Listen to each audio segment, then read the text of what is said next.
Yup. Oh my gosh. Nah. I perfect text. This is a hair and big beauty person. I corrected it to nicotine. Nicotine. My nicotine theme. That's funny. What's up, Andres? Hello, Queenie. Bam Balam. You guys were here before Stream Elements. That's impressive.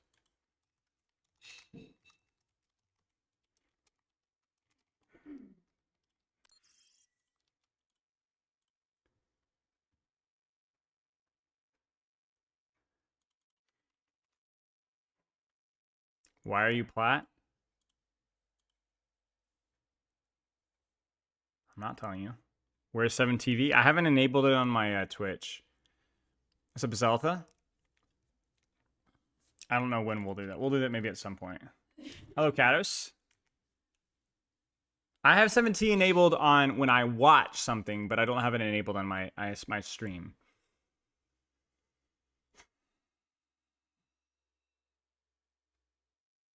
What's going on, Lampshade? Hello, Rashi.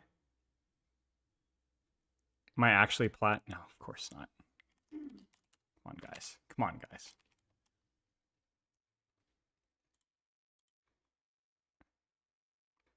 Let's look at the new hero. Play Overwatch. Enrique, hello. So we will not be discussing kit or anything along this hero's lines at all. We're just going to look at the trailer and react to what we see there. I think I can tell you guys that I didn't really play a lot of this character. Very, very, very little of this character. So when we have more information on the kit, I'll be happy to talk about it a little bit more in detail. But it's also, there's just, I don't have as much to say as I've had with previous characters. But other than that, but I'll be honest with you guys. Like, I did playtest this character. I just can't talk about that until we have more information on their kit. So we'll just look at the trailer, and then when more information on the character is released, I will share with you guys what I remember, which is going to be much more limited than some of the other characters that we've had in the past. So it's not just, oh, I can't talk about it now. It's also like, even when we can talk about it, I just have a lot less to say. I did give a lot of feedback, but I honestly can't remember exactly the good and the bad. And I'll kind of explain more why once we get close.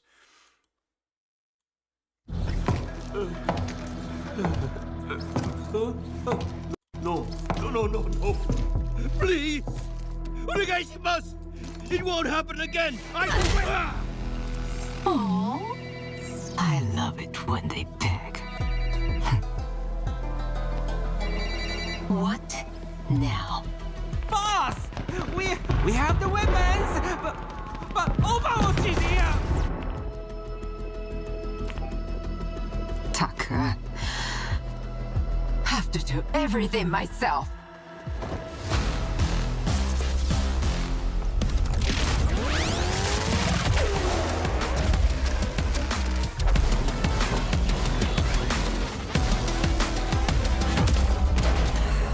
Our intel was right about Talon and the Hashimoto. Copy that. If they both got muscle here, it means the weapons are on board too. No.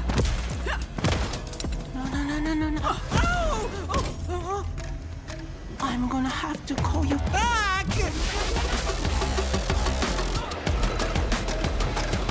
What are they planning with these weapons? I'm not a snitch! Okay! I tell you whatever you want to know.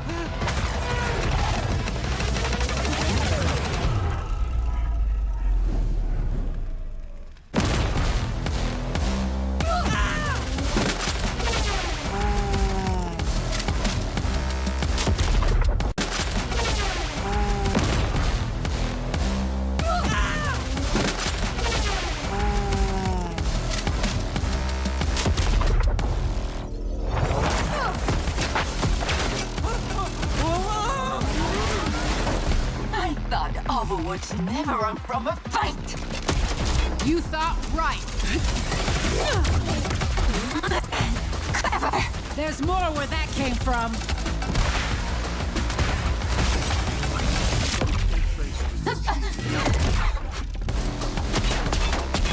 Rhea, thank you for the sub.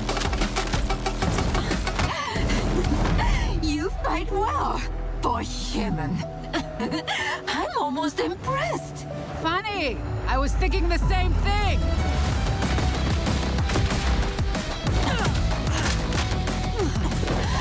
Give it up. The weapons are gone. It's over.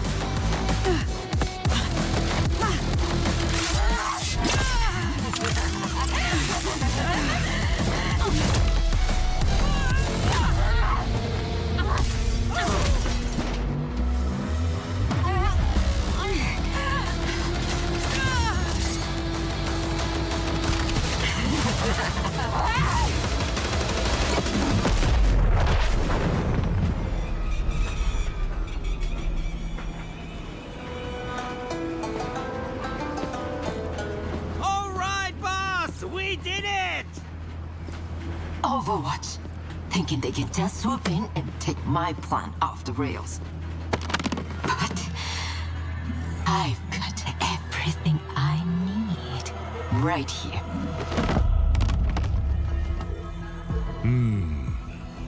I don't know, Xion. The boss ain't gonna be happy with just this. Trust me, Noki. She'll be thrilled. We'll be in touch.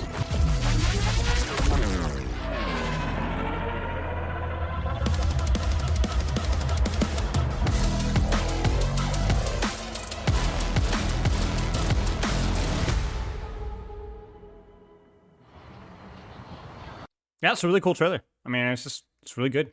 I think it's well done. It's interesting. I think the throat thing is super, super cool. Yeah, it was sick.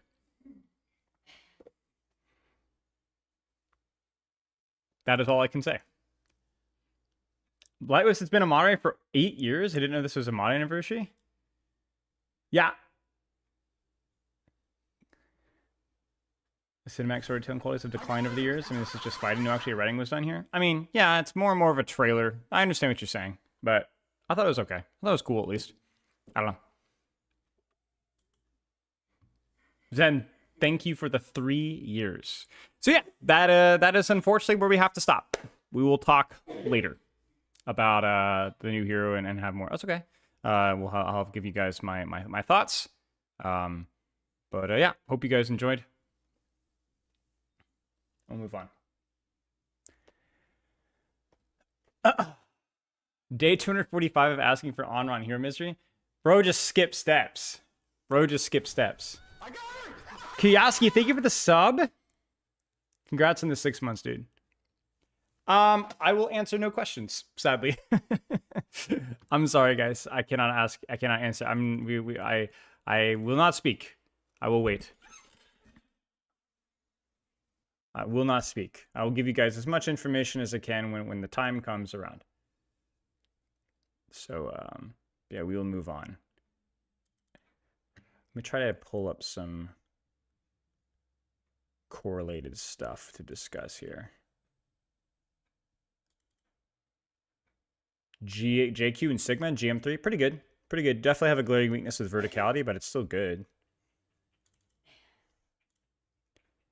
It's still good. So, probably fine.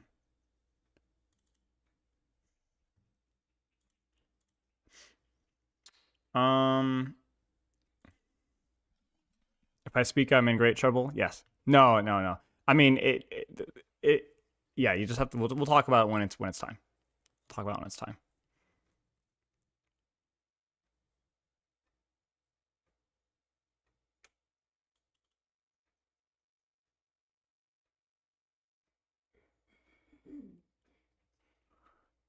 I'm trying to pull something up really fast, so hang tight.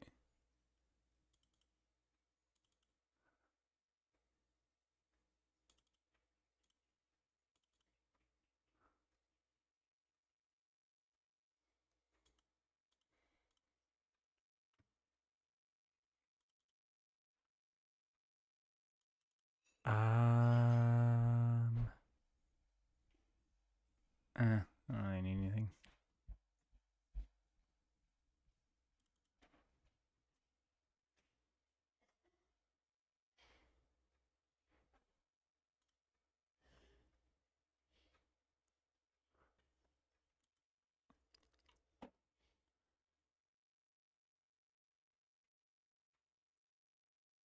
My hero pool, Ryan, silver 5, could not be better.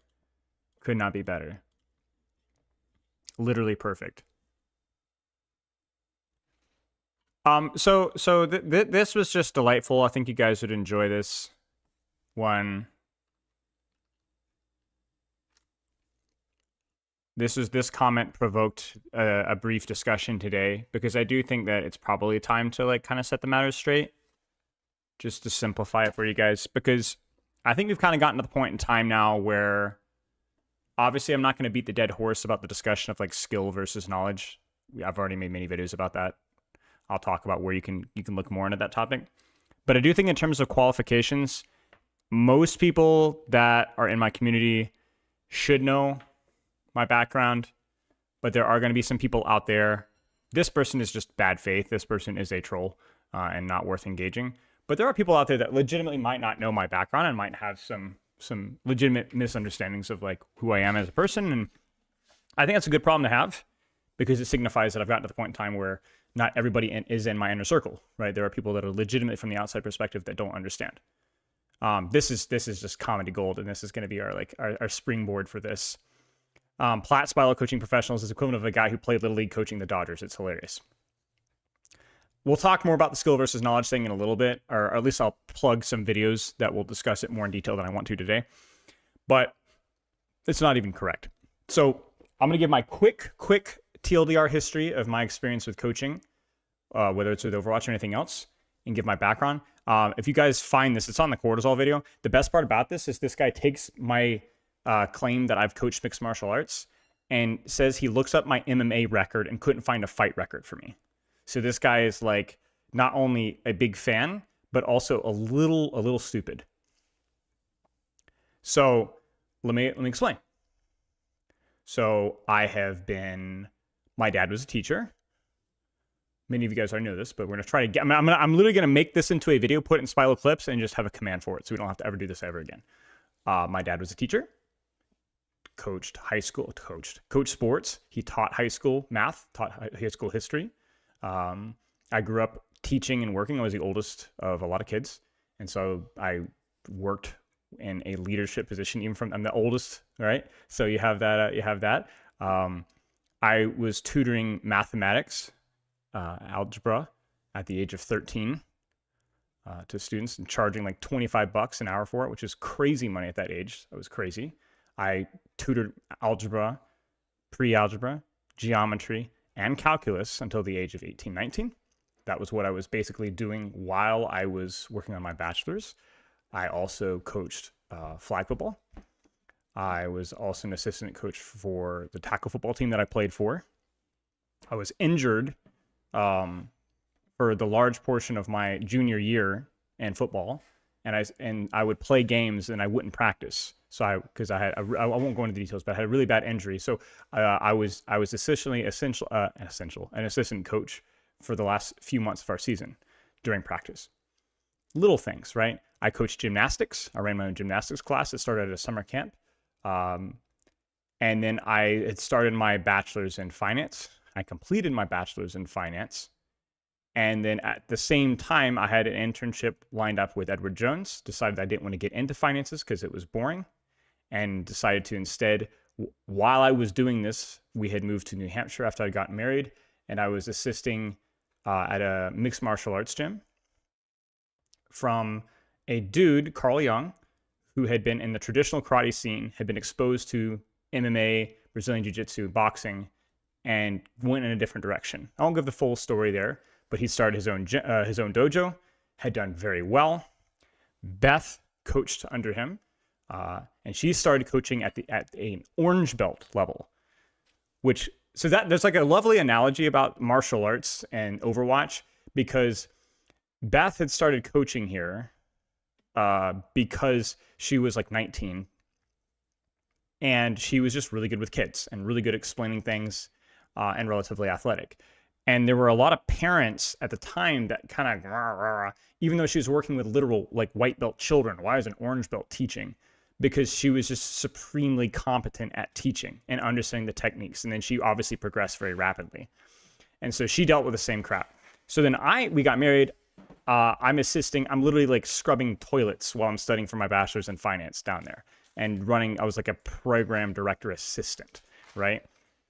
But I loved working with kids. I loved teaching. I loved coaching. And I really loved sports. I didn't really like martial arts that much, but I really liked what we were doing down there because it was like actually like what they did on TV. I mean, this wasn't like a fight gym. It was an adults, teenager, and children gym where people that wanted to understand self-defense, wanted to grapple, wanted to spar, wanted to box, but didn't necessarily want to fight. Because if you guys aren't really familiar with a lot of fight gyms, especially, I mean, this is over a decade ago, a lot of fight gyms are kind of holes in the wall, and they can be a little rough. They're basically, this was like the equivalent of like, this isn't your family karate gym.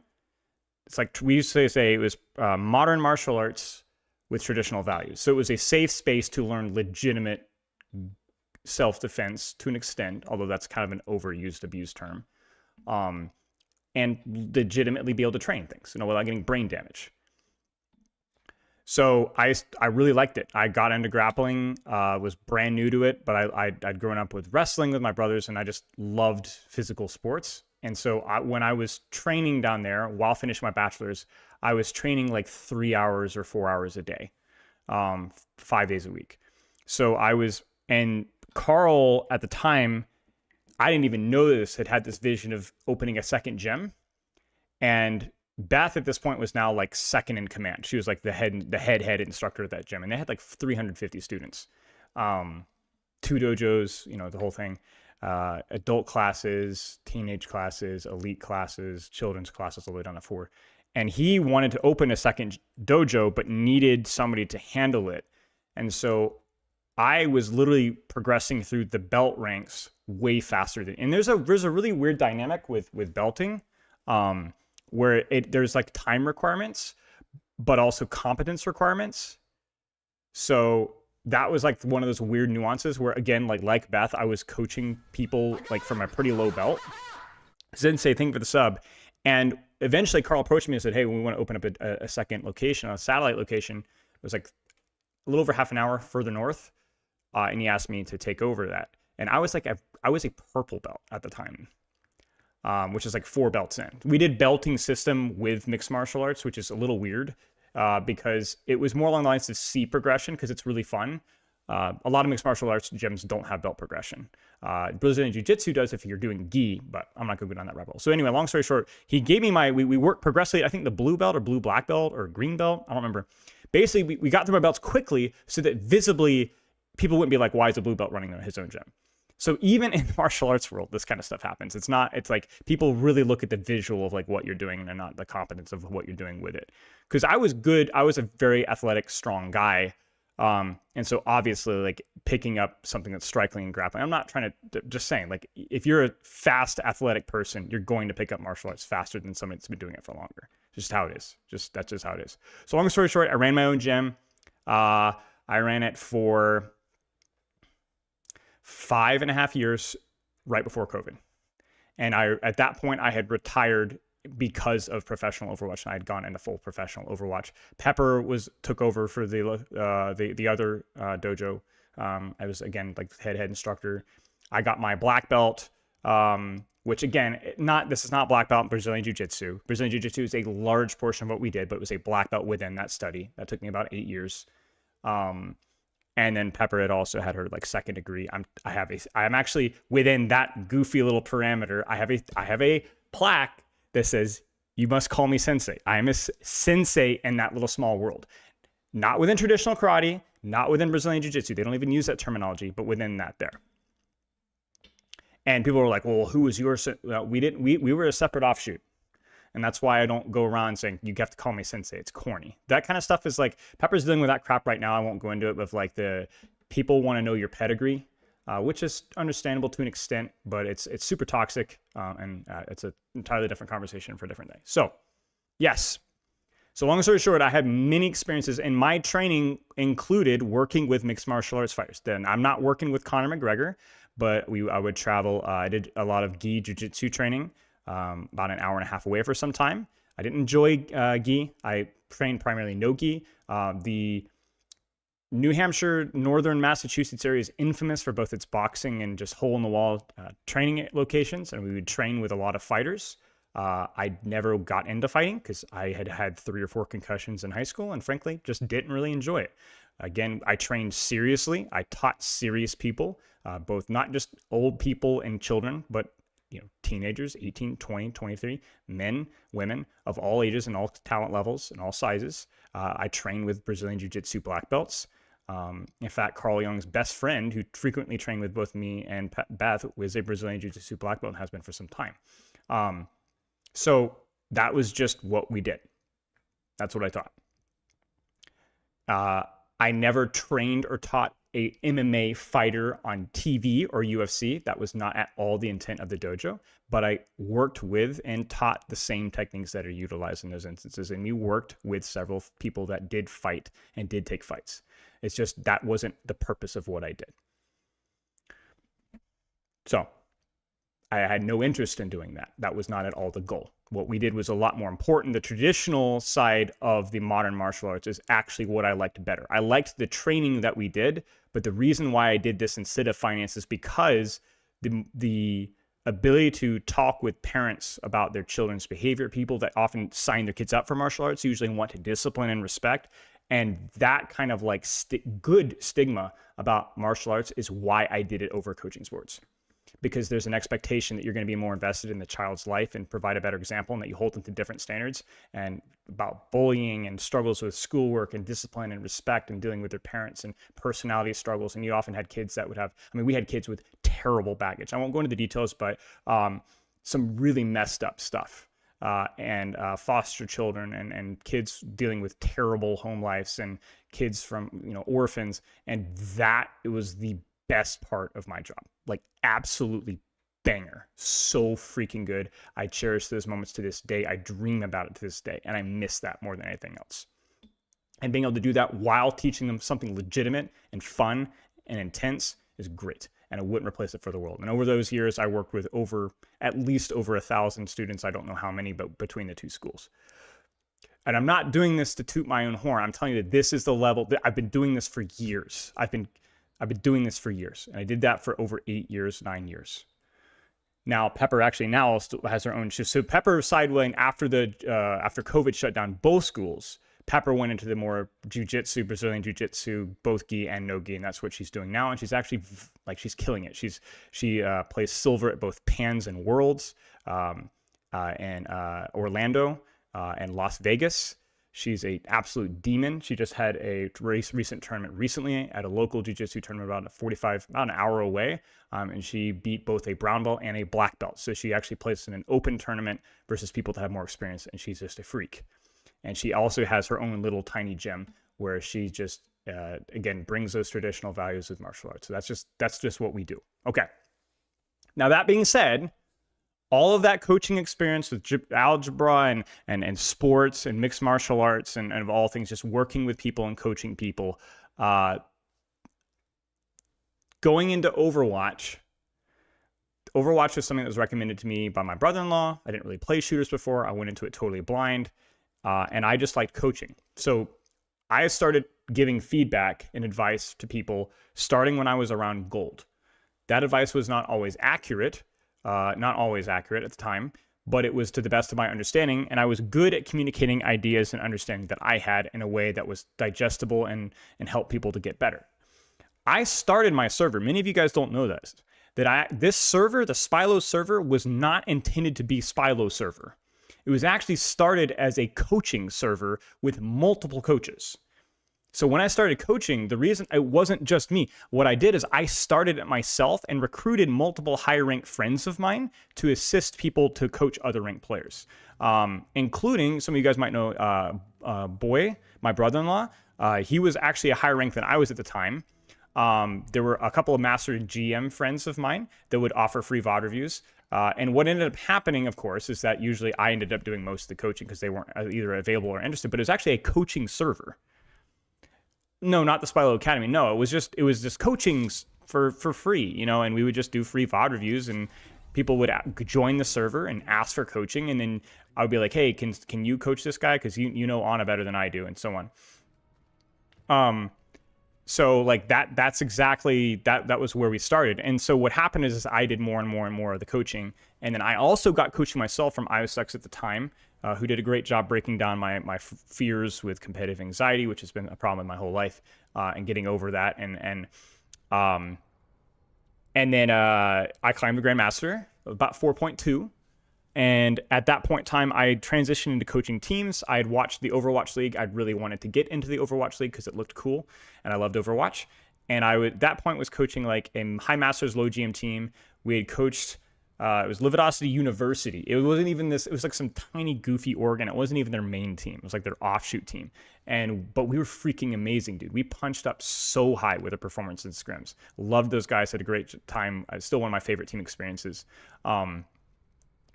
And at that point in time, I climbed to Grandmaster, climbed to 4.2, and I was like, nope, that's all.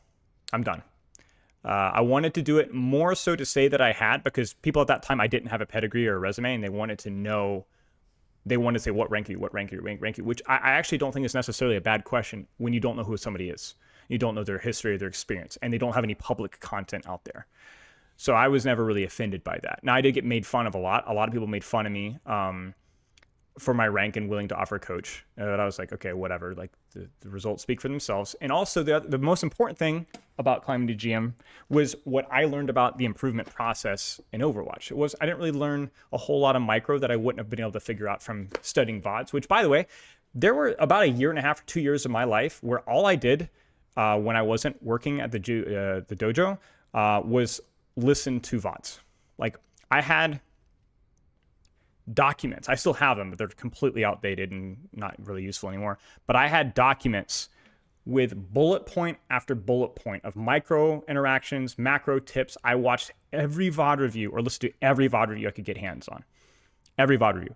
I have spent at least 1,000 hours listening to VOD reviews and sessions from back in the day. And that's really what got me started, is hearing other people coach. People that weren't very good at it, people that were good at it, and just getting ideas. And so I get the Grandmaster. I have all my little documents. I'm getting into team coaching from Lividosity University. I was always trying to push myself. Let me actually pull up my Liquipedia. That will probably be easier. Yeah, I mean, I was fortunate. I was fortunate, frankly, because the dojo, my hours, I would work from like 2 to 9 on most days. So that left that late morning, that early afternoon to be able to do something with it. So I'll pull it up really quick here. I don't know why this stupid Team USA thing doesn't move that really fast. Okay. So I work with Chicken Contendies, which some of you guys may remember. That was my first jump. We coached them into contenders. I will be perfectly honest with you guys at all point during this discussion. I'm not going to take credit for things that I did not do, and I will take credit for things that I did do. Chicken Contendies was an already good team that burned through 2 or 3 coaches before I joined. I didn't read the room. I joined, complete train wreck, the most toxic team that I've ever worked with. And I resigned within about 2 months of me being there. I assisted them a little bit, but was a complete garbage coaching situation. The players were butts to each other, sabotage, refused to take feedback or advice from, with a few exceptions, and I left. Terrible experience, wish I hadn't done it, and they burned through 2 coaches afterwards. Next up, Sydney Drop Bears. This was, I would consider, my first serious coaching gig. So Sydney Drop Bears were the Australian Contenders champions pretty consistently, but they had dramatically downgraded their, well, not dramatically, but they had downgraded their roster while other teams had stayed. Their coach had moved on. I believe their coach was Face. I think he was working for had been signed to the Gladiators, and they signed me. I was woefully underqualified. I did the best that I could. I learned a lot, and I did a very good job towards the end of the season, but I did not have the leadership credentials or knowledge to be able to handle that situation as well as I did. I tried a lot of really different weird things with this. One of the things I did with Sydney Drop Bears is I recognized that providing feedback after the map was pointless. Instead, I would take extensive notes about things that we had done before the map started. There were lots of good ideas. some of the players, I won't say who, were not consistently showing up to scrim sometimes. There wasn't as much discipline as I would have liked, and that had an effect on our performance. And I think I overcomplicated the coaching situation a great deal. But we did okay. We came in second place in the Australian finals, which was a disappointing result, but I do think Order at the time deserved it. Fun fact, Order at the time had a very important player in their team that you may or may not know, named Unter. And the funny thing about this is I started to realize while I wasn't as good of a coach as I could have been, because should have been, honestly, just could have been. I just wasn't as good as needed. But one thing you're going to notice here is that basically most of my mistakes through coaching professionally came not through a lack of effort, but through a lack of experience. And sometimes trying sometimes even a little too hard. Contenders coaches are infamous for just doing nothing, just kind of showing up and just taking credit for having a roster that just did most of the work for them. That was never me. Usually my problems came through trying too hard. But yeah, Unter was on that team. Unter was a phenomenal player, and they ended up beating us in the finals. The problem with coaching for Australia is I would wake up every morning at 2:45 a.m. I would coach from 2:45 a.m. all the way until around 10 in the morning. Then I would go to bed at around 11, and I would sleep till around 2:30, 3. I would get up, I would coach, drive to coach mixed martial arts. I'd come home, I'd go to bed at around 11 and get up at 2:45. And that happened for months.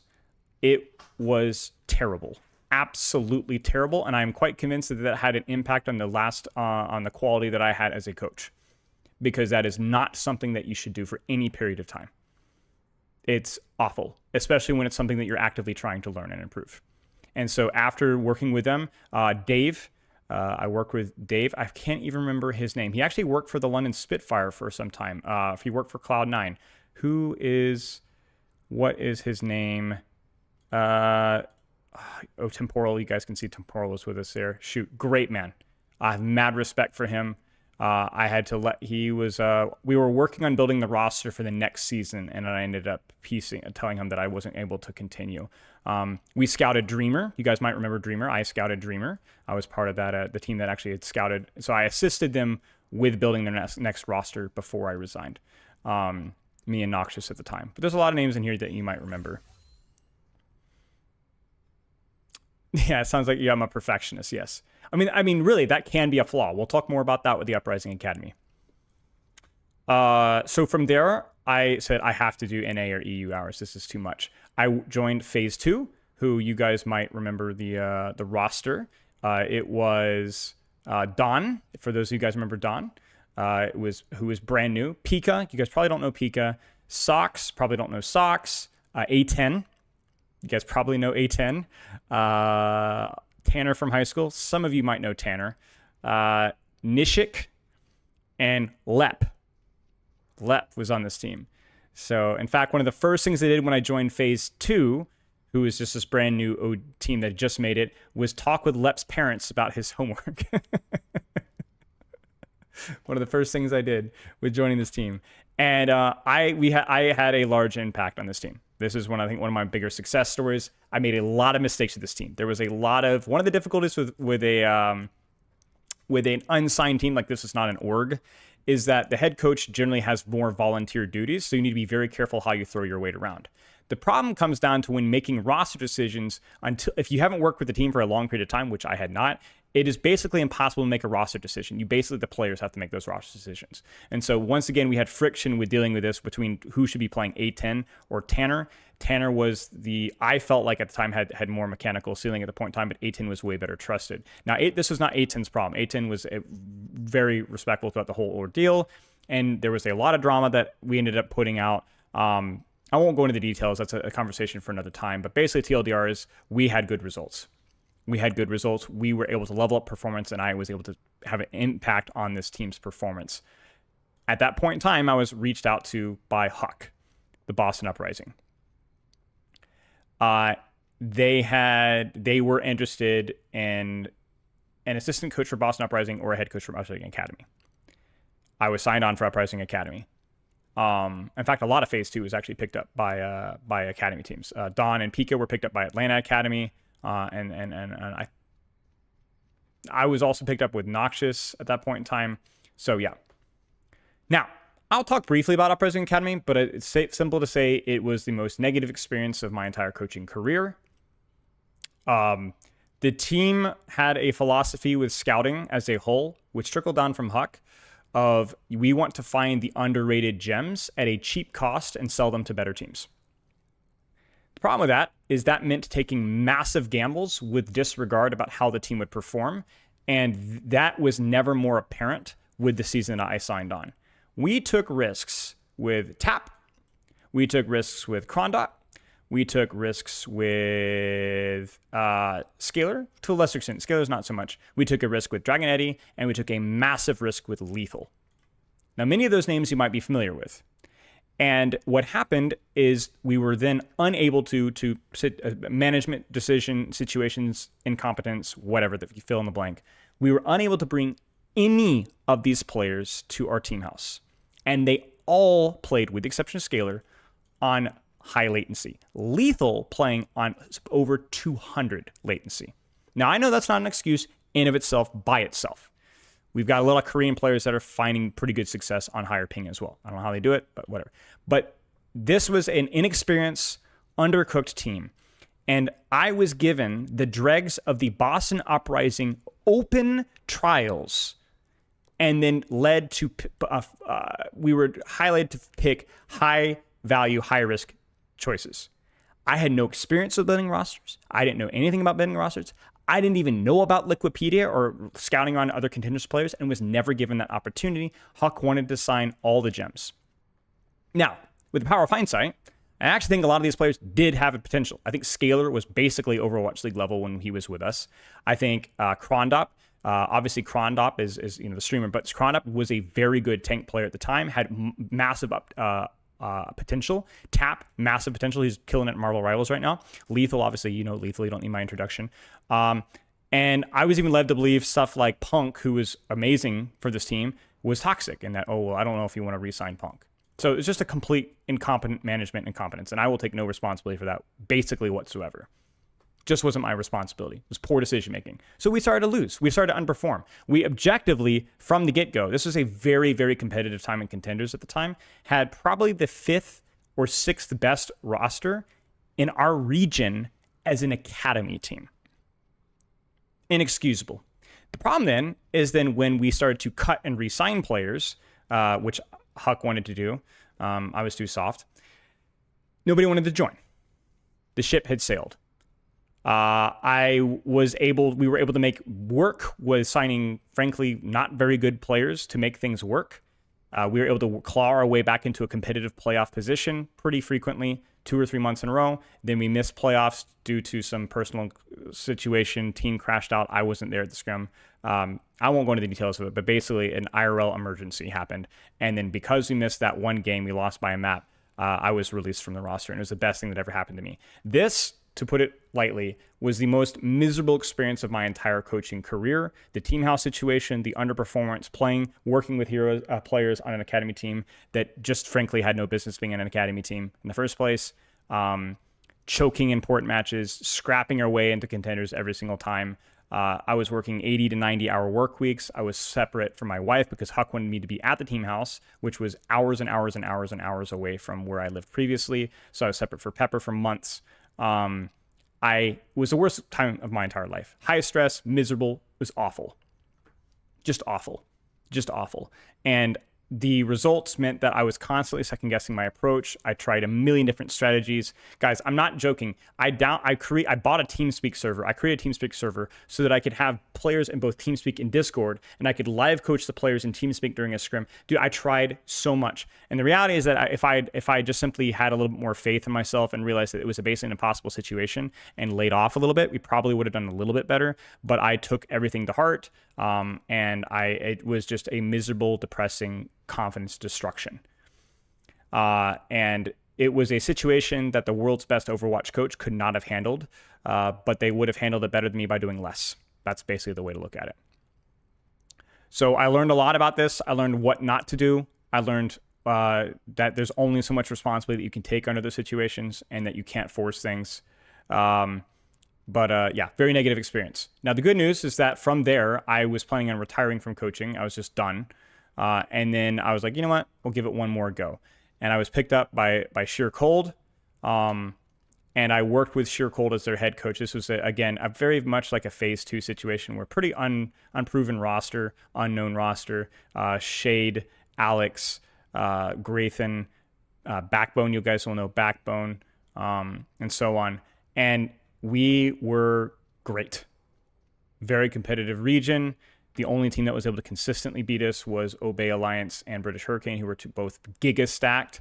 That was probably some of the best coaching that I've ever done, because I developed my strategy that stays with me to this day, working with that team, but with the newfounded confidence of like, there's only so much you can take care of. And that I was very good at managing multiple assistant coaches within that team. I would hire assistant coaches that disagreed with me. And then Connor was with me there. Thor, you guys might remember Thor. But I had a massive impact on this team's performance. And they almost made, so I had retired at this point after working with them for about 4 or 5 months, but I retired after I put them in a position to compete for, what is it called? What was the thing when British Hurricane played versus American Tornado? What was that? What was it called? The Gauntlet? I qualified them to put we almost made the gauntlet. Like, we almost made the gauntlet. What's up, Speakeasy?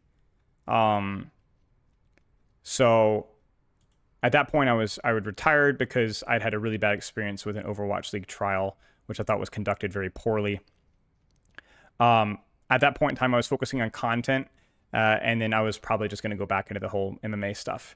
Ex Oblivione reached out to me. I came out of retirement, and basically all I did with Ex Oblivione is they had some major player drama. And they knew my reputation for dealing with that kind of stuff. And they reached out to me, Cronus, White Noise, Dala, Slay, Fuki, Vestola. They reached out to me and said, can you please help us with our player drama? Can you please help us make the piece? And so I assisted within that and ended up sorting out that issue there. At this point in time, I was doing scouting reports because I was really embittered by the whole Overwatch League trialing experience. Teams wouldn't respond to me. Nobody would reach out. I would offer work examples. I would literally just do free VOD reviews. So I was like, frick you guys. You guys are all incompetent buttholes. I'm going to start releasing public scouting reports on how to beat you. And so that's what I started to do. I would spend 30 to 40 hours over the course of a week, usually 3 to 4 days, reviewing replay codes, POVs, third-person POVs, from all compositions to all maps of how to beat teams. And I would post them publicly. They did very well as content pieces, which is a bonus because people were really interested in this type of content. But I was like, all right, well, you don't want to hire me? I'm going to expose you then. And so I did this with Glads. I did this with Shock. And then I did this with Spitfire. And Spitfire was helpful because I had Hottie in my Twitch chat. And I had Mulfig in my Twitch chat. And they were saying, oh, yeah, good point. Oh, yeah, here. What do you think about... And I was like, whoa, this is flattering. And I didn't know those guys. Like, I'd played versus them. They were great, but I didn't know those guys. So releasing those scouting pieces actually means... So I did the public scouting reports. I did the scouting itself on stream largely. And then I would compile it into a 10 to 15-minute video detailing each of the player weaknesses and strengths, compositional weaknesses and strengths, and so on. And then that was when London was really bad. So they had similar issues with like ping and no team house, and it was COVID, and they were all stuck in EU. But they were been good with British Hurricane, but partly due to confidence, partly due to snowballing, partly due to ping, partly due to the fact that they didn't have their full roster that they wanted. They were just doing terribly, and they had reached out, and their head coach had actually retired mid-season. He had just reprised. He was just like, I'm done, which I can relate with. I don't know the full situation with that, so I don't want to talk about that, but he had just basically said no. So when they were 0-8, they reached out to me and offered me to trial. And the trial compared to the previous Overwatch League trial was complete night and day. It was thorough, one-on-one coaching, team review, spectating scrims, providing some scrum feedback, but a lot of focus on how are you communicating and working with players in an individual or team format. A lot of teams just didn't know how to trial for coaches back then, even Overwatch League. A lot of teams would focus on scrim feedback, which is easily the most useless thing a coach can do. And so it was an extensive trial session. There was one other coach that was trialing at the same time. I won't say who that was. You would probably know the name. I did, and it wasn't even close. And I mean that as respectfully as I possibly can. I had, through the years and effort and work, I put myself in a position where I just knew my crap. I knew my crap. Are those vids still up? I believe so, yeah. I knew how to coach individual and any hero. I understood the macro of the game. I understood the push-pull. I even understood the meta at the current point in time because it stayed relatively in touch. That's something that I'm not as good at anymore. And the trial process over the course of several days. And I just, like, the more opportunities I had to work with the players, the more I was like, yeah, this is a shoe-in. And I did. And so I joined them, and obviously after I joined, the rest is history. We went from 0-8, keep in mind, to 1-7. Okay, so let me explain. Okay, okay, we were boomed when I joined the team. That was a team that had given up. And I'm not going to throw any players under the bus, but there are at least 2 or 3 players from that team that needed to have been cut immediately. And I was an assistant coach, and so I was not allowed to make that decision. They needed to have been cut. They gave basically minimal effort the rest of the year. My job that season, and you can ask Commander X about this, he'll remember, was basically to prevent everybody from going clinically insane, while also pushing us for us to actually win a game. You could talk with any player that on my team. I think I had a massive impact in terms of our ability to stay in it. And what a lot of people don't actually remember is, despite going 1-7, we almost beat Defiant. We should have beaten Paris Eternal. Thank you. And we came 1 team fight each away from beating both the Dallas Fuel, who were exceptional that season, and the San Francisco Shock, who were also exceptional that season. So we came 1 team fight versus both Dallas and Shock from winning 2 games. And not just 2 games, but versus the best of the best. So nobody remembers that. We could have, in another world, been 5-3. But you get what you get. And the irony here is that the last game of the season, which was versus the Vancouver Titans, was easily the worst game of the year that we played. Vancouver were terrible, and we played terribly that game, but we still pulled it out. So, is what it is. The results didn't speak for themselves. At least we won a game, but I know the level of work that I did, and it was enough to bring me back the next season. So I was part of the trialing process. I remember an extensive discussion with Commander X and Christopher about the next season. We worked with the next season, and I won't bore you guys with the details for the next season. I worked with from the get-go about roster construction. I had a big hand in bringing Landon on because I had known and worked with Landon prior to that. Obviously, Hadi and I, we did a little bit of off-season training as well. I had a big hand in bringing Backbone on because of my experience with Backbone. A lot of our early Rhine map control strategy was I will take credit for. I'm not going to take credit for everything. I think Christopher and Commander X are both exceptional coaches, but I'm focusing on what I brought to the table here. Our dive fundamentals, I contributed a great deal to that when we did play dive, and we did play a lot of dive. A lot of people don't remember that. And I also gave us a huge advantage. One of the last things that I did was in the Jotes meta, I not introduced like it was something brand new, but I introduced the concept of layering ultimates, push-pull. So people look at me as like the angle guy. The last thing I did in the Overwatch League was push-pull and not angles. It was about layering ultimates and trading ultimates, and people don't remember, London was very good at Junker Queen Goats, and I will take credit for a lot of their performance off of that, off of the leg up I gave through them off of that. I did all of our one-on-ones almost exclusively, worked with Landon on Ana, worked with Landon on BAP, all the Ryan May theory, worked with those guys. I taught Sparker how to use his mouth playing soldier, Admiral Lucio, the Ana Zen, Boneback Zenyatta, all of the stuff that you remember, I worked with all of them. And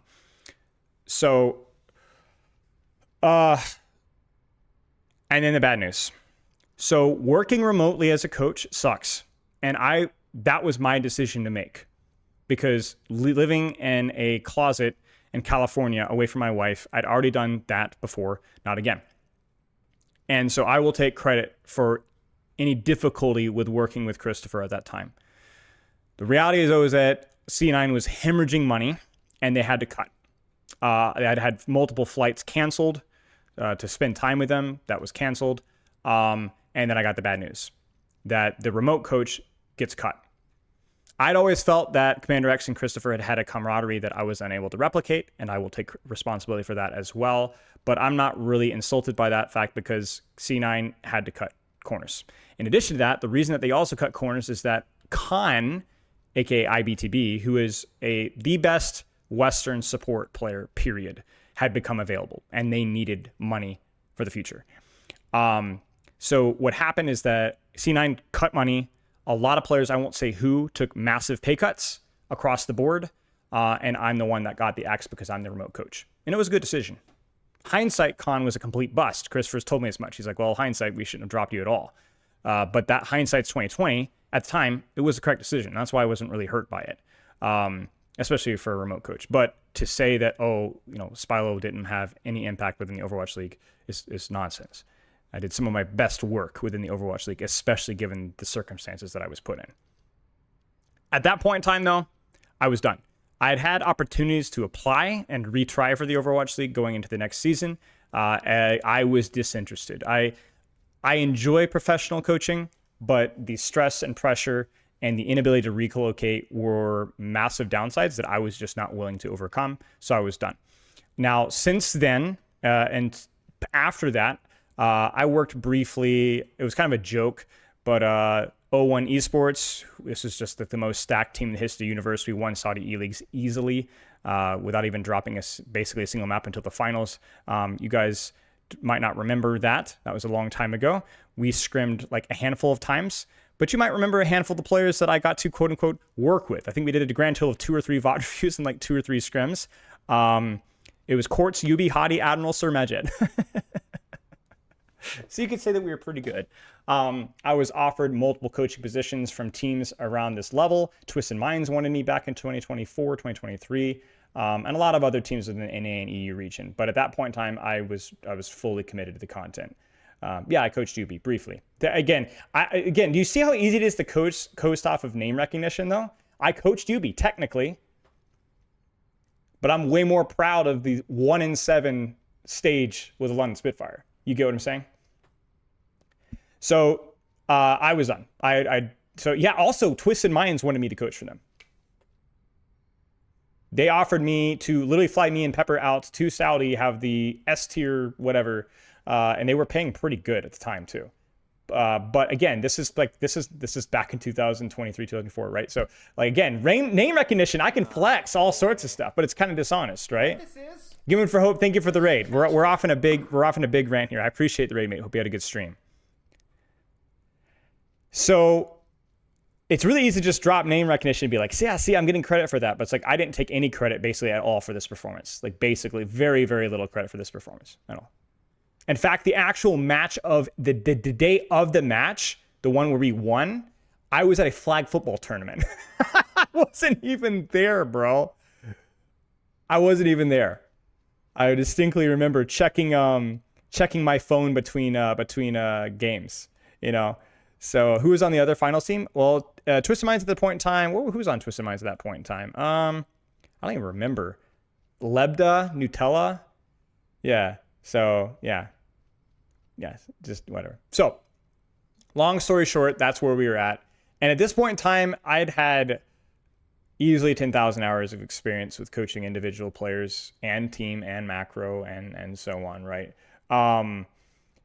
That's really where I started to do more. And now I'd already done individual plat coaching for years. That's really kind of what got me into the team coaching thing back in 2018. But I kind of resumed that because if I'm going to live and I'm going to eat, you guys remember the whole I Need Your Help video where we launched the Patreon. Some of those guys like really allowed me to do what I'm doing today. Like I won't, no exaggeration.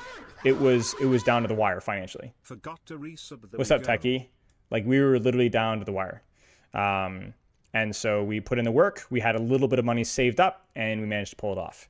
And that was all from, the content. I posted a video a day for like 450 days or something like that.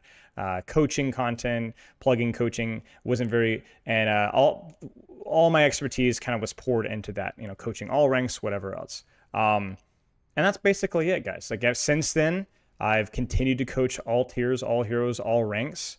I've worked with collegiate and high school teams galore. I've not worked with any of them beyond a consultation level because that's kind of conflicts with my goals elsewhere. It takes a lot of time. But I have worked with many of Team Simpson. I've worked with a couple of pro players off of stream, not too many. Most of them are too poor. But you know, I'd like to think that my opinion is still well respected within the scene from that front. I've done a lot of pro analysis. I was asked to lead the National Association of Esports Coaches and Directors seminar in Minnesota 2 years ago. And that is the organization for all coaches, collegiate coaches, high school coaches across the entire all of America. And they all meet up. It's at a big seminar. And I was asked to lead the Overwatch section. And I was actually asked to return the next year, but I've declined. And so they've found. But you can still find the seminar on YouTube. I gave a full in-depth discussion. I included Askoff. You guys might recognize Askoff. I think one of the best Western coaches of all time. Definitely one of the most underrated. And so the other thing too, and the last little point here, is that all of my work is public. Everything that I have ever done is public. All my macro, micro, there's still terminology that you will hear that came from me. I'm not saying that I claim popularity to every cool or interesting concept. That would be stupid and wrong. But yes, a lot of the terminology that you hear nowadays, people's understanding of angles, the line, Mac control, macro, all of these things, a lot of these things, I take a lot of credit for. And that's because I put in the time and the work. And I certainly popularized those things in the West. I don't know what was happening in Korea, but a lot of that work was from me. And there was no shortcuts to that. So again, all my work speaks for itself. I have over I think 1,300, 1,400 VOD reviews in Spilo Coaching, all heroes, all ranks. You can look it up. And so you can judge their work for itself. And then finally, just because it's funny, just for the content piece of reevaluating what it takes to actually climb in ranked, I did climb the Grandmaster on a hero that wasn't very good in the meta. And yes, it took me like 6 weeks, longer than I would have expected, but I did so with less than half the amount of time that I recommend other players to reach Grandmaster. So I reached Grandmaster again. Would I do it to prove anything wrong? No. I don't have to do that. I'm at that point in time now where I don't have to do that anymore. I shouldn't have to do that anymore. But I did it for the content piece. But yeah, sure. Now, in terms of my other heroes, is Spilo Plat on Tracer? Maybe. Ironically, Tracer is the hero that I have the most experience coaching, not just at the Plat level, but at the professional level. I work with one of the best Western Tracers in the history of the game with Shaxx. That was a person I did frequent VOD reviews and worked with. I coached Sombra. I've coached almost every hero at the Overwatch League level.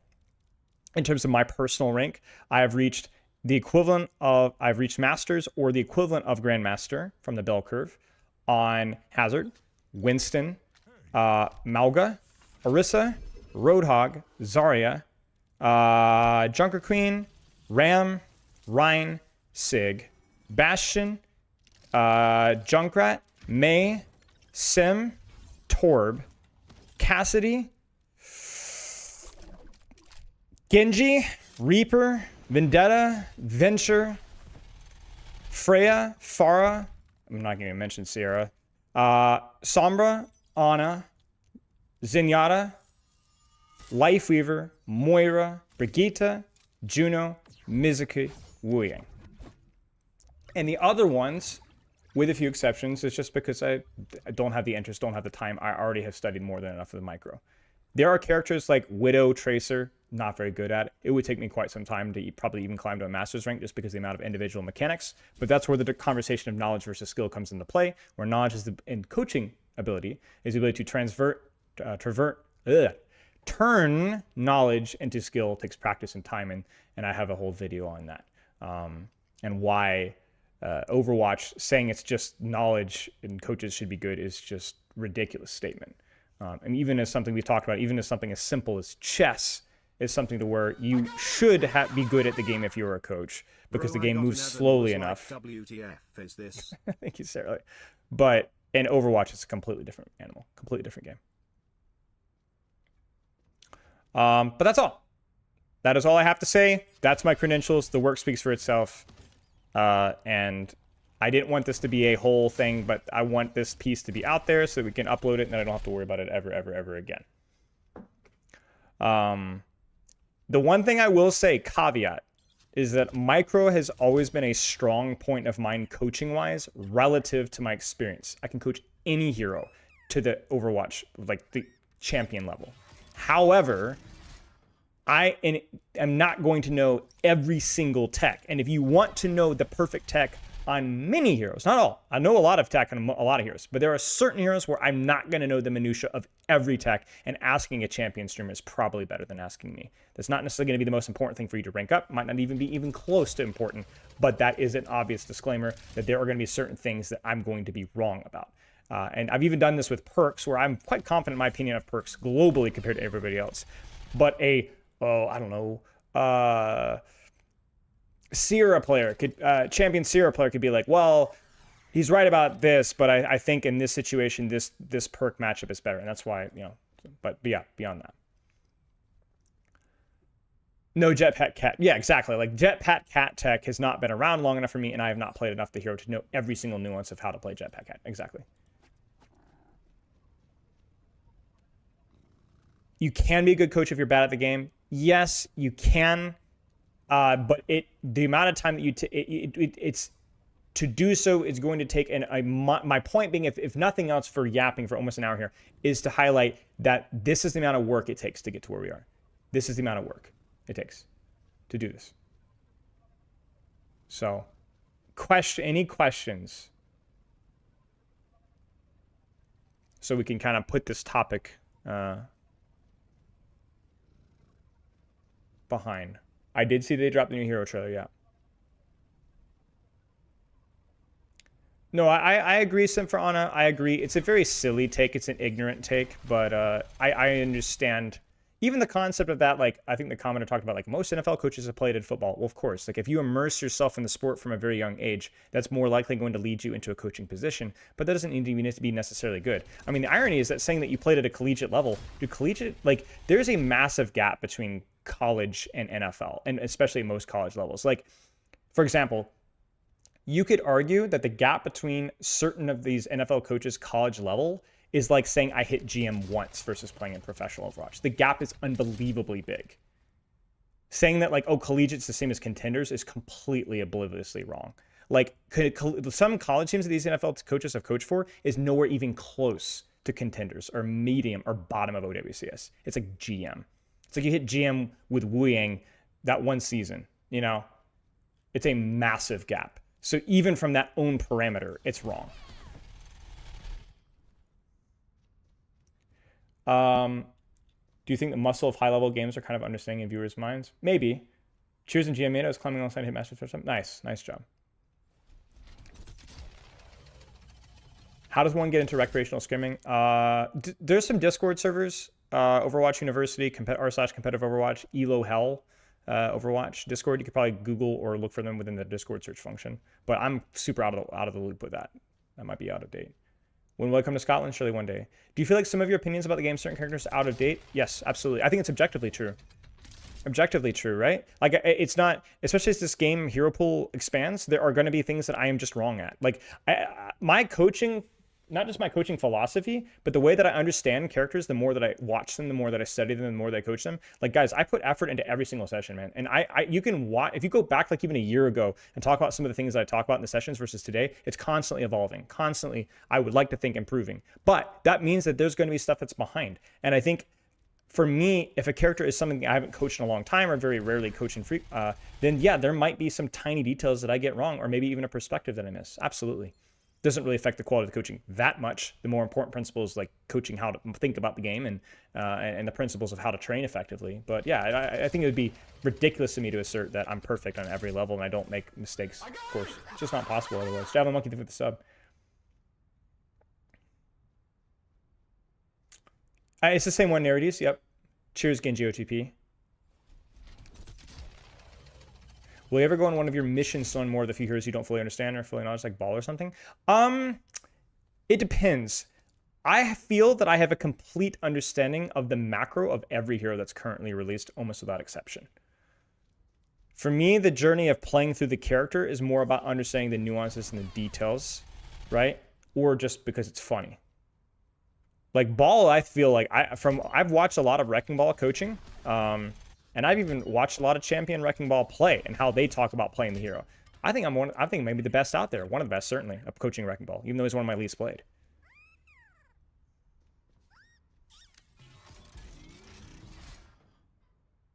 They've probably been skewed by the Plat coach agenda. Yeah, I understand that that's like the mindset that those players have, but that's because they're the new kids in the block. Like the thing is like if any of those high champ players have a critique about me, it's due to my exposure to the platinum players.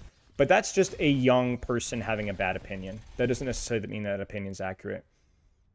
Like you could give me that champion player's replay code, and I could tell you exactly what's wrong with that champion player and what they need to critique. And I'd be very, very surprised if they had any criticism of exactly what it's supposed to do. But that's kind of the way it goes, right? Like, you know, if you charge, you know, $80 for a coaching session, you're going to be working with diamond players and masters players, very rarely going to be working with full-time students, you know? So you're not going to have as many GM or champ VODs. I still get GM and champ VODs frequently, but not as much as I used to.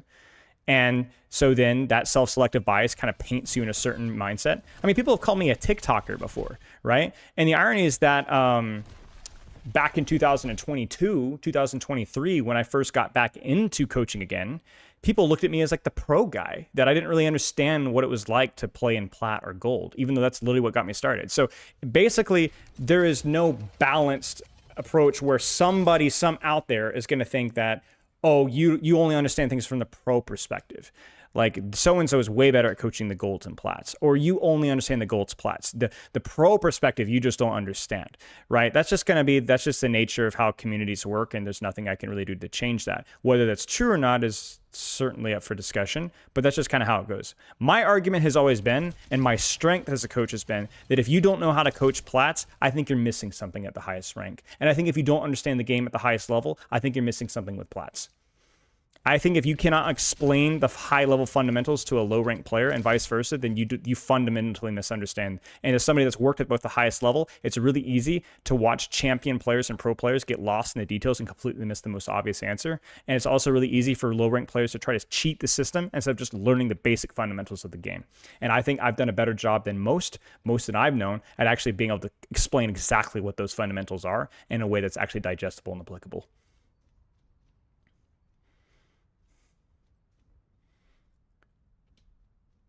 And I think that that's proven because the more that I pay attention to how platinum coaches coach, and even stuff like other highly respected seminars of how they explain Overwatch, you will see not that they necessarily learned it from me, but at least they sequentially learned it. I mean, there's a Kasora, like the most recent example of that is I recently listened to a really interesting Kasora seminar, who's been involved in the professional scene for a long time with the best teams in NA. And the way he coaches Overwatch, I encourage you guys to listen to that seminar. It's going to sound awfully familiar. It's going to sound awfully familiar. And if Kasaurus knows what he's doing, well then, you know, so. Do you think it's a legitimate credential to be a high-ranked champion player as a coach? It can be. It can allow you to have a better understanding of certain micro engagements and micro matchups. But to be a high-ranked champion player means that you have to devote time to become and be that player, which then means that maybe there are times, like, let me give you guys an example. During the most stressful periods of my time coaching with Spitfire, really most of the time when I was working with Spitfire, I did not play Overwatch at all. Almost at all. Didn't have time. Neither did Chris. No self-respecting Overwatch League coach, in my opinion, should be devoting a lot of time to playing the game. So.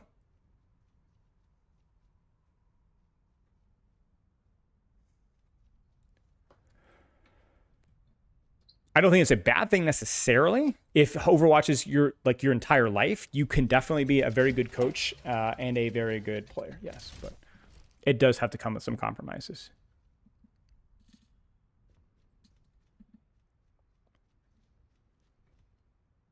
But yeah, TLDR is that different edges of the community are going to have different opinions about me, and those opinions I would like to think are inaccurate, but I can't really change their mind. Heck, I've seen comments before. People are like, yeah, London Spitfire were terrible as soon as they signed Spilo. They're like, not realizing that I was literally signed. They didn't even bother to look up the Liquipedia. Like, you can literally see when I got signed. Like, it's public information. It's the first thing that you can Google my name and they don't even do that, right? So it's like there's just certain things that you just can't change. You know, there's just certain biases or opinions that they've picked up, and that's kind of like it is what it is. You just have to let it go.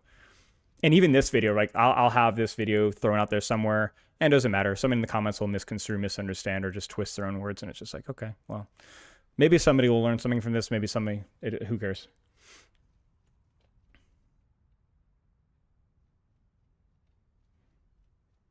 Spyro did not come from Spyro, no. Nope. Sequential. I found out about Spyro, so I didn't really play video games as a kid, and I learned out about Spyro from a friend after I'd already randomly named a Bionicle Lego. Like, that was my name for Legos and Bionicles. Like, that was my name for like 2 years. And I was actually very excited because I thought Spyro was really cool. So I was like, oh, that's awesome. I never got a chance to play a Spyro game though, sadly. Yeah, cheers.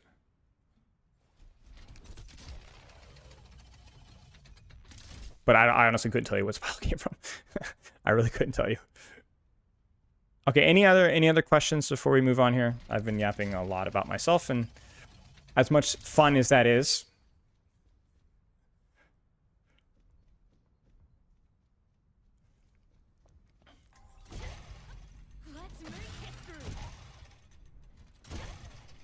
thoughts on Palantir? I had an idea this morning. Is balancing with the reverse wins a deployable perk. Balance tank busters. Mentioned with some hiders like Sarah. Or worse at breaking shields. Yeah, we've had that we've had that thought before. It's a good idea. I've even suggested ideas like, what if they somebody in my chat, actually I won't take credit for it. Somebody in my chat, who was it? Somebody I know, frick, suggested armor for bubbles potentially. I don't know. It's something. I'm sure it's something that they've thrown around. There's the upside. There's probably some major downside to it that I haven't thought through yet. But it's like it's an idea that we've tossed around. We just haven't really thought about it yet. So. But yeah, the last thing I will say on this topic is that I do not play Overwatch almost at all. Unless it's a specific reason to do so, to learn micro or get more familiar with the character. I don't have the time with both the stuff that I do off and on stream, and then when I do have time, I spend that time in things that are other than Overwatch because I like having a well-balanced life. So I'm constantly applying myself to both coaching and learning and studying the game, and then I spend that etc. hours doing usually real-life sports, lifting weights, playing, hanging out with my wife, playing board games, or just playing other games, period. How did you get the opportunities to work with better teams, get connections to the Latin coaching industry? Freaking hard work. I've talked about it before, but it was but it's ironic that comment that I brought up earlier talked about like how I had all the connections and all the things that like allowed me to get to where I am with life. That's the last thing that I did. I had no connections. I started too late. I didn't know anybody. I had all the teams that I'd worked for, not all the teams that I worked for, but the any connections that I could have built because of Uprising Academy were trashed. I had no connections. I had no advantages whatsoever outside of my skill set. I didn't know anybody. I didn't get lucky. I literally scrapped and scraped for every single skill that I got. I don't regret it. I'm thankful for it because that meant that I was extremely competent when I did make it. But there was never a moment in time where I was like, wow, that was lucky. No. Not certainly not with professional coaching. So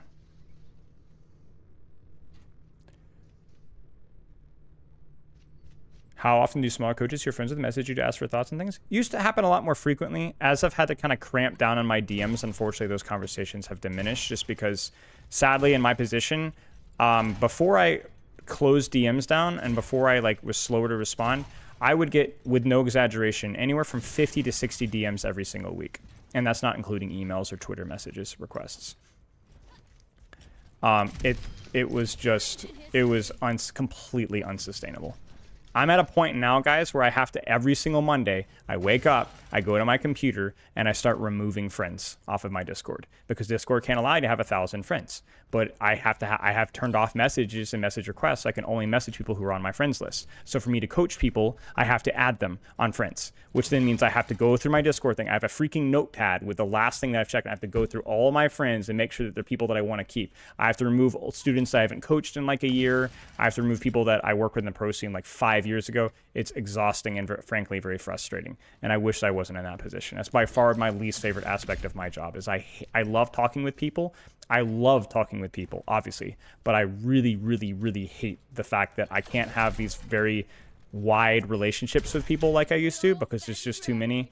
It sucks. It's the worst part of my job, and I don't like it at all. What games have you been playing outside Overwatch? A lot of them. A lot of them. Discord, I say. Dark Souls you've been playing through recently. Just different content pieces I'm working on just for fun. Yeah, Sparker's still there, yeah. I mean, people that I legitimately had relationships with, I'm going to keep around, you know? Obviously. But, yeah.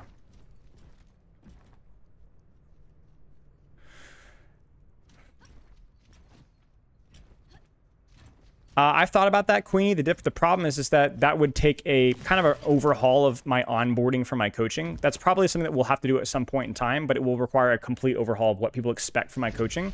That's what IOSux did, but IOSux onboarded you to expect that a lot better. Because with my current setup, I would have to tell people, hey, we're going to be joining a private channel, but how do I tell them if I can't message them? You know? So it's like, yeah, we would need to completely like revamp the onboarding for the coaching itself. Second eye out for friending suits could be a good idea. Did I miss the new hero talk? Yes, very first thing that we did in the YouTube video. There wasn't a lot of discussion though. There wasn't a lot of discussion. But yeah, we'll there's definitely a solution out there. I'm not saying it's just not solvable. It's just something that we'll have to sort out later. Does coaching the Overwatch Pro scene have anything more to offer you, or have you seen I've done it all. I've done it all. I have no desire to go back into it. It doesn't pay very well. It's extremely stressful. No. Not my cup of tea. Not my cup of tea. I just grit my teeth and did it because I said I wanted to do it. I honestly, like, there's a good argument that I shouldn't have gone as long as I did, because it was a pretty miserable and stressful period of my life, but I just pushed through it to say that I did it, and I don't necessarily recommend that, so, yeah. Have you considered starting a controversy so less people want to contact you? I think I've been pretty good at starting controversies accidentally. But for the most part, I think I've been pretty good at avoiding unnecessary controversy. One of the best things that I did, though, was removing Twitter from my computer and just not checking Twitter at all. That has surprisingly been less of a stressor of my life. I don't know how. Did I give my thoughts on the CN visual design? I will talk about it on Thursday. Do the Twitch viewers know the YouTube viewers are his real favorites? I don't know. And calling Dawn a pig was unnecessary and controversial. Frick all the way off a lube. I've seen you tweet. That's cap. I mean, I think okay, the only thing I've done recently, I think I've retweeted Team USA stuff because they asked us to. I don't think I've really said much of anything in quite some time. So I've enjoyed being off of Twitter, man. I'll tell you what. The way that the algorithm for that media works, I enjoy passing on that one.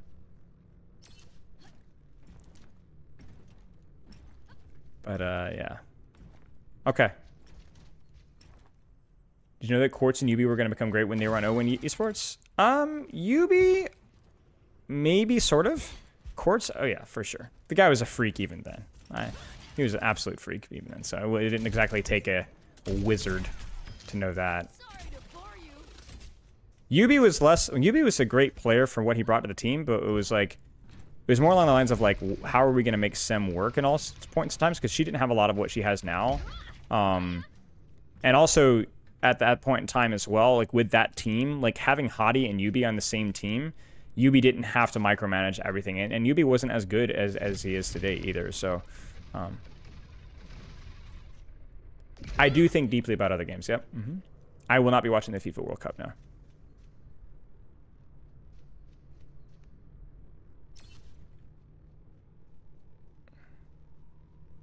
Yeah, I might do that, Michael Myers. I might do that.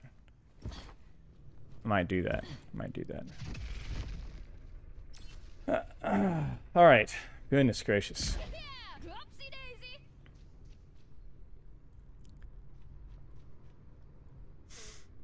What were we supposed to do today? Oh, the game design discussion. What do you think about Champ Streamers coaching? I think they'd probably do a very good job of it. Maybe not as good at explaining how to train or how to practice the mentality, but like they know their heroes very well. So I think if you're not going to get a coach, the best thing you can do is get a champ streamer to take a look at your gameplay.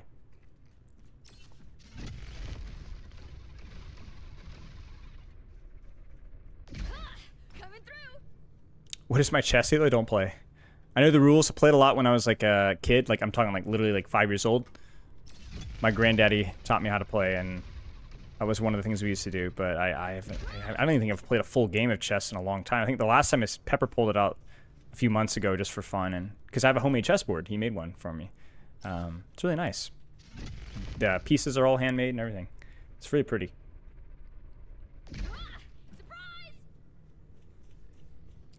Millennia is overrated. Millennia has many aspects of her that are memorable and visceral and interesting and have a lot of sharp edges, which means that there's going to be some die-hard fans of her.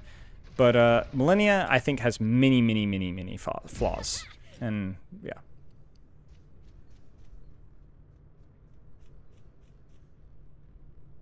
I don't think so, Jeff. I don't think so, Jeff. I think you might have fewer transferable skills with Thor Moyer, but I don't think that that's necessarily anything to be ashamed of. You still have absolutely transferable skill. She's like Sister Frida. Now, funny you should bring that up. I just beat Sister Frida for the first time yesterday. Will I coach another game of Overwatch Ice Round? Maybe. Maybe. We'll see. I enjoyed it. I enjoyed it. There was a couple of moves. She had a double spin move, which I could not figure out how to dodge the second part of the spin. I would always dodge the first part, but even if I roll spammed or angled around to her left shoulder and then her right shoulder and then rolled back, I could not get the placement to avoid that second attack, no matter what I did. And that was frustrating to me. The rest of the boss, though, felt pretty fair. It was a good example of a double boss fight done relatively well, where it was actually feasible to manage both without, like, getting ganked from behind. And while third phase was a little bit of a spectacle slop, with like 5 trillion attacks in a row sometimes, the fact that she is staggerable did mean that you could get your trades in. So it was hard. And also the other thing I liked as well is that a lot of her moves in third phase were just escalations of her move in first phase. So learning first phase carried over into third phase. I have a lot of problems with multi-phase bosses that don't have transferable skills from first to second or first to third, because that's just, I think that's lazy design. A good example of that is the Nameless King, which is a very cool boss, but I think very poorly designed. For many reasons, but chiefly besides the camera, is the fact that his first phase has 0 transfer into second phase. So every single time that you beat first phase, you're essentially going, well, this is just a slog. It's like a run back, right? They could have very easily made many of his attacks in first phase be variations of attacks that he does in second phase, but they just didn't do that. All of his attacks in second phase are completely unique and different, which means that the learning curve is just very, very frustrating. So his second phase is good if he did more of his attacks in first phase. But yeah, first phase has many issues. And one of the most underrated ones, like I said, is the fact that nothing you learn in first phase carries over into second. Nothing. And that is just bad design, I think.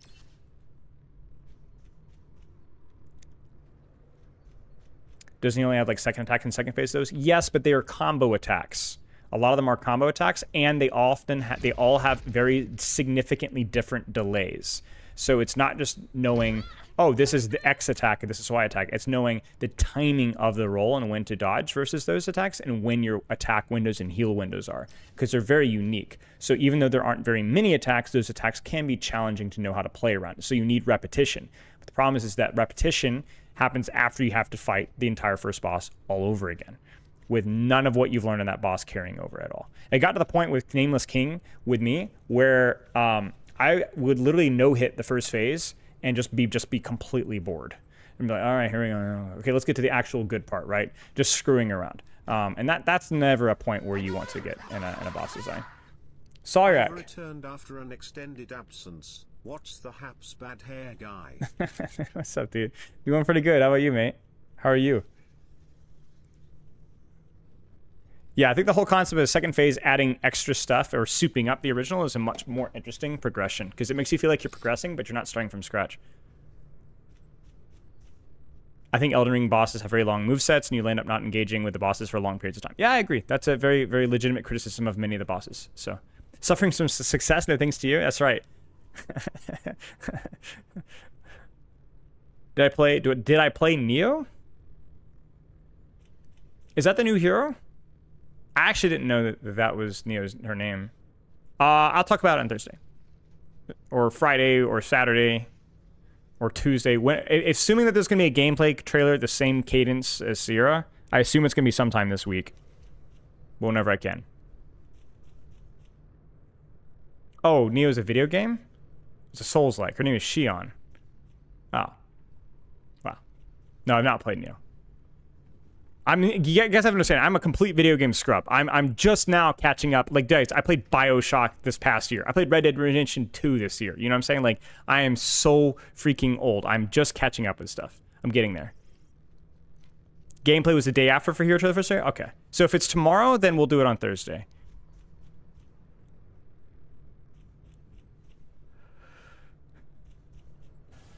Exhibition 33, my brother-in-law bought it for me, and Bloodborne, I don't know what I'm going to do about Bloodborne, but Hot Pants, think of this sub, dude. What GTA are we on? 6. Right? I know the answer to that one.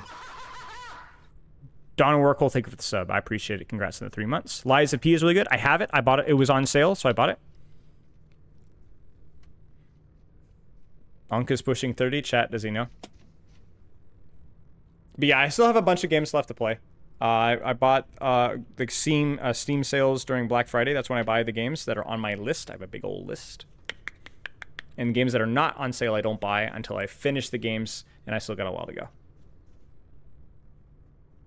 Yeah, we'll do something like that. I think, Michael Myers, I'm going to do a little bit less video essay-ish. Okay, it'll be more of a gameplay discussion. Dark Souls, I've got a lot of notes. A lot of notes on Dark Souls going on. So I'm gonna follow the trope, and we're going to talk about Dark Souls 1, 2, and 3 in depth.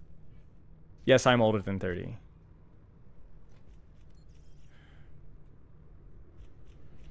So, but we'll talk about that.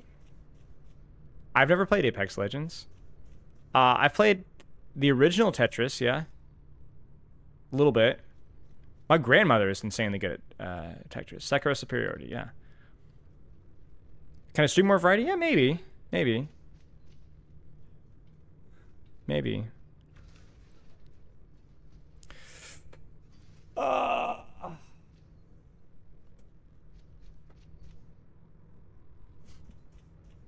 Yes, I'm aware. Yes.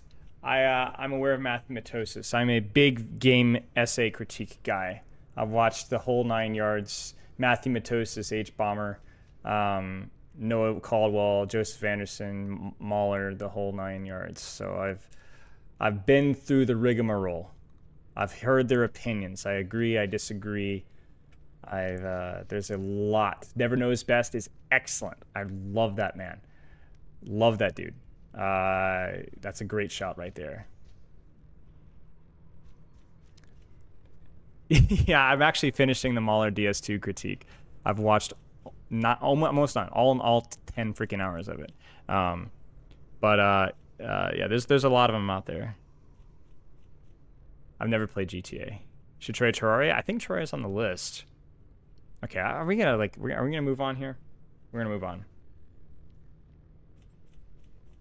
DS2 was interesting. I think it was a poorly put together game, to give you my TLDR, but it wasn't as bad as I thought it was going to be.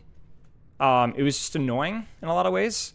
And from my perspective, like within Overwatch, I'm thankful that they were willing to try things. I think it was good that they tried many things, and I want to give credit for them like willing to experiment. But it is like objectively like a really poorly put together game in comparison to what you'd expect of as a development of DS1. But I do think that DS2 holds a very important point in Dark Souls, or like FromSoft evolution, and that they tried a lot of things with DS2, and it's good that it existed at some point. Like they tried a bunch of crap. And I think that's probably why it does have its diehard fans, because if you do like the things that DS2 tried to do, then it really is a little different. It is going to have a different feel. So a lot of that is going to be a subjective experience, right? So it's like you could see it with DS3, where DS3 is like easily the safest of the games in terms of like what it tried, but it's like executes really cleanly. And then you follow that with Elden Ring, which I know is not technically a Dark Souls game, but like let's be honest, it pretty much is. and it really puts together all of the things that they tried over the years, and then they just executed them really well while also trying some new things. If DS2 is an Overwatch hero, what would it be? Is Sojourn? No, Sojourn's a bad example because Sojourn isn't clunky. I'm trying to think of like an example of a hero that they tried things, but it just didn't really. Yeah, Symmetra, maybe? Maybe Symmetra or Lifeweaver is a good example. Yeah, we're just like, Symmetra and Lifeweaver were both very clunky, but like you could see that they were trying some stuff. Maybe Vendetta? Yeah, maybe Vendetta. Yeah. Where you're like, okay, I see the vision here, but you just everything about it is just not executed very well from like even just like a coding perspective. Like DS2 still has problems like that to this day. Like it's still a badly executed game, badly optimized, buggy at the high heaven, doesn't work audio-wise. Like I had all sorts of bugs with DS2 that didn't even have a DS1. But I can understand why people like it, you know? Yeah. I don't think a Marvel Rivals like game because Marvel Rivals is just like built on a house of cards. Like if Marvel Rivals was executed well, it still would have been laggy and messy.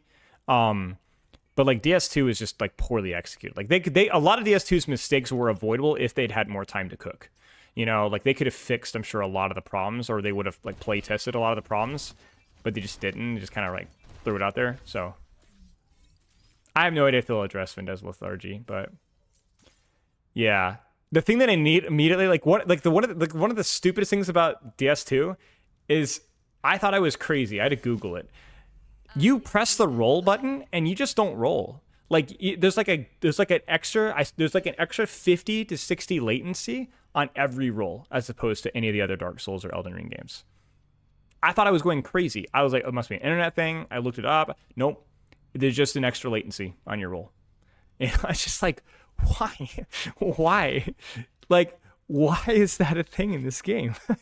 Like, why? You know? So,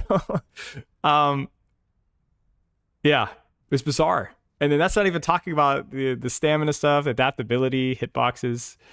No, it wasn't. No, I'm not talking about like the amount of iframes. I'm saying you press the roll button and there's like an extra 50 latency before the animation of the roll even starts.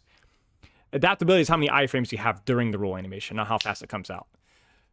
Like all the animations just are sluggish. So it's either like a bad connection with the game or the game is coded poorly or what. It was bizarre. It was just bizarre. It's such a goofy thing to have wrong. Movement is weird in that game. Like you're not fully control. It was such a weird thing to get wrong. It's like, it's funny. It's like why like of all things to be wrong. Yep. It's special, man. It's definitely special. Yeah, I think that's definitely the truth, Michael Myers. Like you can definitely see that the resources were split. But if you like it, there's definitely some the weapon selection is massive. They give levels away for free, so you can build a lot of different types of builds. They introduced weapon skills into the game and a little bit of infusion, which were obviously great skill because they kept those things moving forward. You have 360 control with your rolls almost. There's some other turning issues with that. I like the fact that they spammed bosses at you. But they obviously needed to make those bosses better, which they did a much better job with Elden Ring. Although Elden Ring still has some copy and paste, but yeah. Some of the bosses are peak. I think Sir Alane. I think Fume Knight was the most fun I had in that game. Power stancing. Yeah, I mean, there's a lot.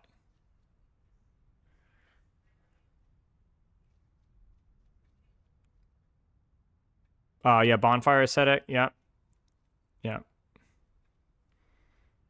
So you could definitely tell that there were some major historical issues with DS2. And if any of the things that I highlighted are things that you liked about the game, then like, dude, I don't even think you have to sit there to be like, subjectively, I enjoyed DS2. It's like, if you like that, then dude, those are things that are like, I don't know other games at that time that tried that. So like, yeah, of course, that's the way to do it. To be fair, the Burnt Ivory King grab hitbox. All Dark Souls 2 just as a whole has terrible grab hitboxes.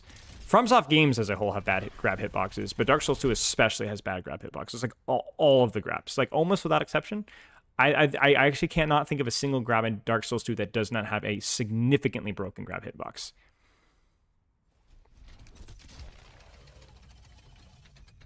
They're all broken, which is not to excuse it. It's just that it is a huge problem with that game. Yeah. In fact, even Sekiro occasionally, Sekiro the troll grab is broken, very very broken. Heal 90 pixel skip. I almost quit the game. First FromSoft game you ever played. First thing that you run into is a troll, and I was like, oh, this game is stupid. So I'm glad I didn't. But like, FromSoft is really bad with coding grabs. They need to introduce a system where it's not pass or fail, and if the hitbox goes through you, I mean, some of the grabs are irrelevant. You just miss. But they needed to have a system where, like, if the grab misses you, but you still technically get hit, you take chip damage, but you don't get grabbed. But yeah. It was development hell. One of two lead directors got fired halfway through, and they had to rebuild from scrapped assets to like some comatose stroked out fever dream. Yeah, I mean, it makes sense, right?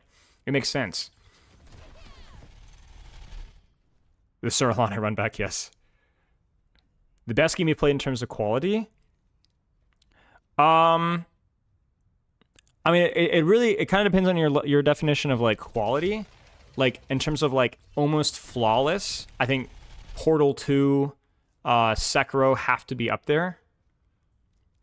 But I give major props to Elden Ring because it's not flawless by any means, but it does so much that's like, it's like how I can't really be critical of Elden Ring's flaws, especially since they fixed a lot of the balancing since then, because they're like, dude, but it did so much more. You know what I'm saying? So I'd say Elden Ring, Sekiro, Portal 2.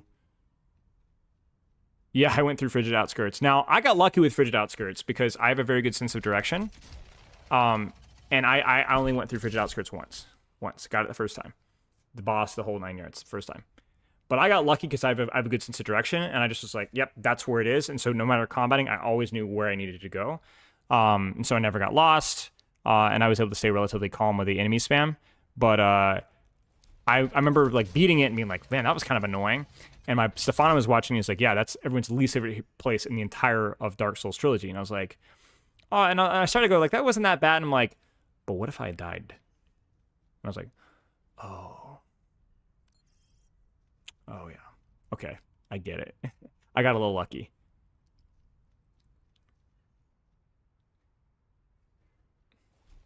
Yeah, you have to start back in the coffin, literally back in the other arena, the other area. You have to go through the whole animation, get in the coffin. Yeah. So.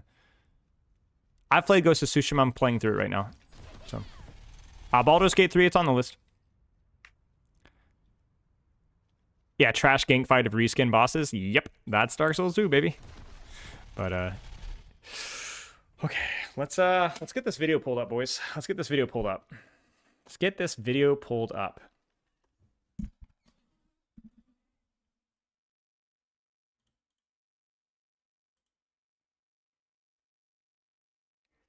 Yeah, they're reskinned because they're black, and they also have a new attack. That one goes like supercharge mode and starts to heal himself. So technically there's a different coloring, different attack, kind of. I'm just frick off, guys. I can't say anything.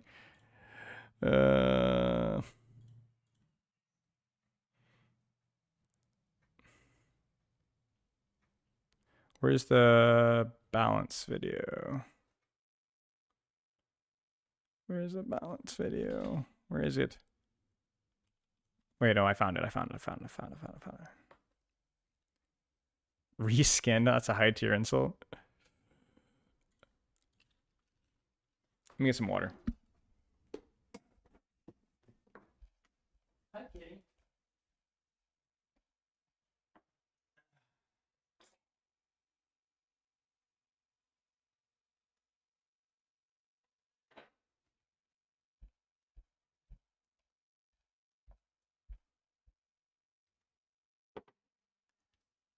Shut the frick up, Valoob. I meant like she's tall and stuff, you know? She's not like a petite doll, you know? You've just seen my wife. Okay, so before we go back into like letting this guy talk about his critique, so for those of you guys who don't know, Thursday we went through half of this video, and this guy brought us some really good points. This is a developer that's worked critiques, done a lot of critiques and stuff on like fighting games, but he talked about like just games as a whole. And I want to kind of take this pausing point, and I'll probably add this like once we post this, like edit it up. I want to provide the disclaimer that the reason why I was very harsh, I don't think I was mean, but very harsh, was that this developer is talking about games as a whole, statistics as a whole, player perception and balance and fairness as a whole, not just within fighting games. And I had some feedback here. In fact, I actually took some notes from another game dev in my Discord, and he had provided some criticisms of my criticisms, and he was like, well, from a fighting game perspective, fairness can be almost impossible because of matchups and macro and all that kind of stuff. So it's just basically impossible to kind of manage those things. And that's a good point. Like, obviously, if you think about it from a perspective of like, how do you judge hero strength if everything's a 1v1 game? Because then the heroes that have better matchups are just going to win more, but like then they might have really bad matchups. And then I don't know how it exactly works in terms of a drafting system and who plays what, but like pick rate, ban rate definitely has probably a higher correlation with win rates in a 1v1 game for sure. But speaking broadly, this did, I think that along with a lot of his other points need to be elaborated on more in depth. A good example of this is the pro scene in Age of Empires 2, where certain civilizations in Age of Empires 2 can actually can perceive to be very good, even though they're like B tier or A tier civilizations. They're not even the top, because all the top tier civs just get permanently banned. So you might have this impression that these civs need to be balanced. These civs are the problem, when the reality is just that the way that the game drafting system works. So the point being is that a lot of his conclusions with data, players, and fairness, I agreed with the concept, but I completely disagreed with the simplistic solution or conclusion he did at the end. If you weren't here for his conclusions, I'm not going to rehash them. You need to go back and watch my reaction to it and discuss it, or you can actually watch the video yourself. I think he puts his arguments together relatively well. But his conclusions, ironically, are also wrong, I think. And I did not agree with many of his conclusions, at least when he's speaking largely. So I'm going to let him kind of explain what he would do instead, with the caveat that I think that this is a complicated goal of balance, fairness, harmony, data, that I think is being overly simplified down to the point where you can't do anything about it. This is what you need to do instead. And I just do not agree with that conclusion whatsoever. And even if you factor in the fact that he's talking largely about fighting games, I think that, or if he has his experiences from fighting games, he has talked about gaming as a whole and not exclusively fighting games, which is the entire reason why I'm looking at this in the first place. He knows fighting games way more than I ever will, but from a large perspective, I just have not agreed with his conclusions. I think it's the same example I said of like, yes, data is very difficult to read and can lie to you. Yes, perfect fairness is also impossible, essentially. How do you define what a good game and a bad game is? What is the goal of a developer for a good game versus a bad game? What keeps players playing? And I think that there's a lot of nuance and discussion about that, right? But to say that there is no objectivity whatsoever in these, I think is just a simple, it's the equivalent of as being that edgy philosopher in high school. It's like, it's oversimplification of a complicated topic. That's just a really lazy cop out. Now, I'm not accusing him of laziness nor copping out. I think that for the interests of this video, he's being too hook-y, and I think that's compromising a lot of his points. He's not respecting his audience for having any sort of nuanced opinion, which is a shame considering this video is already an hour long. You know, we don't have to TikTok brain this. You know what I'm saying? You can actually simplify these things down. And if he actually believes that, and he's not trying to TikTok it down, then I just completely disagree. So I just completely disagree. Well, in order to tune for harmony, you're going to need a So basically TLDR is, but as we go into this, he says, this is the way that I tune for harmony. This is what harmony is. Now, the little section before this is, you don't really need to listen to it. He just basically talks about, it's going to be happy and good, and you're going to do this, and everyone's improve retention, active player counts, and smooth out frustrations, and just a lot of like typical goals that anybody would agree with, low-hanging fruit. So let's see what he actually, when push comes to shove, what is his feedback for gaming balance and design? things. First, you're going to need to put someone on your team in charge of game tuning, and that person needs to be able to play at a high enough level to feel the real game. They don't have to be tournament champions or the best in the world, but they should be strong enough to play alongside players of that caliber. This player needs to be under a few mandates. Number one, they can't play in tournaments, so they can't be selfish about tuning. I'm not saying no one on your team can compete, I'm just suggesting. So he's basically saying you need high-level players or player for on your balance team, and I do think that that's correct, because I do think that different friction points become problematic at different ranks. Case in point, Diva. Case in point, Sombra. Right, characters that have different sharpnesses to them depending on the rank that you're in for different reasons. Absolutely, I think this is a good take. You don't have to be high ranked to be a game dev. I think if all game devs are high ranked, I think that's a mistake, actually. But I do think that you need at least some of your demographic within there, or some of your team within that demographic, sorry. One person should not compete in the game that you are making. They can feel free to compete in other games to scratch that itch. Number two, they shouldn't even have a main character or weapon. And they should spend their playtime using... This is a good point as well. And this is actually, coincidentally, one of my strengths I have felt as a coach and game critic is due to the fact that I work with every single hero all the time. I'm constantly confronted both directly and indirectly with pain points, difficulties of that character. So I have a respect for most, if not all, of the entire hero cast. That's why I don't main a hero when I'm coaching. The characters or weapons the community think are the weakest, and against strong players using the characters or weapons people think are the most offending to see if they even agree. Number three, they should try to think of the game as a whole, play the whole roster relatively well, and understand what aspects of each character are the most core to their identity and fun. Bias reduction conditions, sure. I mean, I'm still biased, right? I'm still biased, but I know what you mean. Yeah, yes, I'm being difficult, but yes. Bias eliminating conditions. A player who, say, only uses grapplers or only uses shotguns and can't get out of their comfort zone is going to struggle in this role. Number four, they should try to understand the feelings of players at various skills. Let me give you an example of why this is important. A big picture view and a no main character. I played a lot of Vendetta when she first came out. I did not play versus Vendetta.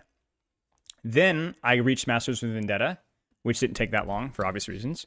And then I coached a lot of people playing versus Vendetta, and then I also played versus Vendetta. And I went from going, dude, there's sometimes this character just feels so slow and so frustrating.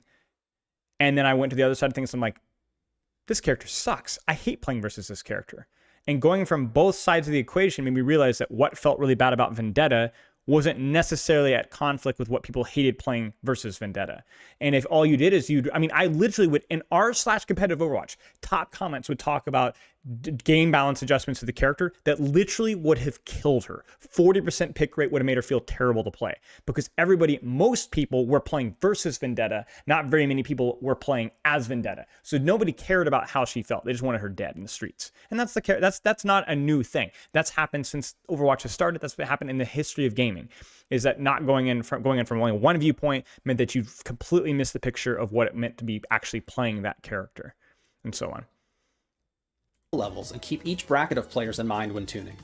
You don't tune to give weaker players a chance against more experienced players, but you do need to tune against inexperienced players' unique frustrations if you want to retain them. This can be...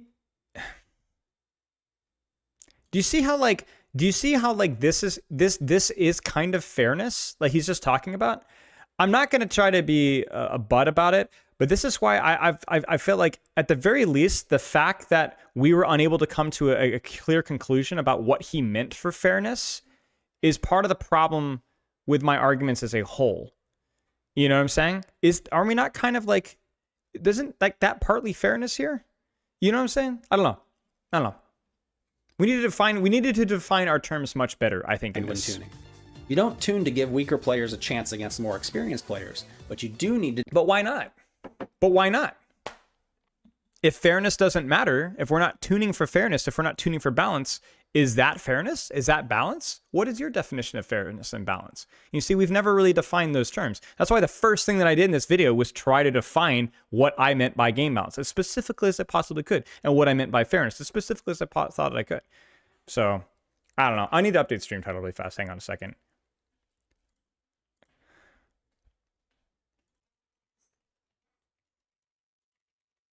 Okay. Yeah, that's my critique here, Tune against inexperienced players' unique frustrations if you want to retain them. This can be a challenging set of asks for a member of your team, but I believe it's crucial. This person is your... The definition I gave, I'd go in way more in depth on the previous, but the discussion is that statistical performance never has massive outliers. By massive outliers, I would draw the line randomly at 5%, 45 to 55, right? And the better performing characters in high ranks are characters that have better value and skill ceilings, so that you're rewarded for putting time into the hero, but done so in a way that doesn't make it so that certain characters, because the reality is that if you don't have skill ceiling characters that pay off with time, then you have no reason to learn those characters, which then directly leads to characters with lower skill floors overly dominating in low ranks. And I arbitrarily pick 45 and 55 because with my experience in Overwatch, which does not have a fighting game matchup problem, so I will not provide my 45 to 55 random line to any other game. None. Ignore that number for fighting games, MOBAs, ignore it.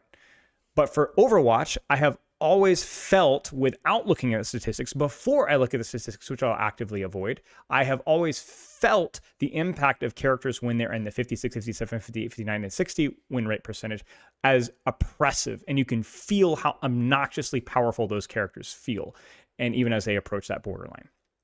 And I've always felt the opposite's true. When characters that are below 45%, they just feel unbelievably, egregiously bad, even given the context that stats do lie, and that there is a lot of reasons why characters can be overly or underperforming. But just globally, if that is the case, usually something stinks most of the time. So would you make that a hard rule? No, of course not. Absolutely. That completely boils down or narrows down the context behind the data itself. How do you define high skill ceiling? Who is a higher skill ceiling? Tracer or Ball? Winston or Genji?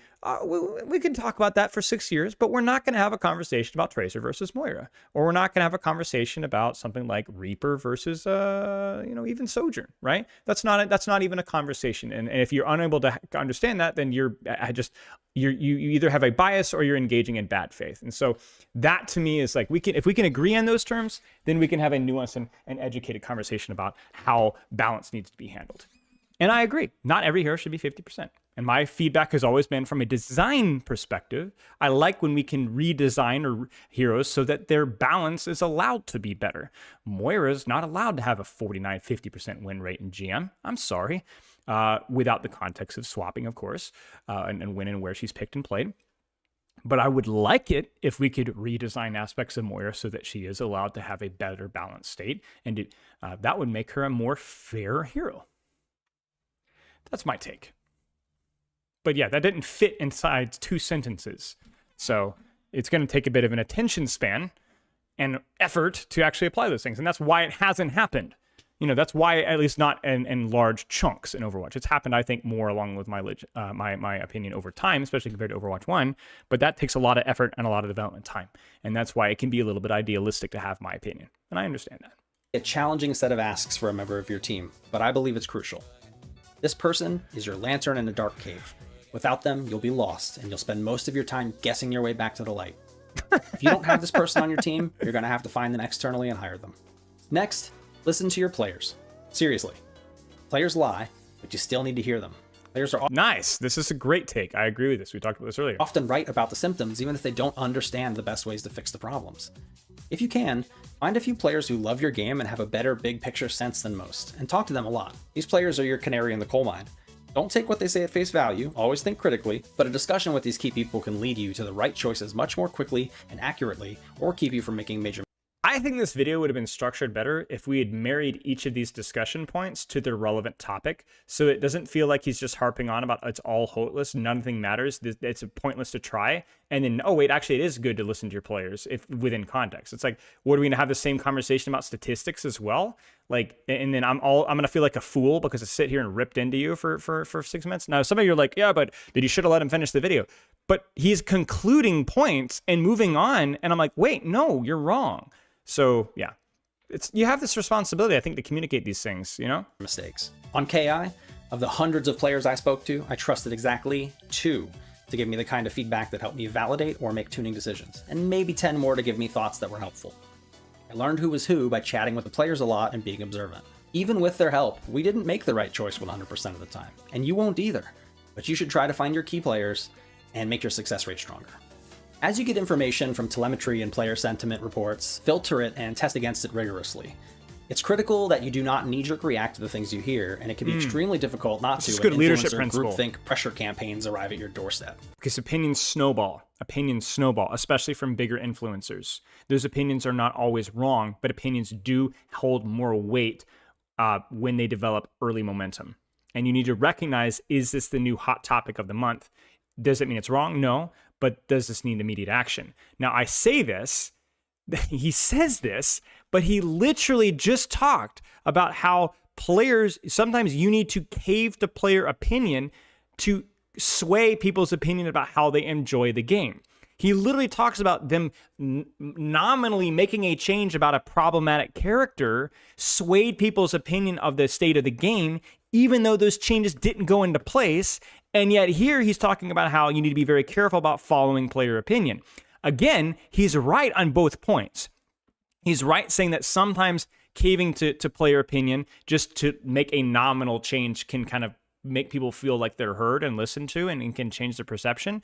But that needed to immediately been followed with, hey, you do need to keep in mind though, that there's a balance between doing that and just caving into whatever the popular consensus is, even when that consensus is wrong.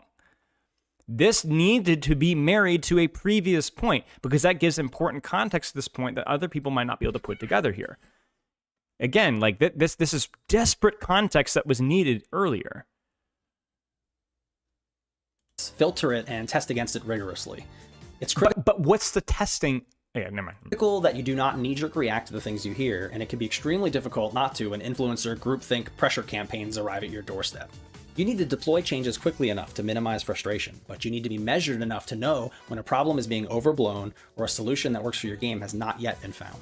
As an example, in Killer Instinct and Rumbleverse, I found that an average of 3 to 4 weeks worked for non-catastrophic issues based on those games' audiences and goals.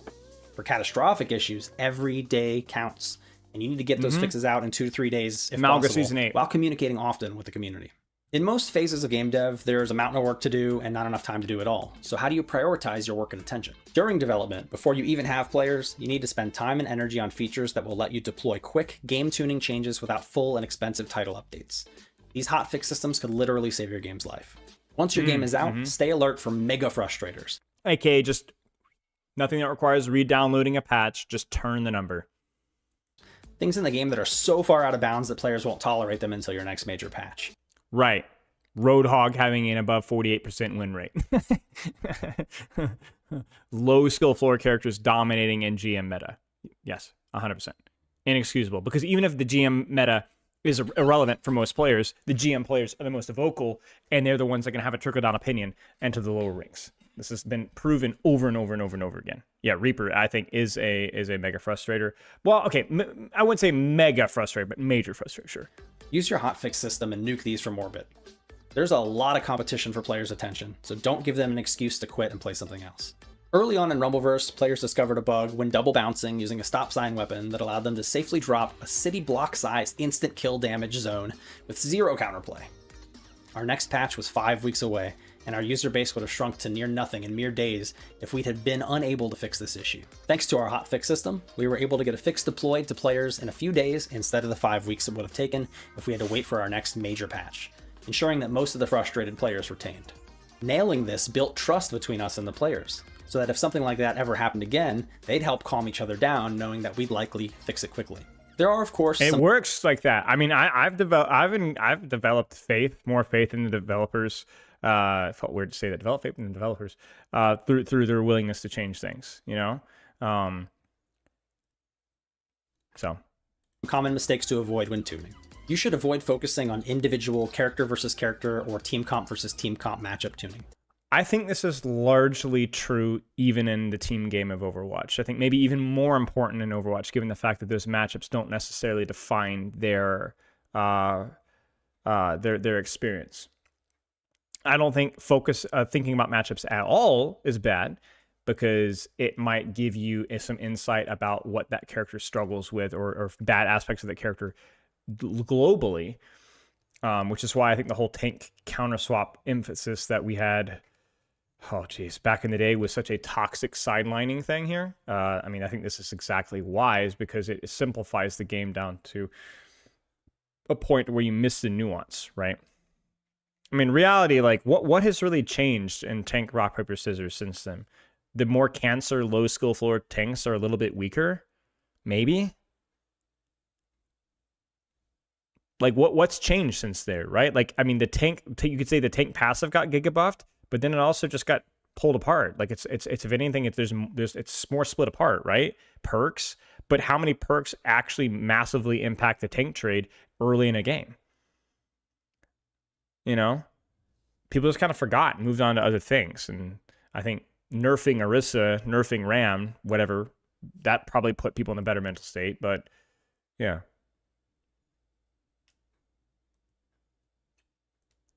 So conceptually, these things are big buckets of variables, and it's way too easy to get lost and cause unexpected knockdown effects in other areas of your game if you take on something so broad. Yeah. You should instead spend time on much smaller and clearer details, which I'll discuss in this section. You also need to avoid overreacting or reacting too quickly if the severity of the issue isn't high. Judge severity by the level of frustration it seems to be causing. Validate it yourself by playing against it and see how pissed off you get. So after all that, what exactly is my method? First, I start by thinking about the big picture of risk versus reward across the entire game.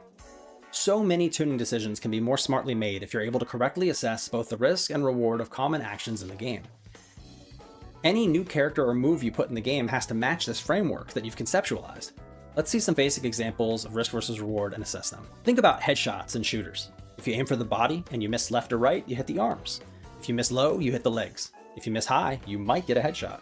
Your risk of missing when aiming for the body is at its lowest, and the reward is usually standard damage. If you aim for the head and you miss low, you hit the body, and you get standard damage. But if you miss left, right, or high, you don't hit the target at all and deal no damage. The reward for a headshot is vastly increased damage output if you can land it. As a system, the risk-reward of headshots makes logical and practical sense. This is a good example of an extremely common and effective risk-reward system that breeds thoughtful play, as both aiming for the body or head are effective, but carry different levels of risk and reward that change as you switch weapons, distances, fight targets that move at different speeds, or even increase your own skill level. Now let's look at a risk-reward problem. Take, for example, Ultimate Marvel vs. Capcom 3. If you use Magneto's heavy attack, which is slower and harder to land to start your combo damage will be high enough to kill even the sturdiest characters in the game. However, if you start your combo with a quick light attack that comes out fast and hits low, and it's one of the easiest moves in the game to land, your combo damage will still be high enough to kill even the sturdiest characters in the game. The lower and higher risk options both have the same reward. Now hang on a second, did you notice that he said a word there that's very important here? Then hits low, and it's one of the easiest moves in the game to land. If you start your combo with a quick light attack that comes out fast and hits low, and it's one of the easiest moves in the game to land. Attack that comes out fast and hits low, and it's one of the easiest moves in the and it's one of the easiest moves. Oh, and it's one of the easiest moves. Oh, and it's one of the easiest moves in the game to land. Your combo damage. Not just risk versus reward.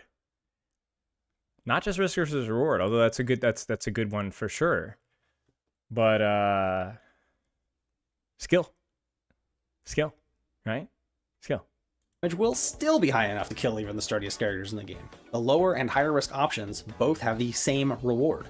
So in this, it's not is the higher heavy attack the lower risk one, or is it just take more time to get the timing right. I mean, I don't know this engagement at all, but he did use the word easy. Case, skilled players will almost unanimously gravitate towards using low-risk attacks since the outcome is the same no matter what. God. Where was this earlier, man? This is what I think most people, at least I've always felt, this is what people, okay, people aren't very good at communicating what they want with balance, but I think you could actually you could talk with anybody. You could talk with gold players, bronze players, GM players, and if you really got to the brass tacks, this is what people mean when they mean game balance. What he just said right there. This is why this is just YouTube clickbait, right? Now, trust me, I'm aware of that. Like, I'm guilty of that too. But this is what game balance, I think, is largely accepted to be. Risk versus reward, ease versus difficulty, sure. But this is what people mean. This is what people want. They can't always communicate it perfectly, but this is what they want. Let's compare that to another game's take on this. In Guilty Gear Strive, using a quick punch or kick attack has less combo options and scales the combo's damage and hit stun duration more harshly. Using a slower slash or heavy slash attack gives you the highest damage combo starters and lets you combo more generously. The lower risk option here has a lower reward. This gives players a reason to use more of their options in various situations, rather than falling back to the easy and quick ones. The next thing to look out for when hunting risk-reward problems is unjustified inconsistency. Let's check out Killer Instinct. In KI, every character has a 5-frame quick attack, but not every character has the same range or properties on their quickest attack. Not all of them get the same level of reward. Is this a problem? If the designers made these choices randomly, it might very well be. But if you deliberately design weaknesses into the character kits to compensate for their more extreme strengths, which is usually where their identity and fun lie, it could be perfectly okay to have a character whose quickest attack has poor range, or one that can't be rapid fire cancelled, or one that can only successfully combo into one specific unsafe opener special move. Context is everything. Equality will flatline the playstyles. Risk-reward should make sense within each character, but also across all characters. Consider the characters Saberwolf, who is one of the easiest characters to play as, and Arya, who is the most difficult character in the game to play as. As I mentioned before, high difficulty is a risk, as the player has way more mistakes they could conceivably make in a match. So he's just defining higher difficulty as more risk, which I guess is fair, but risk in what regard? Risk of failure? Like risk is in like you risk losing the match if you don't execute properly, but what if you're just a better player, and in which case the risk is essentially the same as playing an easier character? And also, I think this is why I've always been a big proponent of using accurate terminology like skill floor, skill ceiling, value floor, value ceiling, as in like the amount of time it takes to pick up the fundamentals, and then the amount of time it takes to master those fundamentals, and how much, because people will often conflate value with skill. A character like Tracer has an objectively high skill floor and skill ceiling, but you could get away oftentimes with not even utilizing aspects of character's high skill kit because she was so brokenly overtuned at times. And that's been the case for many characters, but that's a balance problem, not a design problem. So like this is why you have to be super precise with your terminology, super precise. He's saying difficulty is the risk. Well, that's my point though, right? That's my point. And this is why, but this is what people mean when they talk about balance. Most people. And I'm not so sure that risk is in of itself difficulty, because here, let me give you an example. Is a high risk, high reward character difficult? Think about it. Is a high risk, high reward character difficult? Not inherently, no. Absolutely not. How much effort or skill does it take to execute that risk? Is it hard for me to go buy a gambling ticket? No, of course not. High risk, low reward is to get the same outcome, sure. But like high risk, high reward isn't. High risk, low reward maybe is, but is that a balance issue or a design issue? Do you see, again, we're getting, so we got a hog one trick in the chat right here, I assume.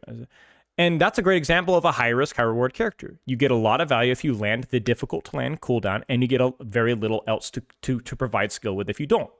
So is Hog an extremely difficult character to play? Well, no. Is Hog a very, very easy hero to play? Well, no. But a lot of the difficulty with Hog isn't really to do with whether he's high risk, high reward necessarily. It's the other aspects of his kit lacking nuance and whether they're low risk or low reward. Do you understand why that distinction is so important? Why it's so important? Like, you could argue that Wrecking Ball sometimes can be a relatively low-risk hero until the matchup's hard. But does that mean that he's easy to play? No, you have to make a lot of good choices to provide good value. So it's very important to be precise with your terminology. Risk is different from skill. Risk is the amount of things going wrong, which you might be like, well, doesn't that necessarily lead to a different result in the match? Yes, but is flipping a coin until somebody shoots you with a gun risky? Of course it is, but is it hard to flip the coin? Execution is different than taking risk. And the reason why it's very important to understand that is from a design perspective, saying that, oh, it's good to introduce high-risk characters that perform well is saying that, like, it is higher risk characters should have bigger rewards, but that's actually not a good balanced design. It's good to create characters where it takes skill, whether they are high risk or whether they are low risk. Do you understand? You could definitely conflate some consistency with risk versus skill, but as we mentioned earlier, Vendetta, things can go very wrong with Vendetta. Very wrong very quickly. That's a very high-risk venture with Vendetta to go N, and yet Vendetta doesn't really have much of a skill ceiling. You just kind of hope for the best, and that's mostly it. Can skill not also reduce risk? Well, skill can reduce risk, but in a player versus player skill-based matchmaking system, as you get better at consistently landing those skill shots because you're able to mitigate the risk with perfect execution, you are moved into a higher skill bracket, which then means that there is friction onto you executing on that skill correctly. And once again, it becomes a higher risk, in which case the character never leaves the stigma of high risk, high reward, or low risk, low reward. Do you see what I'm saying? You're right that executing it well reduces the risk, which then means that you're more likely to win the matchup or the mask. I don't know how it works in fighting games in terms of skill-based matchmaking, which then bumps you into a higher echelon, which means that the shortcoming of the character, things going wrong and things going poorly is inherent and never leaves. Is Sojourn a low risk but high skill character? No, Sojourn actually can be a relatively high risk character. Not risk just in terms of your life, but high risk as in if this button that I press does not go well, the game is over. I have nothing left. If Sojourn does not hit her rail, she is a bad hero. So there's no risk to her life, but there is risk to her value. What we're essentially defining with risk versus reward is characters that have a large portion of their output focusing on executing a specific task perfectly, otherwise it just doesn't work. What you're looking for is a character with a more a lower risk character with a character that has more ways of playing catch up. So, oh, I missed the skill shot, so but I position myself well, and I have another cooldown or another aspect of my kit that can continue to provide value. It's a difficult definition, and I'm not saying his definition is wrong by any means. I think he could be more precise with it, or broader, one or the other. Either more broad in the more general terms, or being more precise with what he actually means by risk.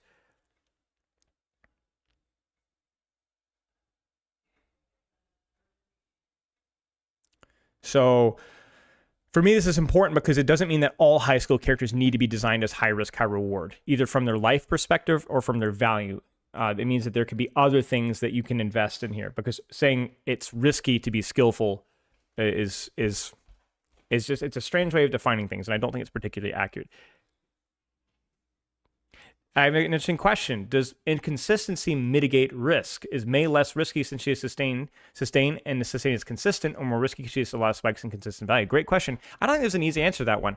I would define Mei as a relatively consistent hero for the most part, because Mei, while relatively medium to higher skill at the highest level, has a lot of ways of providing value, that all of them require high effort and high skill. You could fail every single skills check if you're not good enough. But if you misplace a wall, that doesn't mean your life is over. You can still hit a skill shot. You miss a shot, doesn't mean your life is over. You can still position yourself well. You didn't position yourself well, doesn't mean your life is over. You could still time your ice block correctly, react to enemy cooldowns, and try to play to hold your space longer. So there's multiple ways that Mei can provide value, which mean that Mei is, I would say, a relatively medium skill ceiling character, maybe even higher, but isn't really a risky character because there's lots of ways that you can compensate with value. You could even argue that certain characters become high risk, high reward at the professional level due to the utility that the character provides. Like, I wouldn't say Juno is a very risky character, but Juno could be a risky character at the highest level if you mistime your speed ring.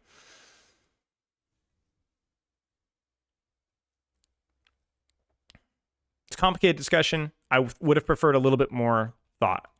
Not thought. That's rude. Not thought. This guy's smarter than I am. I would have preferred a little bit more clarification about this. High difficulty is a risk, as the player has way more mistakes they could conceivably make in a match, and their options may be much more difficult to optimize.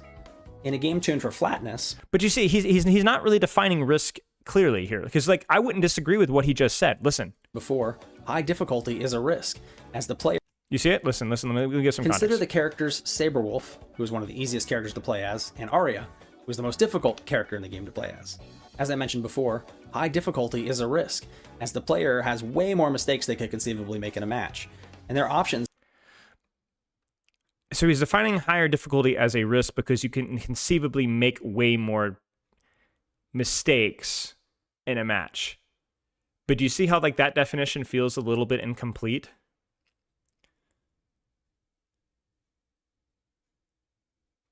Like, what if, like, think about it from a perspective, again, from Overwatch, right? Some of the easier characters, you make a mistake, you die. Does that make them higher risk? Look at the Mercy. Every single time that you touch GA, you could press it in the wrong direction. Every single time. Right? Is that high risk? You know, is that high skill? Again, I just think that there's certain gameplay loops that are designed with characters that often will have bigger payoffs for more difficult or higher risk decisions. That to me is more of a high risk, high reward. I have always thought risk is more about the feast or famine style of gameplay loop, high risk, high reward, rather than the difficulty of the character that's being played. Like, I actually think Tracer is an example of a relatively consistent hero, even due to her skill ceiling, because there's a lot of ways that you can consistently apply pressure. You can live your life. Like, even people remember the whole argument of like Tracer being glass cannon, and we talked about how like Tracer is not a high risk, high reward character. She's a difficult character, but even at a base level, even if you're gold, you're probably not going to have a lot more deaths than the average person. You're not going to screw up your blinks and lose the match, you know? The only thing that feels risky with Tracer is the pulse bomb, because it is a very much a skill luck check sometimes. Well, he said a risk, not the risk. That's fair. That's a fair point. But then again, it still leads me to the point of what does this definition really mean for us? We should just use the term variance, right? So that to me, I would say skill versus variance might be more clear terminology with what we're going versus. Risk versus reward makes more sense, but skill versus variance seems like a better expression of how we would design characters. We want to avoid characters that have super volatile variance. That would be my preference. We would prefer to have characters that have relatively consistent skill expression. And if there's a character that has more skill expression, then that character needs to provide more value in that front. And that might be skill versus reward, variance versus reward, or something along those lines. But again, that's my perspective outside of the fighting game sphere. But we are talking globally. This is why we have to be very precise with the terminology, because this maybe applies to this, as Retro Crasher says. Basically, in fighting gameplay, the harder the characters are harder to get value with and stay alive with. Like, you can make mistakes and just instantly die, right? Sure. But this is why the terminology has to be used in a more broad state, in my opinion. And Arya was the most difficult character in the game to play as. As I mentioned before, high difficulty is a risk, as the player has way more mistakes they could conceivably make in a match, and their options may be much more difficult to optimize. I don't necessarily disagree with that statement, that's all. Perhaps Saberwolf and Arya should have a similar potential at top levels of play. But when balancing for harmony, we must acknowledge that Arya's high difficulty means she should have a higher number of top-level advantages than other characters. Her higher risk should be justified by a higher potential reward. If an easier character could match her potential, almost no one would invest time into the character. I mean, this is literally what we said within the context of what talking about data, what balances, what players lie, and so on. This is literally what we talked about, right? So I'm glad I agree. So of course I would like what he says, but I'm just saying from a context here, this is why this should have been said ages ago. This is what I've defined. I think any rational person will probably define as probably good game balance, if that's what the intent of the game is to be a competitive game. Now I say the intent carefully because there are some games that don't really care about balance whatsoever and just kind of put out content because game balance is hard, and some games just don't really care about balance whatsoever. And I don't think that necessarily objectively makes them bad games. It just makes them objectively bad PvP competitive games, objectively bad competitive games. But from a subjective experience, they could be a very good game. It's just not the game that's built for competition. That's what we're talking about with this entire video, though. This should have been the first thing that we talked about before we got into the nuance of why it can be so difficult and why it's not quite so easy. That's why I front-loaded my definition at the very start of the video before we talked about all this. Imbalance can absolutely ruin a game, or imbalance could create harmony. How? So he's defining imbalance as risk versus reward dictating the balance, not the strict 50-50 watch. But he's saying balance doesn't exist because this is what I would define it, because this is how you should balance. That doesn't make sense. That's like saying government by concept is inherently flawed, so this is the best version of government. Right? I'm being a little bit bad faith here. I'm kind of caricaturing his argument a little bit, so bear with me. But you kind of see where I'm getting that a little bit. Could match her potential. Almost no one would invest time into the character. Imbalance can absolutely ruin a game. Or imbalance could create harmony. So imbalance can trash a game, imbalance can ruin a game within the context here. But I think any rational person, so he's the problem here is that he's accidentally, not purposefully, I think he's strawmanned game balance as everything is fair, everything is 50-50. When I don't think that if you think about it for more than 2 seconds, most games would define that by that. Maybe that's the end nirvana to have all heroes require skill and execution, but I don't think anybody rationally thinks that that's ever going to be the case. How? If each character's moves are not built equally, there's an imbalance in their strengths and weaknesses. Without the imbalance of high-risk, high-reward characters living alongside low-risk, low-reward characters, player identity gets stifled. Yes and no. This is why we need skill 4. Listen to this sentence, guys. Tell me what you think. High reward characters, there's an imbalance in their strengths and weaknesses. Without the imbalance of high risk, high reward characters living alongside low risk, low reward characters, player identity gets stifled. Okay, so let's replace the word risk with skill. Without the balance of high skill, high reward characters and low skill, low reward characters, high reward characters living alongside low risk, low reward characters, player identity gets stifled. Player identity gets stifled. So first off, I would, okay, let's let it play just for a second. You need to find the right mix. So long as the risk reward values across your game make sense together, player identities will shine through and create variety and reduce repetitive play patterns. For instance, low or no risk tactics that have high rewards, such as safe jumps in fighting games, can be simultaneously boring for the attacker and very frustrating for the defender. Try to use this line of thinking to identify. Okay, but why? So why is it important to have low skill, low reward and high skill, high reward? Kind of a moment of citation needed, no? Right? Like that, you need to elaborate more on that. Now, I'm going to defend his point to an extent. I do think it's good and interesting from a game personality to have more accessible heroes with simpler kits, not skillful, but simpler. Like there's fewer things to think about. From a learning perspective, we know that that's how people learn the best, is when there aren't as many variables, right? My buddy begged me to download Marathon, free play trial, and we were playing it, and I'm a shooter guy, recently anyway, and I was completely overwhelmed with that game's tutorial. Like the UI it's a beautiful looking game in many aspects, and the music was great, but I was like, dude, what is going on? Why are there 575 different buttons? Not even to mention the armory rollout. I had no idea what was going on, and it kind of compromised some of my enjoyment of the game. But that's the skill floor. That's just simply understanding what's going on your screen, what the guns do, what the buttons do, what the loot does, what the UI means. That's the simple floor of the character. And I would agree that having a mixture of characters that both feel accessible and with somebody wants to kind of bite off more than they could chew. But as you guys have heard me say a million times, and I'm going to repeat it here because I don't know if this is going to be some new to audience here, right? Is simplicity of entry does not mean simplicity of mastery. Let me give you guys an example. Chess, very low skill floor board game. If you want to define it as a board game, it's not hard to understand just what it does. You move your pieces this way, and you can kill the enemy opponent's pieces.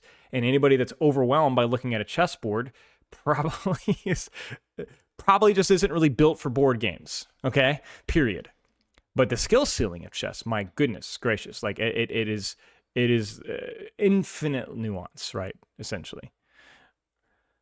When I look at something like a game that has characters that look appealing and simple for new players, and a character that is more appealing for new players, but ones that want to feel smart, I go, yeah, I can understand the argument for that personality. And I think I wish there was more studies in this kind of stuff, but there's probably some objective truth. People's identity being tied into, I'm a complexity guy, I'm a basic guy, or I like different visual things, okay? However, that is not what skill ceiling means. And this is why I think it's really important that we define skill, not just risk versus skill, but skill floor versus skill ceiling. I've said this a million times with Overwatch, but other games that I've played, there are a lot of classes and civilizations and champs, heroes, whatever, with pretty understandable and basic kits that don't require a lot of nuance to execute at a relatively decent level, but that demand you to execute better and better as you get better and better. That's the definition of a lower skill floor, higher skill ceiling. We talk about Winston to an extent with this, Lucio to a lesser extent like this, and so on. I'm sure there's an application with other heroes in other games as well. And I am yet to find a convincing argument that all games need to have characters with low skill ceilings. All skill is relative in a skill-based matchmaking game. And if I pick up a relatively easier character at the beginning, maybe it would be frustrating for me to be able to compete. But that simple doesn't mean easy, essentially. And I think saying that it's compressing player creativity and identity by only having complicated high-skilled characters is conflating complication with skill, with difficulty. It's not the same. It's not the same. So I've always been a fan of have a variety of characters that are accessible, but characters that it's impossible to balance them perfectly. Of course, that's complete hubris to think otherwise. But the goal should be that like even a Moira player can learn to provide skill. It's funny how quickly we could change that definition. Imagine if Winston was perceived as the Moira of tanks. You see how easy we could make that decision, right? But that's not the case. Why? Because this kid is well executed. Is it complicated? In no ways. No, it's not. But that's how it is. That's how it is. That's the definition of a relatively simple skill floor being executed really, really well. And I think that's a standard that a game should at least try for. And I think that saying that like the difference between a Ramatra or ironically in many ways a Vendetta or a Winston is that I think Winston has a way more accessible, but Winston ages way better skill-wise, both in terms of playing versus him and playing as him. That should be our goal. Just because, Rivals is a great example of a very confusing game initially, because there are oftentimes many characters with very bloated kits, and a lot of kits that once you solve them, that's it, you've solved it. Anyway. Player identities will shine through and create variety. So he's saying a lot of things that I kind of agree with. I would have liked more context and more citations about what he actually means, but I'm not so. I don't like that this. I don't know that this is a myth. I don't have enough information to claim that. But in my experience, that would be my argument. Living alongside low-risk, low-reward characters, player identity gets stifled. You need to find the right mix. So long as the risk-reward values across your game make sense together, player identities will shine through and create variety and reduce repetitive play patterns. For instance, low or no-risk tactics that have high rewards, such as safe jumps in fighting games, can be simultaneously boring for the attacker and very frustrating for the defender.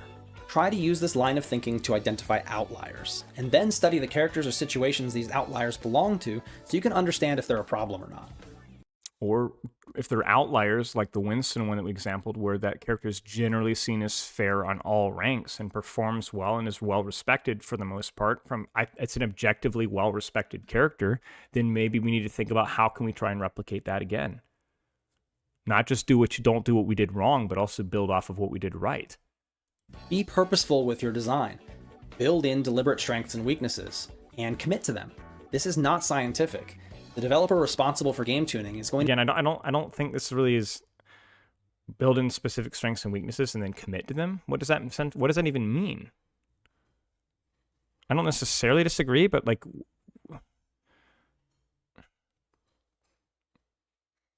I don't know. They need a strong vision, a clear understanding of their target audience, and the ability to step back and try to feel all of this from a distance and see the big picture. The next thing you need to stay on top of is frustration.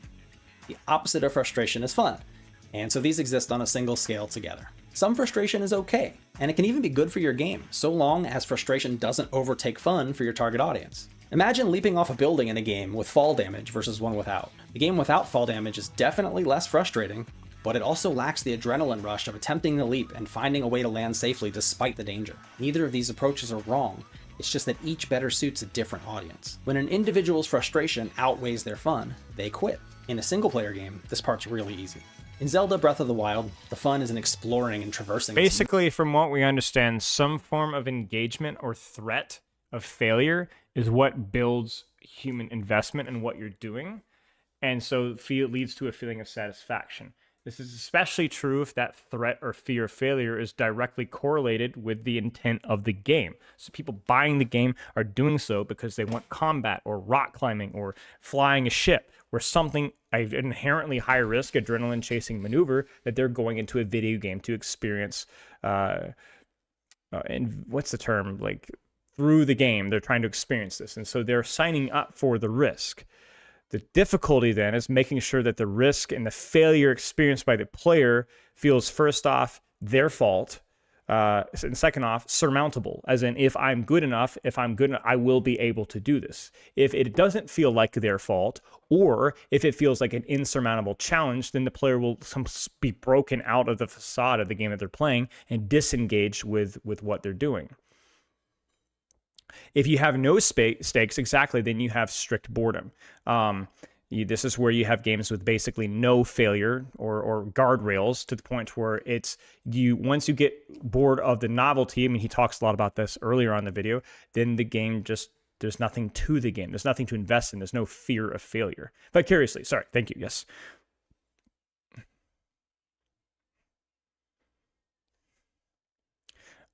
Kingsley, I understand what you're saying. The reason why I'm especially sensitive to that statement is I feel like that one of the modern game design things is to make characters with fewer stark strengths and weaknesses and generally more dynamic with more options. And I don't necessarily think that necessarily is... I understand what you're saying, but I don't want to conflate the concept of just like power creep and no character has any strengths or weaknesses with the same thing as just making a character that has more dynamism with how they approach things.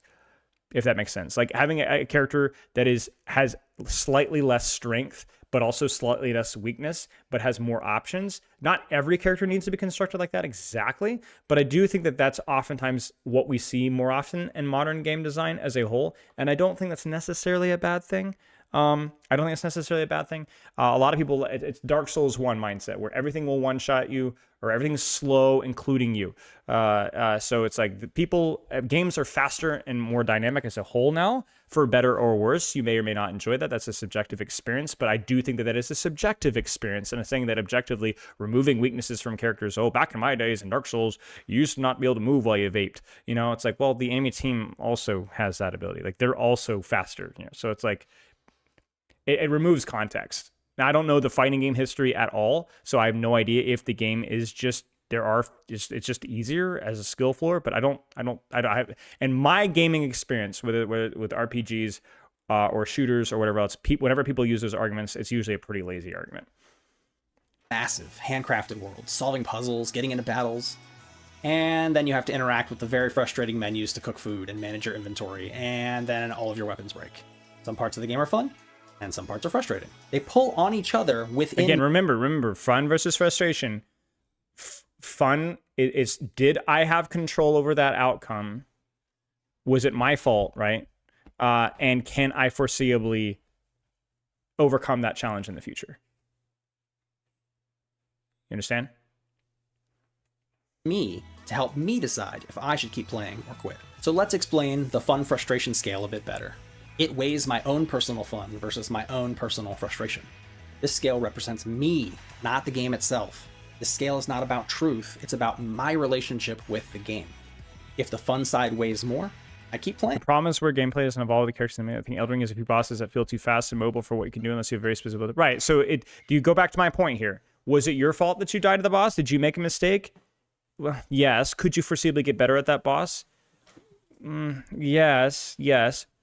But there's other categories too. One of the Elden Ring's problems is that your lack of is the one-dimensional engagement with the problem. So the last thing that I would say, maybe the third thing here, is that is there a depends on the game's intent, which is probably why you didn't include it, but are there creative and unique and dynamic ways to approach the problem? And if the answer is no, then oftentimes people look at the problem as tedious. A good example of this would be like, how do you win at chess? What a stupid question. How on earth do you win at chess? Like, it depends on the fundamentals of the game and the strategy and how you move pieces, right? Love you. How do you win at Overwatch? What a stupid question. What hero you're playing? What map, right? So it's a dynamic and interesting problem to solve. Your complaint there is that the Elden Ring bosses felt too fast and too mobile for what you could do, so it's not fair. And this is the key point here. That part's subjective, whatever. But unless you have a very specific build to punish it. So what you said is that the problem is that you just have to find the one solution. And in a fighting game like Elden Ring, that doesn't feel very rewarding. It's not a puzzle game where there really is only one solution and the player goes into the game expecting that. With Elden Ring, there is that expectation of an RPG where I can approach the problem uniquely depending on the class. And you are right that there are a lot of problems in Elden Ring and other games like it where actually the answer is no. There really isn't a very good solution with the solution that you've chosen to go with. And that is at odds with what an RPG is supposed to do. Role-playing game. You choose the role, you can find your solution. And a lot of those solutions are not very dynamic and not very thoughtful. And I've had a lot of issues with this with Dark Souls 1, 2, and 3, that there are certain bosses and certain points in the game where to solve a situation, you're not rewarded for thinking outside the box, you're not rewarded for thinking inside the box. You're rewarded for only doing this one thing that the game wants you to do, and it might not line up with your character's strengths. And then it trivializes the encounter completely, and you're left feeling unrewarded. They're like, well, I just did with the one thing that they wanted me to do. That wasn't a very clever or a creative problem. That's like writing the quick brown fox jumped over the lazy dog 100 times instead of writing an essay from your own perspective. It's just not an interesting engagement. Yeah, it's silly. I agree with you. Yeah, so I'll place weights that represent my personal enjoyment from exploration, puzzles, and combat on the left side. The fun side of the scale is heavier now, and so it moves down. Fun weighs more. And now I'll place weights that represent my own personal frustration from having to cook or navigate menus. No, hang on a second. Hang on a second here. So this is important here.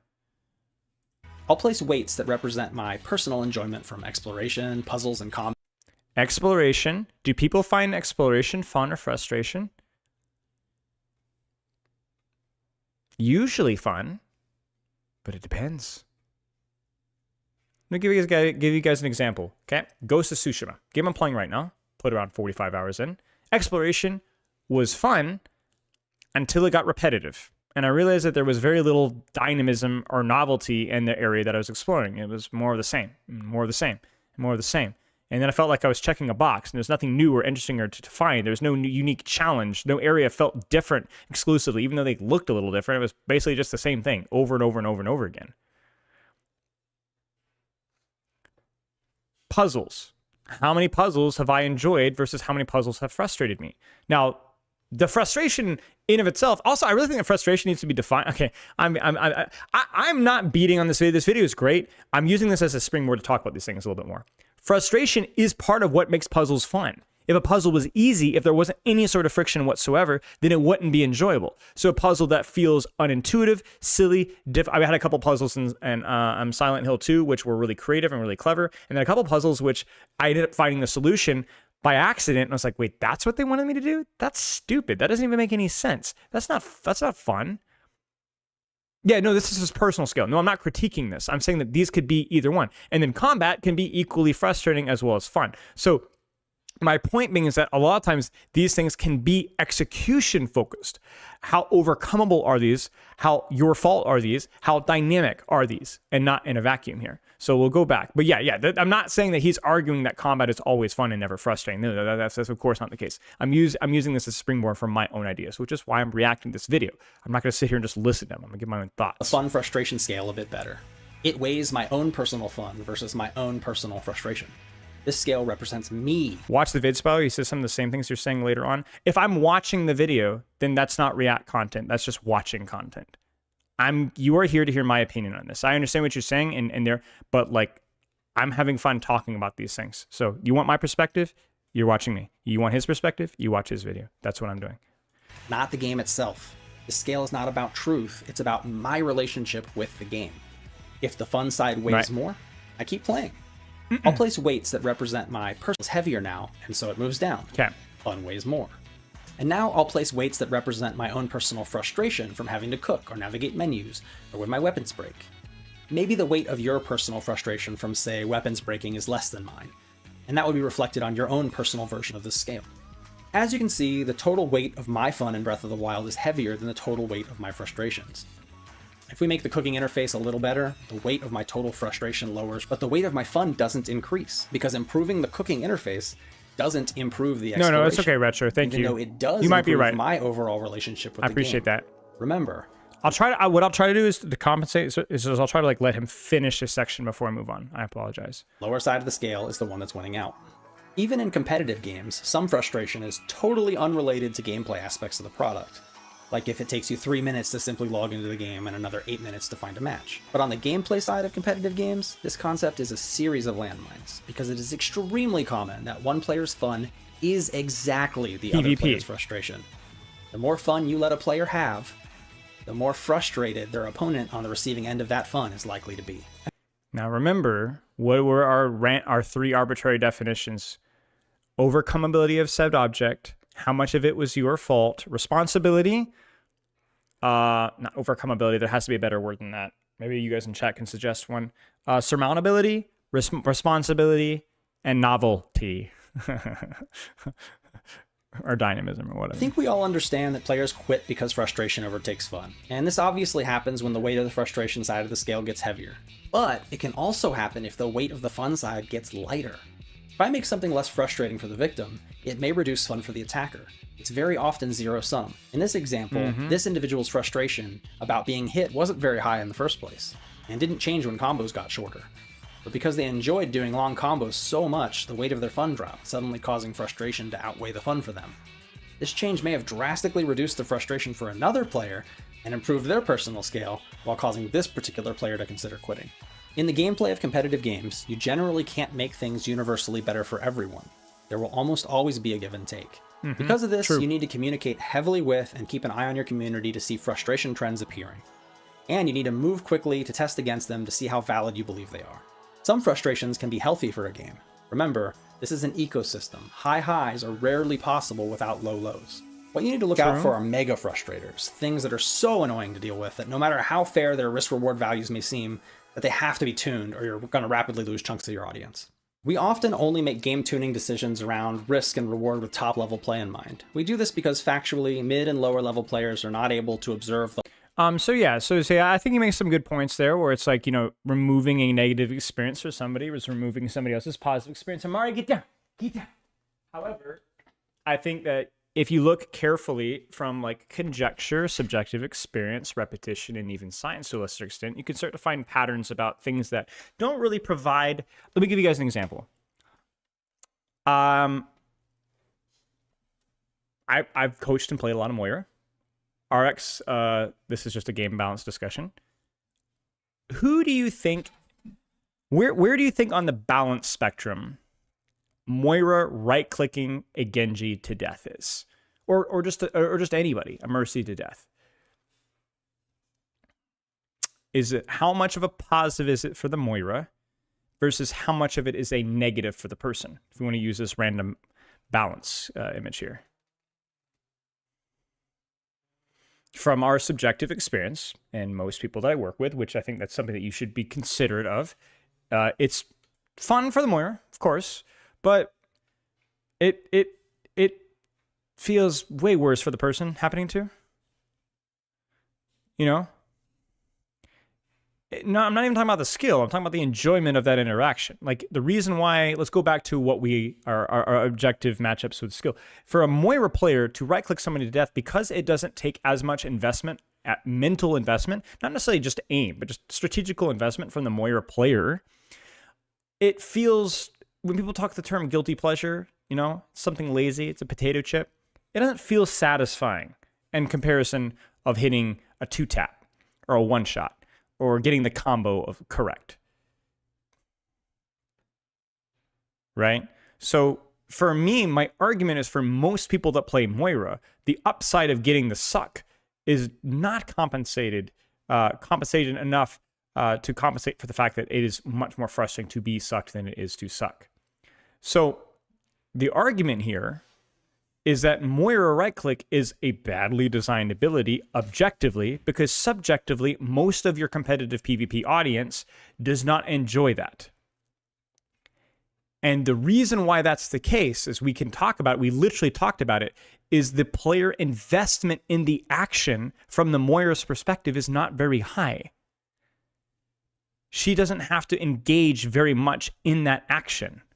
So it doesn't feel as satisfying when it's done. One player is playing Rivals, the other one's playing Overwatch.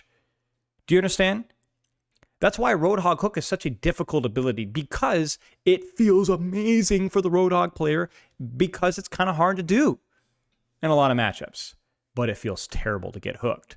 So Roadhog Hook is a can of worms, because it is very fun to land, because it is very challenging and engaging to land, but it feels terrible for the player.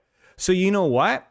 We don't need to talk about Roadhog Hook. We can talk about his health for the game and when and where he's picked for other reasons. But for the fun versus frustration, maybe Roadhog Hook is a great example of a complicated discussion. Maybe Mercy Movement is a very satisfying and popular thing that feels great but can feel frustrating to play into. But Resurrect, as a Mercy, most of the time when Mercy gets Resurrect, it isn't thrilling. It isn't she diving in the middle of a combat. Sometimes it is, but more often than not, it's not. And from the other perspective, it's way more frustrating than it is fun for the player. So for me, those are the things that we need to target. And those are the ones that we need to replicate. The things that feel more fun to do, but don't frustrate you that bad when they happen to you. Like when I get slept by Ana, right? Or when I shoot into Genji deflect, or when Tracer blinks around me. That's all subjective experience, but you can definitely develop some ideas of what to look for, right? Mercy Movement, right? Those are things that are probably more fun to do, or equally fun to play versus. And then ones that just, because they don't really require a lot of engagement, they frustrate you. That's why Hinder has always been just not great for Cassidy, because I don't really devote a lot of, like, I hate getting hindered, but as somebody that actually, like, Cassidy is probably my most favorite hit scan to play because I really like the way the gun feels. I don't really get I get almost no enjoyment out of Hinder. Like, I don't find that fun to use almost at all. Like, almost at all. And you guys that have played Cassidy chat might kind of understand where I'm going from. It doesn't feel like strategically satisfying or mechanically satisfying. It just is. It just is. It's just there. You know? So Hinder is a great example of, I think, of a really badly designed ability, because it doesn't bring very much enjoyment and it brings a lot of suffering. And so that seems to me, for lack of a better term, to be a low-hanging fruit to be immediately get axed. Nobody ever says big Hinder, right? Whereas a Cassidy 2-tapping me or a Sojourn railing me in the head, I freaking hate that. But I really like doing it. And so that's a much more complicated discussion. That's not an easy fix. When I get primaled by Winston, I don't like it. I don't like getting juggled by Winston. But I'm like, it feels good to do. I can at least, and I can respect the skill behind it a little bit more. You know? And it's not, I wouldn't say it's exclusively skill-based necessarily. Like, obviously, and certainly I would argue that it's not all mechanical skill either. There needs to be some sort of strategy behind it. Like, oh, you outbrained me there, you outthought me there. So this is not an argument of, this is why I brought up mercy movement there, although that's technically mechanics, or brought up deflect timing, right, from Genji. Those are not necessarily mechanical things, but they're strategic, right? And so there's a sense of visceral satisfaction of like, oh, I outsmarted that person. In any game, that's going to be the case. That feels good. That feels that tips that fun thing up a lot. I like his argument here. He does a good job explaining about in the PvP game, it's very difficult to have your cake and eat it too. And this is why you cannot remove friction and frustration from your game. And it's the reason why that's friction, even in a PvE game, is a lot of the reason why people play it. I mean, you'd be hard pressed to find a relatively considered well-made game from any genre that doesn't have some form of friction or frustration. And improve their personal scale while causing this particular player to consider quitting. In the gameplay of competitive games, you generally can't make things universally better for everyone. There will almost always be a give and take. Because of this, you need to communicate heavily with and keep an eye on your community to see frustration trends appearing. And you need to move quickly to test against them to see how valid you believe they are. Some frustrations can be healthy for a game. Remember, this is an ecosystem. High highs are rarely possible without low lows. What you need to look out for are mega frustrators, things that are so annoying to deal with that no matter how fair their risk-reward value... A good example, by the way, remember we talked about agency, right? A good example of a very high skill thing done that should be removed from the game, in my opinion, on the fun to frustration, is Widowmaker. Headshots, right? I'm a big Widowmaker here. Why? Do I respect mechanical skill required to... Of course. It's an immense amount of effort. And when I get killed by Widowmaker, oftentimes I'm like, oh, that was a good shot. But I'm also like, the reason why I don't like that engagement is because there is a big lack of agency in what I can do into that matchup, oftentimes, besides just don't peek her. And that's just not very fun. I don't get to engage with that character. I don't get to trade with that character. So Sombra's frustrating for some people. Is it hard to play Sombra? Yes, it is. Very hard character. Is there counterplay to Sombra? Mm-hmm. Is it intuitive at all? No, not for many players. And there are also limitations, like even on console, just to turn around and do it takes a monumental amount of effort. So the ability to, again, overcome that challenge, to understand your mistakes in that challenge, is the key part of what makes gaming competitively, and just competition in general, important.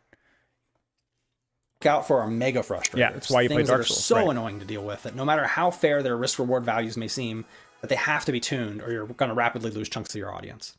We often only make games... But I would love for him to kind of elaborate on that a little bit more, about, like, I think I've tried to kind of elaborate what I think he means, but I just think about these things a lot. So. Tuning decisions around risk and reward with top-level play in mind. We do this because factually, mid and lower-level players are not able to observe the whole of the known game yet, and are extremely unlikely to notice the risk-reward tuning that we do. But when tuning against frustration, we need to consider all levels of play.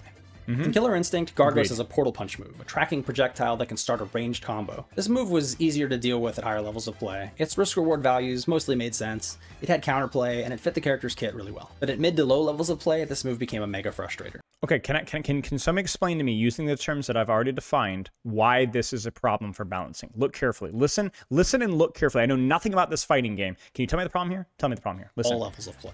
In Killer Instinct, Gargos is a portal punch move, a tracking projectile that can start a ranged combo. This move was easier to deal with at higher levels of play. Its risk-reward values mostly made sense, it had counterplay, and it fit the character's kit really well. But at mid to low levels of play, this move became a mega frustrator. Okay, can somebody tell me why? I don't know anything about this game. I'm speaking from a point of confidence. I might be totally wrong, but I think I know why. I think I know what the problem is with this move. I want you to look carefully here. I'm going to turn the audio off. Watch. What's the problem with this from a low rank perspective in a fighting game? Do you see it? Look. What do you do about that? It doesn't feel interactable, and it is. He says that there was counterplay, but it's not at all intuitive. Like, if I was playing this game, a fighting game, and there's this jackass doing this, and I'm like, I would be like, dude, what am I supposed to do? I can't, what? It's so unintuitive. It's completely unintuitive. So there's no easy idea of it's not that it's easy to too hard to solve. It's that I don't know the path with which to do that. See, the most discouraging part of any project, I'm talking about period, not gaming, not competition, life. The most discouraging part is when you are maybe progressing but making no progress. when you're blindly going around. This is why weight loss for people can be such a discouraging thing, because especially early on, you don't see results. And so none of your work is being rewarded. And so if you are playing this game and trying to learn this matchup, it might take you a long time to even figure out what's happening, much less what to do about it. Whereas a better designed gaming in matchup would immediately tell you what's wrong. And you would be like, man, it's gonna take me forever to figure this out. But at least I know what I'm supposed to do. That would be like the definition of a higher skill floor matchup. It's how do I block it? Right, exactly.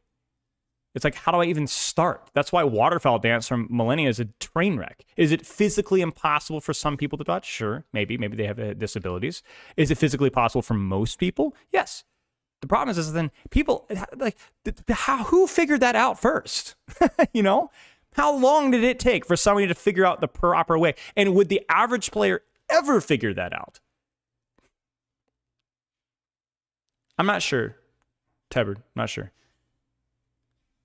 It's not intuitive. There is no path of improvement. There is no reward. And gaming is supposed to do what life doesn't. Life doesn't always reward you for putting time in and figuring things out. Gaming is supposed to be like, hey, life sucks sometimes. You work really hard, you don't get that promotion. You put a lot of effort in it, you get no reward. But you know what? If you put a lot of reward and a lot of effort here, you will see the results.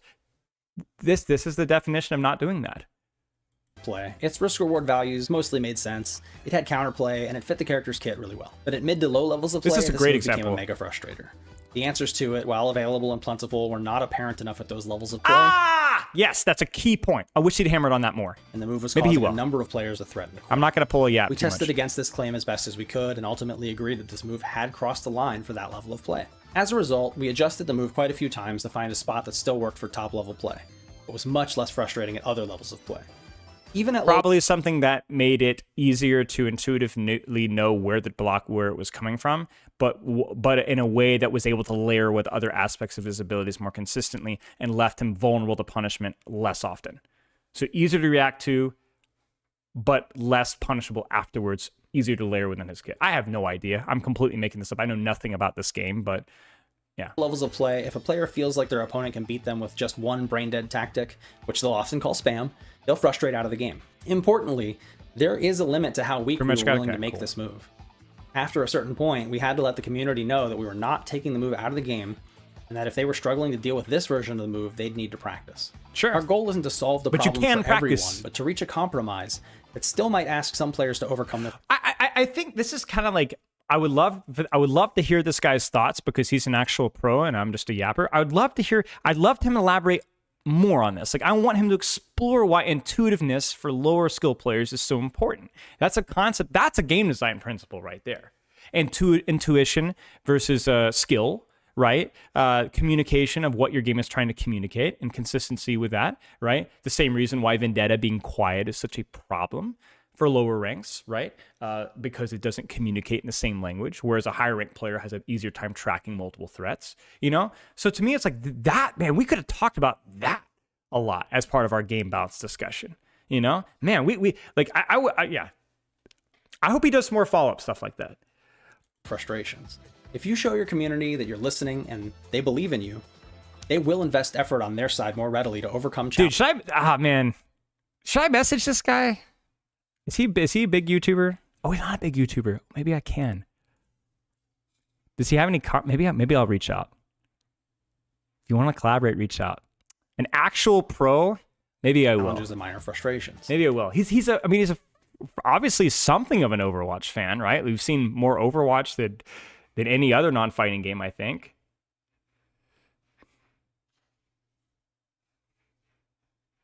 But then there's also player intuition versus inaccuracies and unintended consequences of game design that caused the meta to be developed. Some of the developers entirely didn't mean for it to be, and I can't back out from. Yeah, I understand that 100%.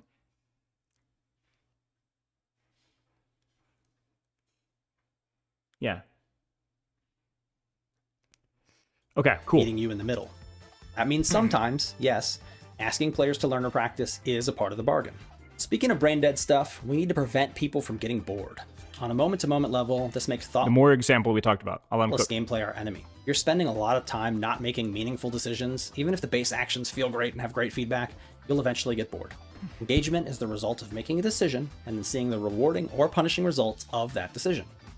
This is why I actually am okay. I mean, like, I target Moira Suck, but notice I don't target Moira Orb. Now, technically, Moira Orb is easier mechanically. But the difference between Orb and Suck is that Moira Orb engages you on when to use it, where to use it, and provides even audio rewards. Ticky, ticky, ticky. Now, you may not like Moira Orb, but I would say from that fun to frustration balance thing, I think Moira Orb has a lot more fun going for it than right click. It's more interesting. It's more thoughtful. It's more creative. It even sounds better. Right. Shared cooldown. Right. So there's some risk reward. So for thoughtless play patterns, I don't see Orb being as much of a problem as Suck, even though people might look at them as similarly poorly designed abilities. I don't.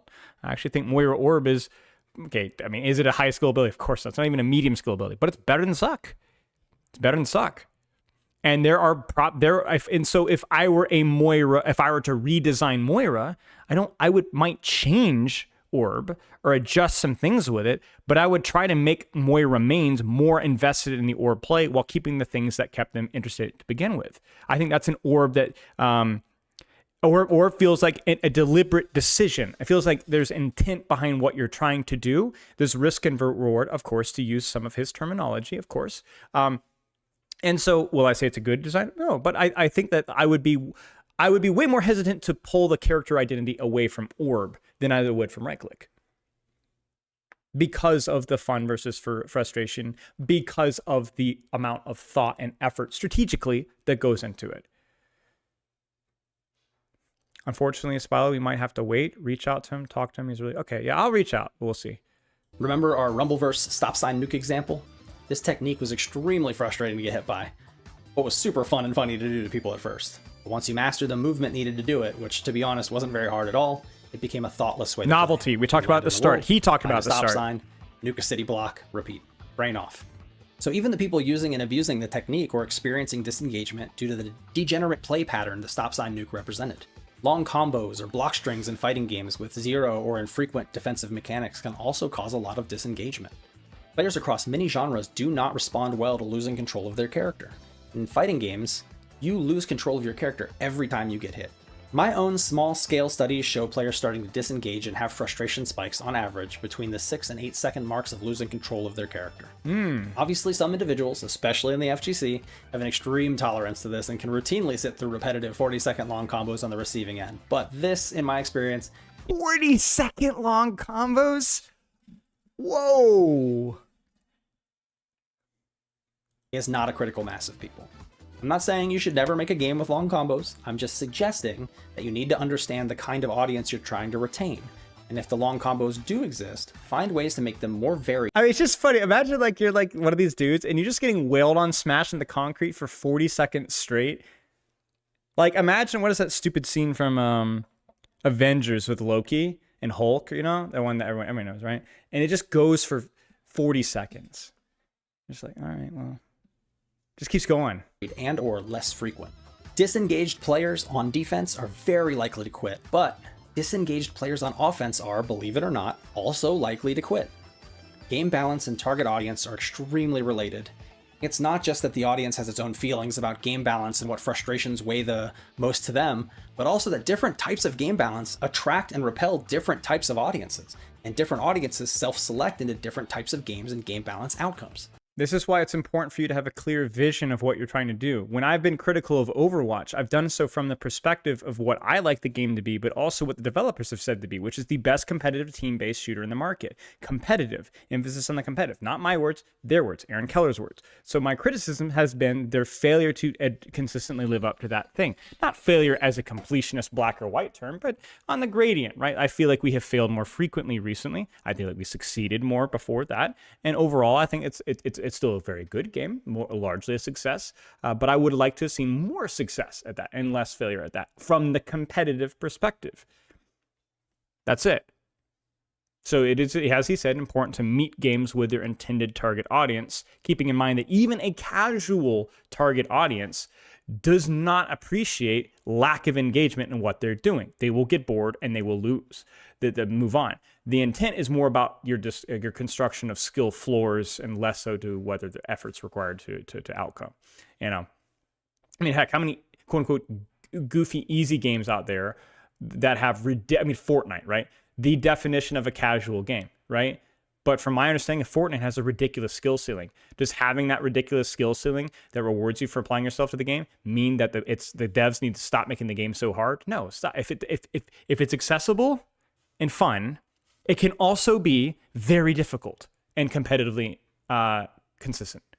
I think that those are not conflicting goals necessarily. Let's look at 3 example scales. In the first, developers worked very hard to sand off every frustration they could, regardless of how much fun had to go to achieve that. Even though the weight of the frustration side is light, so is the weight of the fun side of the scale. This can result in even very minor frustrations feeling oversized, and make spending time with the game feel not worth it because the fun it delivers is sterile or bland. Players of this game have less reasons to quit, yes, but they also have less reasons to play. In the second scale... But I would appreciate... what's an example of this? I don't know, because like people, the problem with that argument is I don't disagree objectively. I think it's just true, right? But people really take that argument and run away with it. People take that argument and run away with it in terms of making games easier, even though it's not at all what's being described. People take that argument and run away with making kits more dynamic. People take and run away with it and prove that old game design is better. Why Dark Souls 1 is better than Dark Souls 3. People take that one and run with it. Maybe I would define that as simply shaving off the complexity and the punishability of character, or the it's not risk versus reward, really. It's tough. It's like, is Moira part of this? Because there's very rarely with Moira do you have a really, really bad game, but also you never really, really have a great game. Are we just going to keep beating on Moira with this one? I don't know. Most of your experiences are even, but I don't think Moira mains would necessarily agree with that one. It's hard to say. I agree with the point, but it's difficult to define these terms here. Less reasons to quit, yes, but they also... This theoretical game has a very high frustration weight, but it also has a very high fun weight.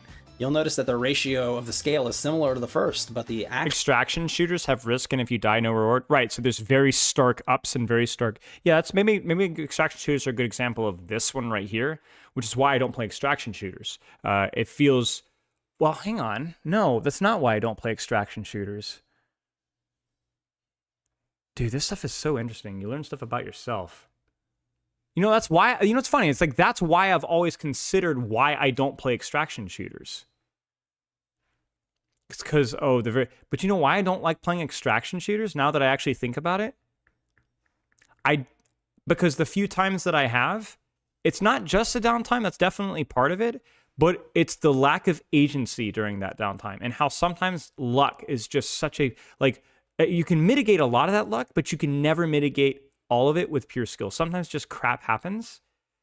At least at a floor level. I'm not saying at the highest level. I know somebody's like in the chat like, oh, you know, obviously it's all skill level. But like from my perception with extraction shooters, I will just like spawn and just something will go wrong. Like the brief time I played Marathon, I see this as a literal FPS coach. I drop spawn, I murder like 4 people instantly. They don't even know I'm there. And then I get shot from a million miles away. I didn't even know the guy was there. And as like a skill floor, it's like, well, now I have to start all over again, right? Like I didn't really find enjoyment from ganking somebody accidentally. They didn't even know I was there. It wasn't like some intense, involved, competitive, strategic firefight. It felt lucky. Whether it was or not, I don't know.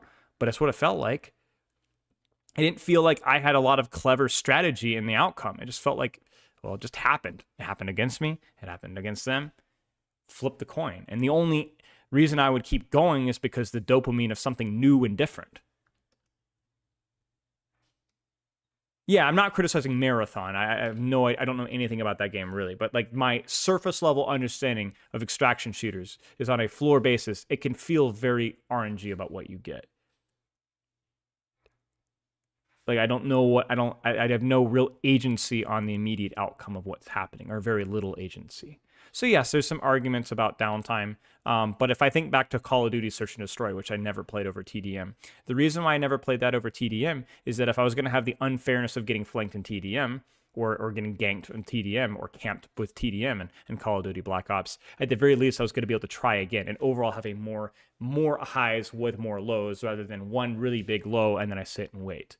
Because the highs of Search and Destroy if I can't see you or the time to kill is or you're ganking, it's like, well, it's not that search and destroy was easier. Of course not. There's a lot of strategy behind search and destroy. But from a floor perspective, it felt like a lot of things just kind of happened, and that was it. It was out of my control.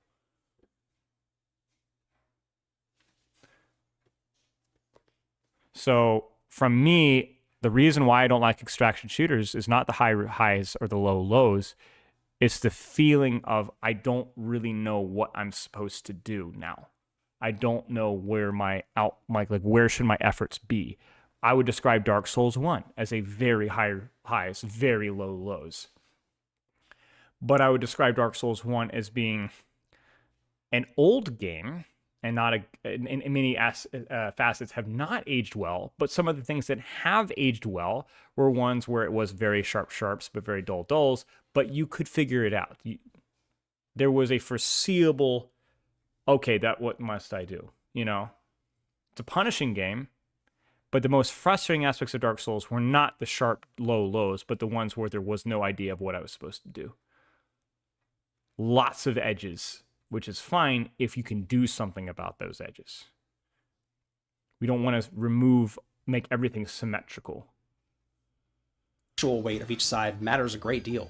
While the audience may be smaller in this type of game, the immense weight of the fun side of the scale is going to have the players who can deal with the high level of frustration calling this a favorite game. Some players call these kinds of games kusoge, Japanese slang for shitty game.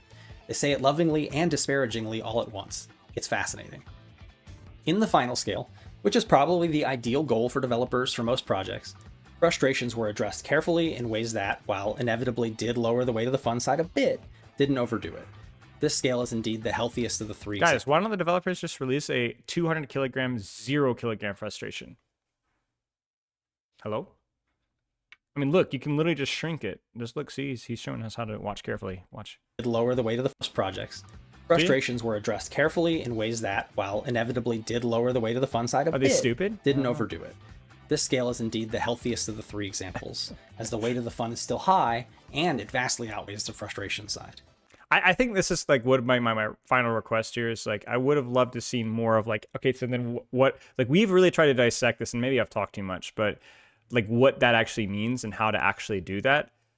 I would have loved to just hear more from an actual game dev of what that actually looks like. You know, like not just an example here or there, but like what's the pattern? What's the philosophy at play here, you know? That's why it's so I think we've done an okay job at least giving good educated guesses as to what that be, given the fact that I'm not an actual professional within the field necessarily, but yeah.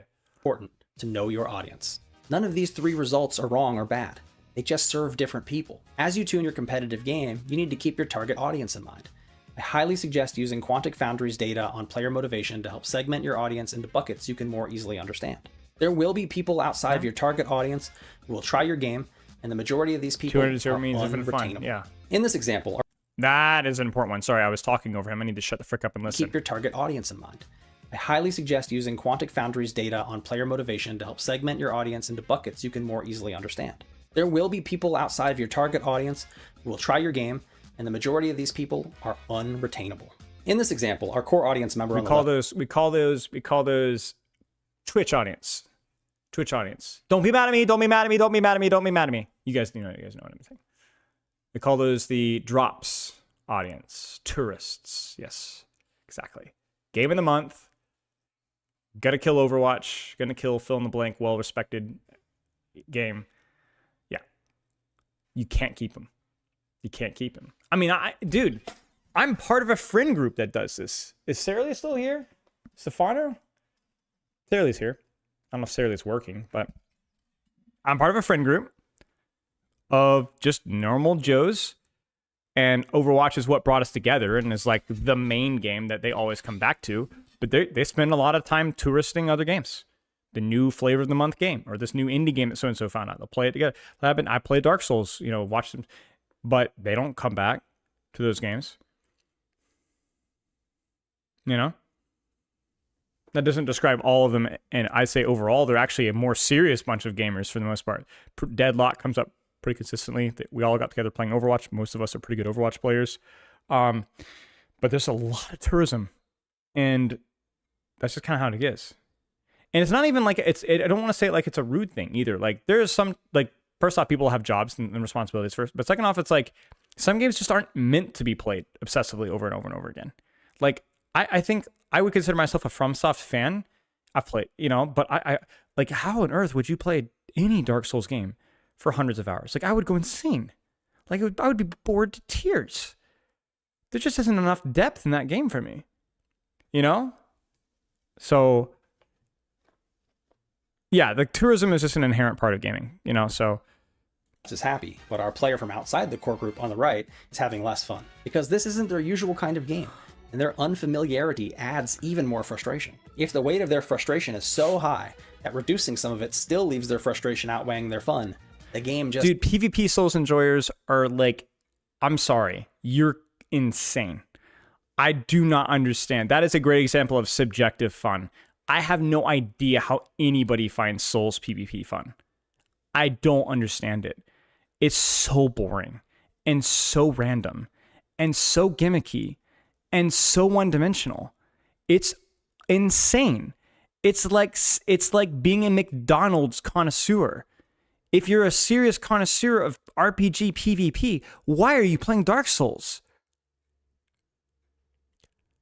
There's nothing wrong with RPG PvP, but Dark Souls has massive limitations. Elden Ring has massive limitations. It's a cornball. And yet there are thousands of people out there that do that. I mean, why? I don't know.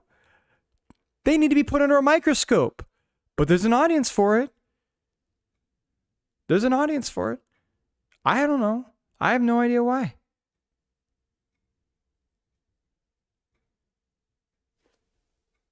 I have no idea. I mean, I say that, but I was involved in the Lord of the Rings Online player versus player experience, and that was a train wreck. Now, my experience with Lord of the Rings Online PvP was very negative, but I had already social connections because of my initial tie to the game. I love the theme of the game, which is probably what got people into Dark Souls initially. And I think most importantly, this is my advocacy, is I played a very, very, very high skill ceiling hero that was played like nothing that I'd ever played before. And nothing I've ever played since. So it was a very unique experience, even though the overall context of the game sucked. That individual class was very, very interesting, very mechanically demanding, right? I've talked about it before. So there must be something of that element in there. I don't know. I have no idea. Kiblis would say Dark Souls players lack depth and are boring. Yes. I guess. And it is satisfying to be good, Bertos. One of my friends in the Lord of the Rings Online scene used to tell that to me all the time. He's like, you wouldn't keep playing Warg if you weren't good at it. It's like, yeah, that is what keeps me here. What got me there was something different. The initial design of the class. But being the best in the world, yeah, that is motivating. It's an ego stroke, for sure. It's motivating to be good. It's success is motivating. So, yeah. I have no idea. Yeah, no idea. Yeah, you might be right, Kingsley. Anyway, moving on. This isn't for them. But if you insist on trying to reduce the weight of their frustration, you may be cutting away at the fun of your core audience, which could also result in some of their frustration suddenly outweighing their fun. In this example, we made changes that made the game less frustrating for people outside the core audience by changing things in the game that were not frustrating at all to the core users. The result of that was a loss of fun for the core players.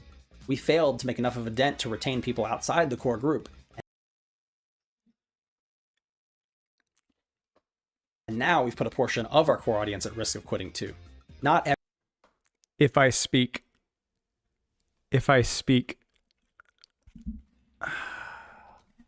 Let's listen to that one more time. In this example, our core audience member on the left is happy, but our player from outside the core group on the right is having less fun, because this isn't their usual kind of game, and their unfamiliarity adds even more frustration. If the weight of their frustration is so high that reducing some of it still leaves their frustration outweighing their fun, the game just isn't for them. But if you insist on trying to reduce the weight of their frustration, you may be cutting away at the fun of your core audience, which could also result in some of their frustration suddenly outweighing their fun. In this example, we made changes that made the game less frustrating for people outside the core audience by changing things in the game that were not frustrating at all to the core users. The result of that was a loss of fun for the core players. We failed to make enough of a dent to retain people outside the core group, and now we've put a portion of our core audience at risk of quitting too. You know what we need to be really careful of, chat? Mobility creep. Too complicated. Combo characters. No, we need more dominas. We need accessible hit scan characters. with simpler kits for new players, like Sierra. We need a character that feels familiar. Like, you know, you've played Halo before, right? That's what we need. We need a Halo character in Overwatch. It's too hard. Frick off, man. Frick off. Frick off.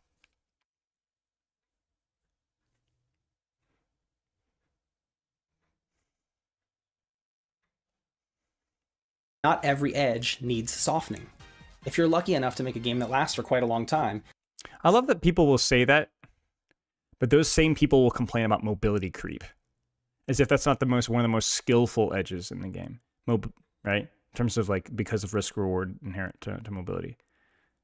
Again, I'm not saying that this is a broad painted brush here. I'm not saying that this is always true. I'm saying that there is an immense hypocrisy in many of the criticisms of some of the things that have gone on. So there's immense hypocrisy.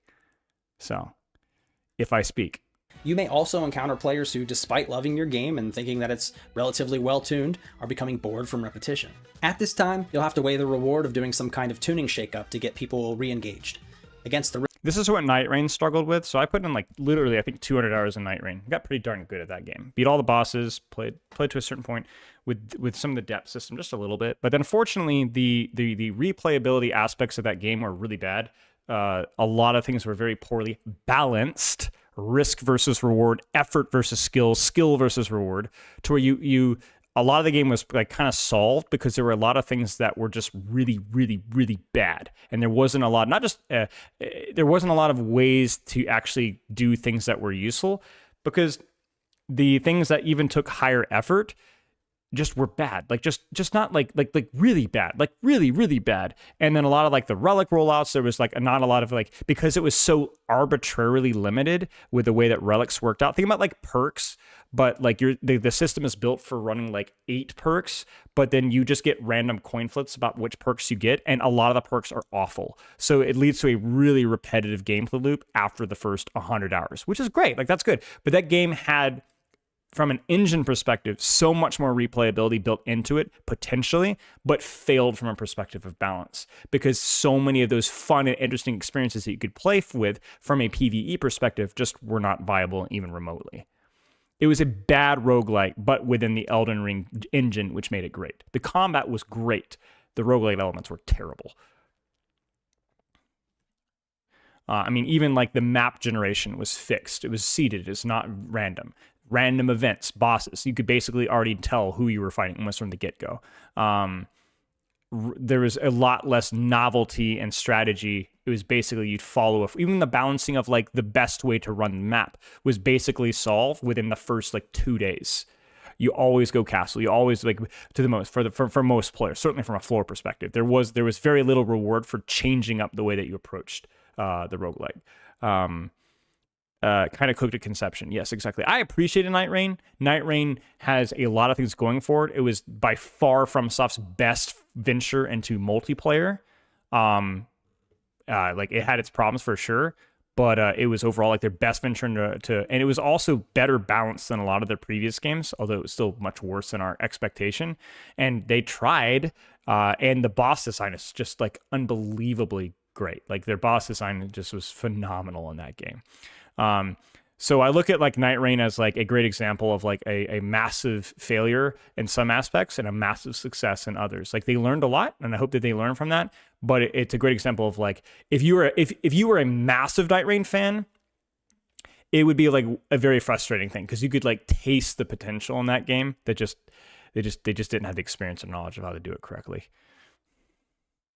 Well, that's exactly. There's no reason to try variety. The variety was not encouraged. You were not rewarded for creativity near as much as you should have been. Everjail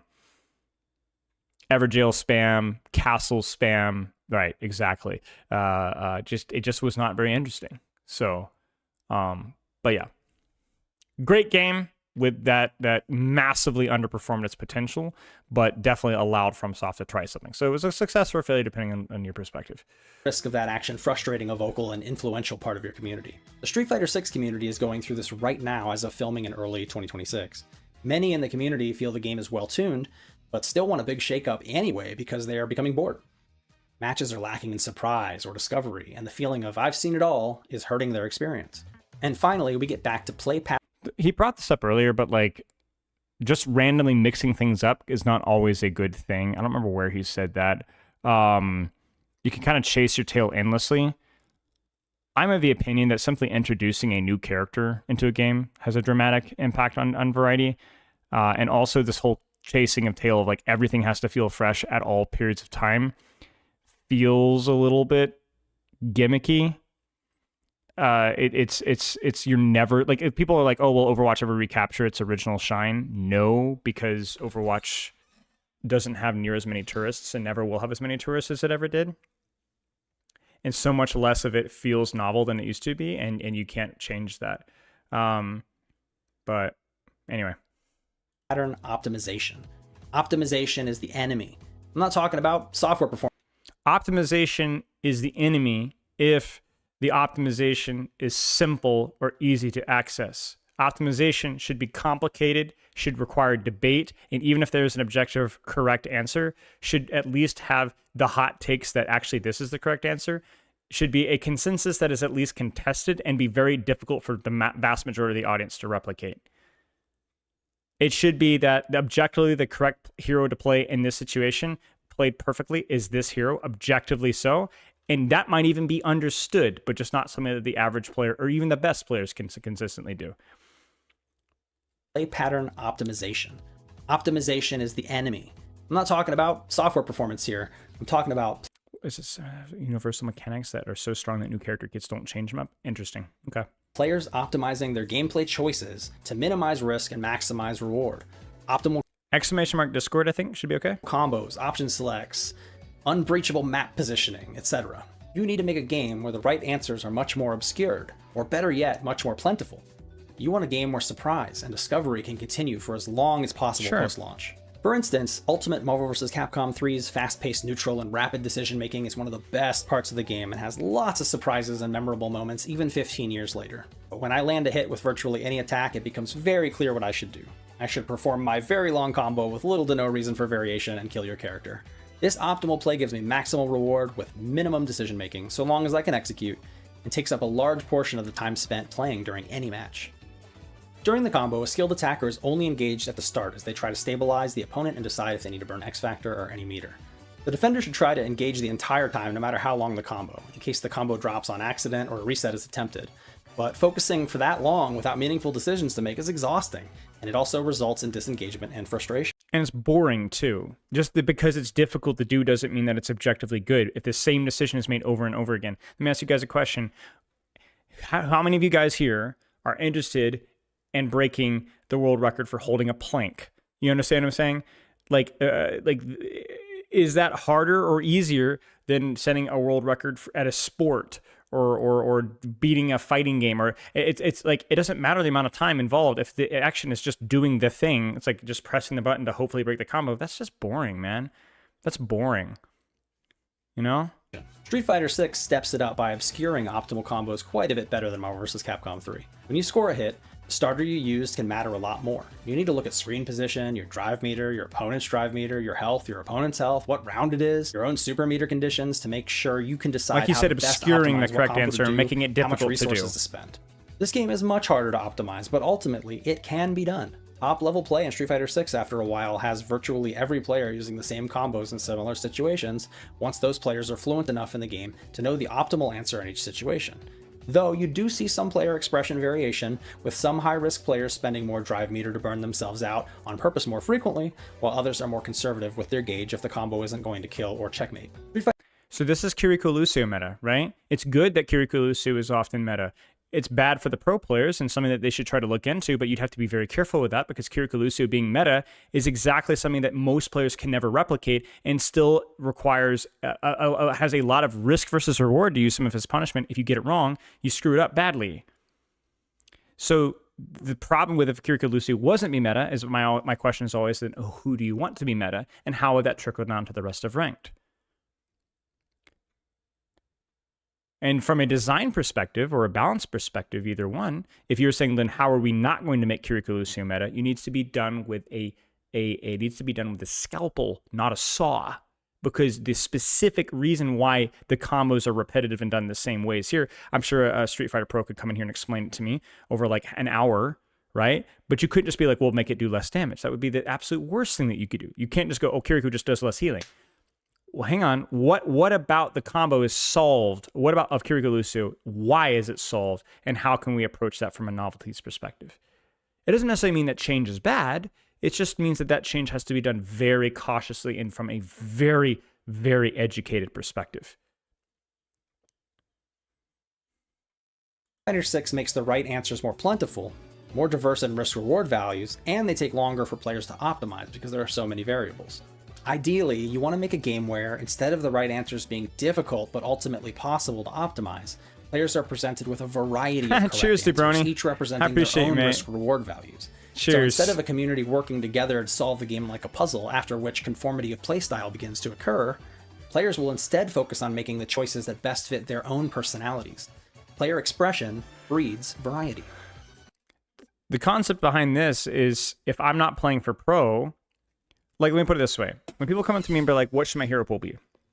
I don't go, well, Kiriko Lucio is technically... No. I say, what rank are you aiming for? Diamond, Masters, GM.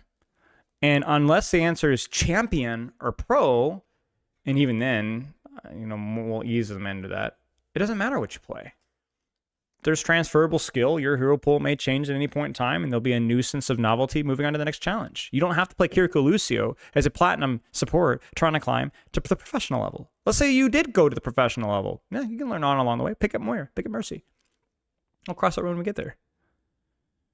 Not every player needs to go, oh, I have to play to master the combos. Transferable skills. We'll cross that road when we get there. Your hero pool doesn't really matter. The heroes that you play rarely matter when the game is effectively balanced. Until you get to the highest level, then it starts to be a really important question of like, okay, these characters just no longer have skill expression due to a design issue, sure, but there's no rush there. There's no rush there.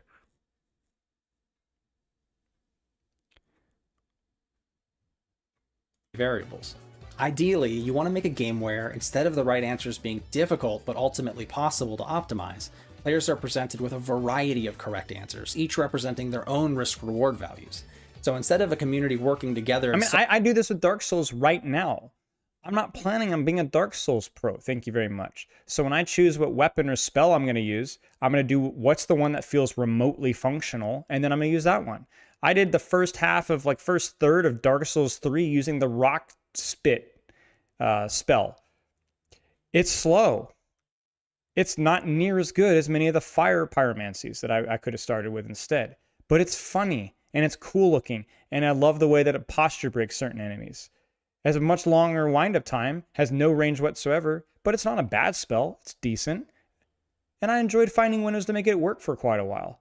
And then I started going, oh, Chaos Red Fire Orb is just completely broken, and then I'm finding fewer and fewer windows to use it, and then I swapped. I got bored of using the broken things, and I wanted to try something else. And so now I'm using like the Crow Talons, which aren't even that good, but are fun. They're not bad. That would be frustrating, but they're okay. And that's good enough for me. I'm enjoying myself. Who cares? Solve the game like a puzzle, after which conformity of playstyle begins to occur, players will instead focus on making the choices that best fit their own personalities. Player expression breeds variety. Imagine a series of possible combos all starting from the same hit confirm. Each does more damage than the last, but is also harder to execute than the last. This may seem like a proper setup for... I don't agree that the different correct answers should represent different risk score values. They should represent different conditions for correctness. I'm not sure I fully understand. Were you talking about him or me?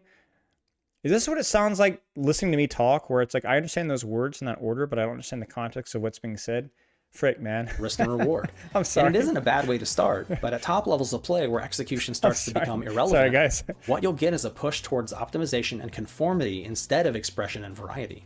Trying to create a system in which different combo routes give expressly different outcomes and have their own advantages and disadvantages beyond executional requirements will ensure that players can play their own way. Variety isn't just in character or weapon selection, it's also found within the playstyles of the people who use the same characters or weapons if your game is harmonizing correctly. Harmony is not about making it hard for players to find the right answer, it's about giving them many right answers and letting each player lean towards their own favorites. Well, maybe that's a different way. Like you could say it's like many options is good, but there will always be the optimal option, and preferably if the optimal option is difficult, then you essentially have many options unless you are playing at a level that demands optimization, right? You can beat Elden Ring with basically any weapon, right? So, but the question is, if you want to speedrun Elden Ring, you're not going to use basically any weapon. So should that be, is it unbalanced that FromSoft doesn't have a handful of perfectly balanced top performing weapons? No, it's only matters if that optimization gets repetitive, right? So for the vast majority of players, you don't need an optimization, you know? Variety, like think about it this way. Is there an optimal back move? Is there an optimal chest move? An optimal leg move? Could you have a scientifically perfect? Yep, maybe. But a lot of the science with that is a little bit fuzzy, right? There's some good moves and bad moves for lifting and strength training, but there's a lot of gray area that we don't really know yet. And honestly, that's kind of part of the fun. There's things that are better for different muscles and different for different training goals, right? And that means that part of that variety kind of introduces performance enjoyment. You just be able to do something different. So what's up, Sandman? So we want to sports will try to min-max things and optimize every possession. That's all relevant because of human error. Exactly. So it's like even like think about it this way. There are sports teams, professional sport teams out there today that don't optimize their strategy because they know that they're not capable of consistently performing that strategy due to human error or friction. All right? I mean, if so, why doesn't every professional Overwatch team have a Junman to pull in and rip ball out? You know what I'm saying? When they need it. Because they don't have Junman. 1 player, 2 players in the world can do what he does. That seems like healthy optimization to me, right? There's always that chance. You could just if you just had the player for it, you know? Like Overwatch is a team base, so its balance and variance is squared compared to chess. Right. So there's so much variance in what you can do, right? Like you could say play to your strengths, don't play the best heroes, but that obviously becomes a bit of a caricature when we're talking about Mercy Moira, because the amount of value that you can squeeze out of these characters dramatically falls off. Meta matters, optimization matters, but it's optimization rarely, at least in Overwatch, I don't know about fighting games, is the only thing that you could do. And he even talked about there's some nuance with that in fighting games too. So in game design, all things should be done with intent. If someone asks me why I made a recent design decision and my answer is, I don't know, then I messed up. I may be forced to make a suboptimal decision from time to time due to various circumstances. Okay, I'm sorry. In platform fighters, when you hit someone, they still influence the direction and amount of knockback they take. So you have to adjust your combo routes real time in response to your opponent's choices. You cannot react to the opponent's choices, but you can look for and pick up on their habits to give yourself a better shot at a higher reward. So you notice that they're consistent patterns of how they tend to behave when they get hit, and then you try to take an educated guess. Overwatch is similar interactions. For example, Winston outplaying or failing to outplay on a sleep dart with bubble dancing, or Doomfist picking up short and long punch charge versus Brig trying to counter bash, or even Tracer blinks. Yeah, it makes sense, Waloop. Cool. Circumstances beyond my control, but I should still be able to clearly express why the decision was made. And you need to work very hard to make sure your players know that you move with intent. This means your patch notes need to communicate both what you're doing and why you're doing it. I've been saying this. Okay, you guys, I think I mentioned this before. I actually gave feedback to the devs that I think the developer should deliver the patch notes in person with a video. And I understand the risk behind that. Maybe mix up the developers that are providing the patch notes. Maybe explain what.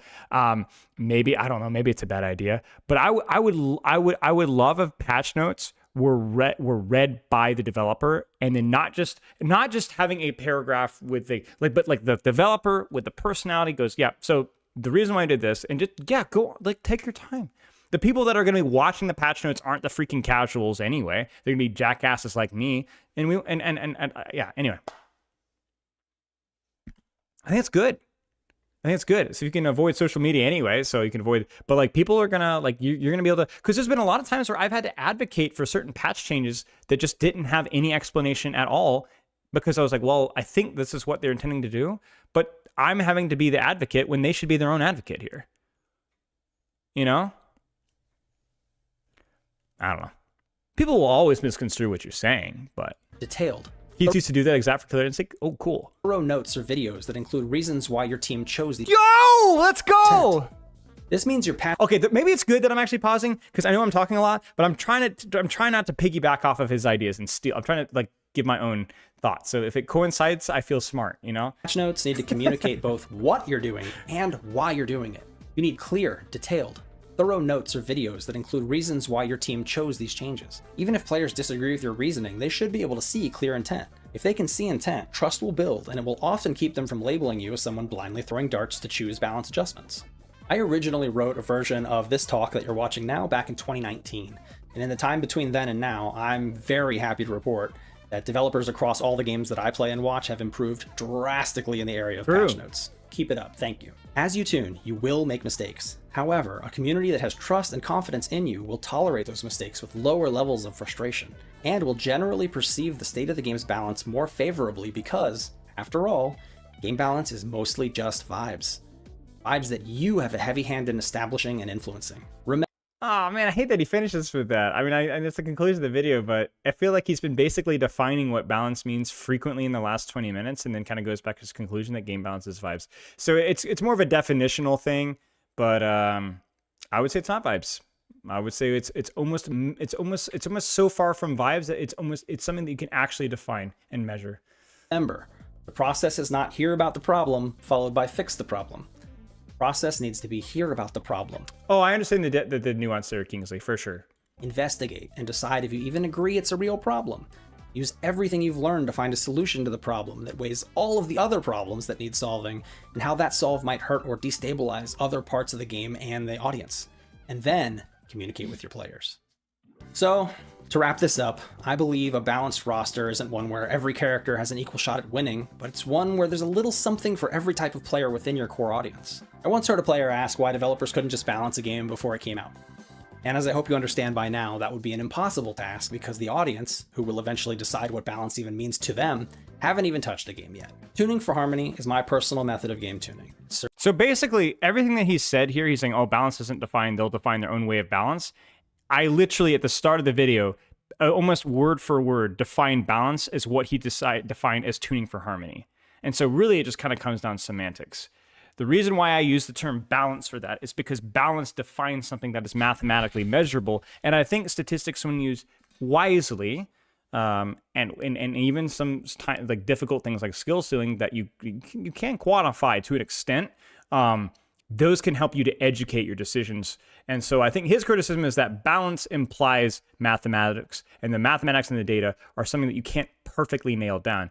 My point is that it's like the equivalent of being a meteorologist. Of course, I can't tell you exactly what's going to happen tomorrow at 3 p.m., but I could give you a really good educated guess. And saying that we shouldn't have meteorology because there is no perfect answer for what's going to happen, I think is kind of like, that's the way that I would bad faith misconstrue his argument, but that's the impression that I keep getting from many of his points. I think that you can make very educated guesses. I think you can have balance in data metrics when read within the context of what you're looking for. And I think saying otherwise, I don't think he even necessarily agrees with that. I think it's just, again, semantics. And I think, yeah.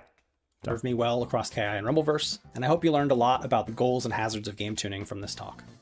If you're in charge of tuning a competitive game, you should do what works for you and your community. If you really believe in tuning for flatness or whatever method you use, and it's working for your team, and you're achieving your goals... Because flatness could work if your characters all have similar skill floors and skill ceilings. If they all have similar skill floors and skill ceilings, which obviously that's difficult to know exactly, like that I would have, like, that's basically impossible to know for sure, but if you could guess, then tuning for flatness would actually not necessarily be a bad thing. Right? Because in theory, if every character has not similar strengths and weaknesses in terms of design, but in terms of effort to output or risk to reward, as he was defining it, then tuning for flatness is not necessarily bad. I mean, it's not necessarily bad. That should be the goal, maybe. That's rad. Keep doing that. If you want to try some or all of my methods, that's cool too. Yes, he is talking as a weatherman who's been yelled at and wants to tell audience that there isn't a real objective numerical answer.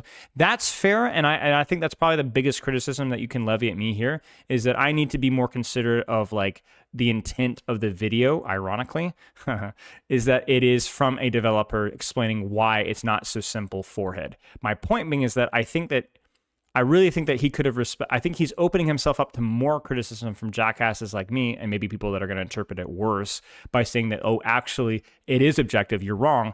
And I think he agrees. He just, the way that he's, like, again, like I said, this should have been interspersed with this here, here, and here, so that people couldn't, because it does kind of make you go, well, wait, no, that's not true. Wait, that's not true. Like, you're just saying the data just is not useful at all. Like hey, right? Like, it's very easy to kind of come to those conclusions if you didn't patiently sit through every single moment all the way through. And I think that could have been scripted and written better to kind of clarify his point. Does that make sense? It just, it could have been communicated better, is my point. I would agree with him, but it could have been communicated a lot better, in my opinion, which is ironic because the video itself is extremely well scripted and his the way that his communicating his points is good, but it's just that one major structural issue I feel like compromises a lot of his points. I'll make myself available for consulting with folks in the industry who do this kind of work if people want that. Just hit me up on Blue Sky or wherever and we can work something out. Whatever your personal takeaways are, remember that game balance isn't real. It's not a hard, objective thing that we can measure and take scientific actions to fix. In reality, it's just a person's... Do you see what I'm saying? Do you see what I'm saying there? He says that, but he talks about many examples where he's talking and measuring skill and risk versus reward. So how do we measure risk? So can we not measure risk versus reward either? I mean, he would say that was ludicrous, but really, how much more risk does this character take versus that character? How do you quantify that? The answer is it is difficult to, but you can. That to me is the crux of my argument. He says that game balance isn't real, but then you can quantify risk versus reward, which my argument is that no, you can't. Not precisely. You can quantify risk versus reward and skill versus reward in the same metric that you quantify balance. It's the exact same metric. Fully subjective perception. And not only that, our views can change on it, even by the day, and even when the game itself hasn't been adjusted at all. Instead of fixating so strongly on something so impossible to pin down, I believe designers should focus on much more important things when tuning a game. Those things are communicating clearly with your audience, minimizing their frustrations quickly and thoughtfully, and keeping them engaged with lots of interesting decisions to make, and surprising them with cool new interactions each time they play. And most of all, as a dev, tuning a game, or a player reacting to patch notes, don't panic. If you made it... His point is that it's sort of like how genetics are activated by the environment, balance also rises from playstyle and is socially constructed from that.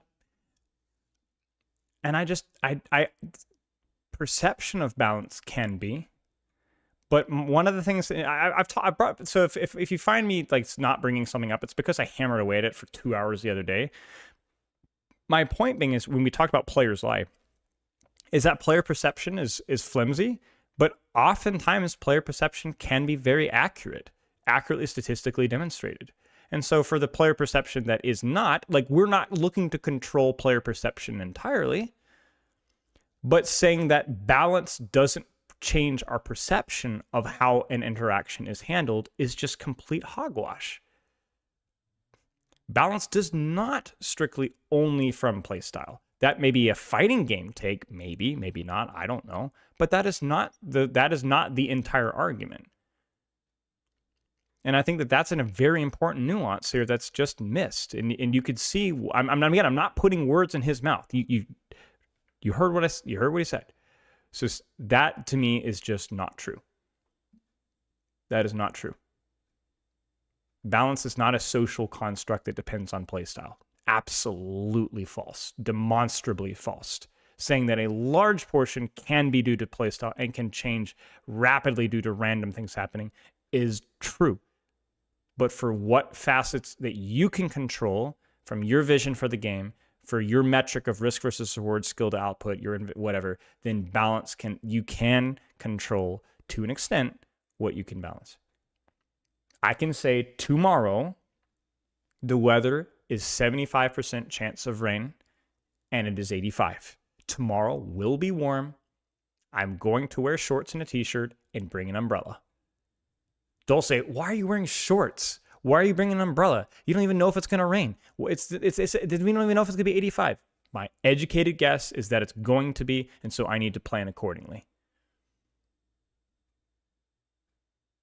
Like, people today still complain about Orisa like she's a major problem in the game. That's a design problem, not necessarily a balance problem, and I would agree. But people complain a lot more about Orisa, measurably so, when Orisa had a 50% win rate or a 51% win rate, which from a balance risk to reward guideline, which he or skilled reward, which he subscribes to, he teaches, that's probably incorrect given our perception of that character's skill floor and skill ceiling. That's all.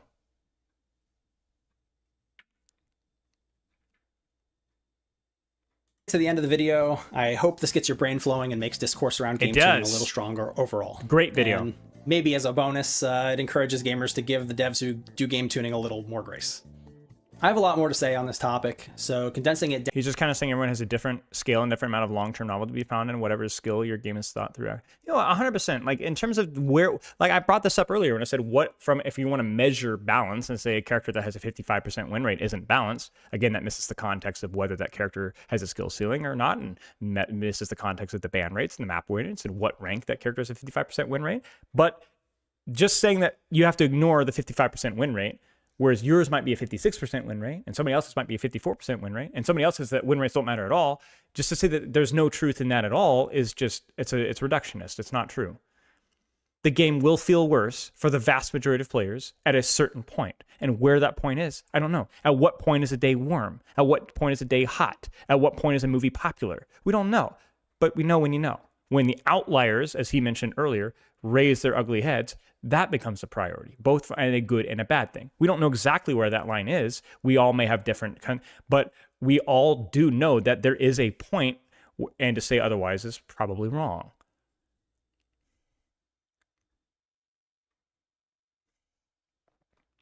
Right? What point is a day hot? Again, may depend on your tolerance, may depend on the community, how used they are to that heat and whether they like that heat. But if I say, man, it has been a very hot summer, that's probably something that we can actually statistically check. Maybe my impression is not accurate, but if everybody's saying it's a hot summer, maybe it is a hot summer. Maybe we need to do God needs to do something about that. You know what I'm saying? Maybe we're just all stupid. That's happened before. We've all been stupid before, as we said with Players Lie, but you know what I'm saying? But that's why he's doing the semantics thing, right? But I think my point here is that, like, I think his point would be better put across if he gave maybe the viewer, he's unintentionally not giving the viewer enough respect. I give you guys respect. When you guys know what I say when I'm saying that get a perfect balance at 50-50 Overwatch is not desirable. It's not even really possible from a skillful risk versus reward. It's not desirable. It's really not possible given the constructs of what we have right now. And it would also be almost impossible to measure. It's just way too complicated. But we can do better.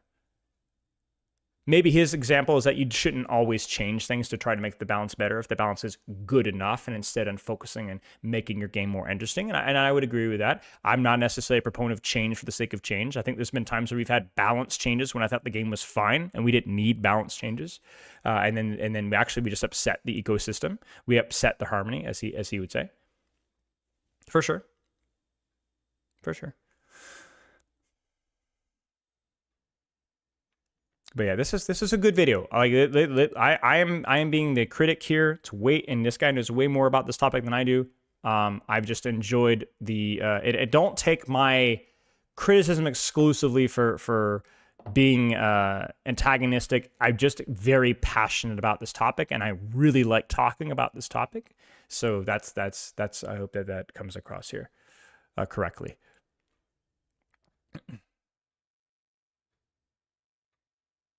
Down into this still pretty long video is quite the challenge. If you have follow-up questions or want to chat sometime, just drop a comment and I'll try to check it out. I want to thank AA for his hard work helping me write, execute, and edit this video that I've wanted to make for so long. I'd also like to thank Noah Sasso, Ultra David, and Filament, Mean Salty, and Ski Sonic for their help editing the script. The intent of this new Game Design Direct channel is to deliver more developer talk straight to you. So if you're interested in that, go ahead, click like and subscribe and all that. Yeah, let's do it, boys and girls. I highly recommend giving this. I think this is only a video. This is great. I might reach out. I doubt that'll go anywhere, but that would be an amazing. Love to kind of pick at his brain on some of these points and see what he thinks. But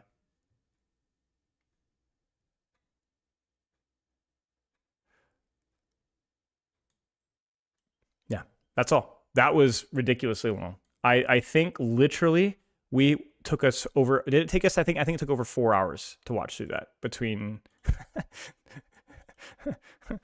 the first day we looked at it and the second day.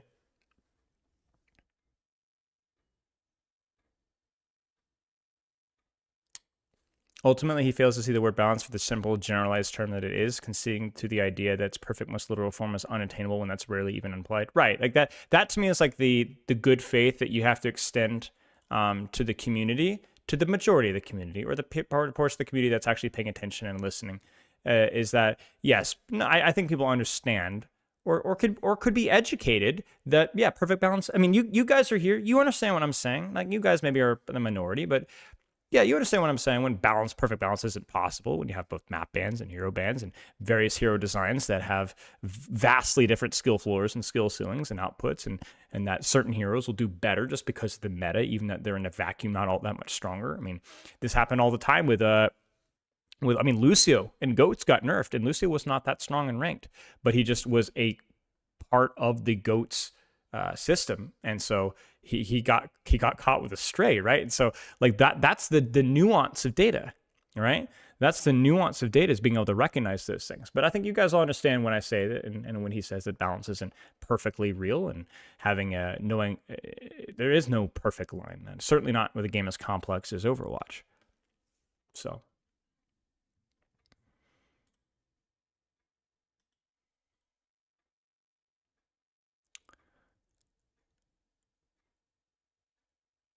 Crossover stream would be hype. Good discussion. I'll tell everyone you know to create videos like you did.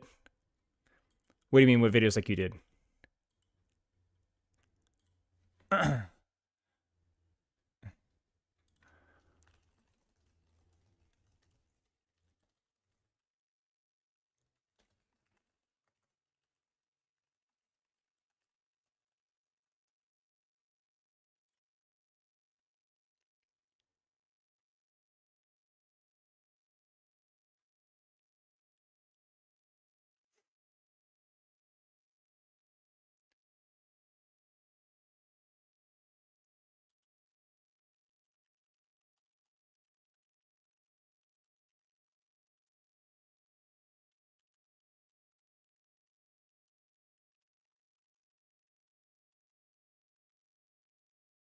Hang on one second, chat. I'll tell you guys what I'm typing in a second.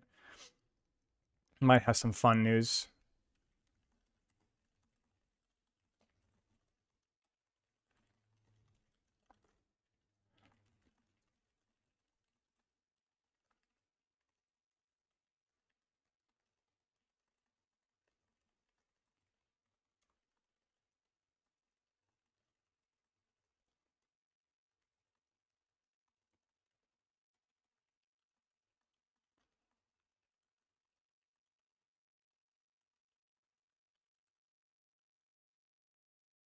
Yeah, we watched the new hero trailer at the start of the stream. I think the video is primarily targeted towards devs with overly rigid and systematic ways of balancing games. I've watched GDC talk where people have talks about statistical models and Excel spreadsheets. Ah, I see what you're saying. That makes a lot more sense. Yeah. It's so funny to me because I look at that and I'm like, how does nobody even like think? I mean, I'm beating a straw man here, but do they not understand the level of skill to output ratio? Is like, is that not like, I mean, I mean, I'm gonna throw some stones here, guys. That I've definitely gotten that impression with Overwatch, where there has been a clear lack of understanding about why certain heroes need to have lower win rates. That's been much better recently, but even as recently as like a year and a half, 2 years ago, there were balance decisions that really showcase a lack of understanding about the skill to output ratio. And I was like, guys, like that character needs to not be balanced. That character needs to not be balanced. And there's even been misinterpretations of why characters were not balanced, right? Great example of like Tracer getting her damage and spread nerfed and her perks remain the same. So I'm not that this is all about beating on Overwatch over the head, but like, you know, it's true. There is a failure to understand that. Yeah.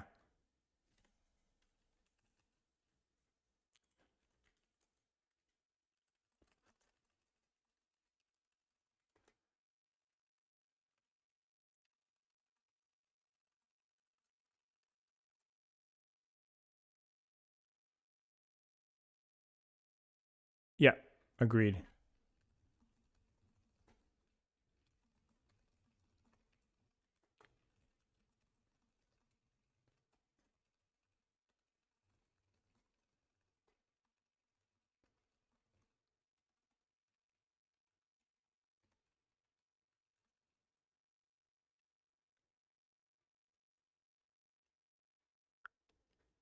mathematical balance target isn't actively bad. It just often has unworthwhile byproducts. Right, exactly. It's like the concept of it's like eliminating unemployment, right? It's like, yes, that's admirable, but you do have to understand why unemployment exists and what your intentions are, and are there other downsides to eliminating unemployment with your efforts, and like you guys understand. It's like the goal of itself is something, but it is a complicated topic for sure.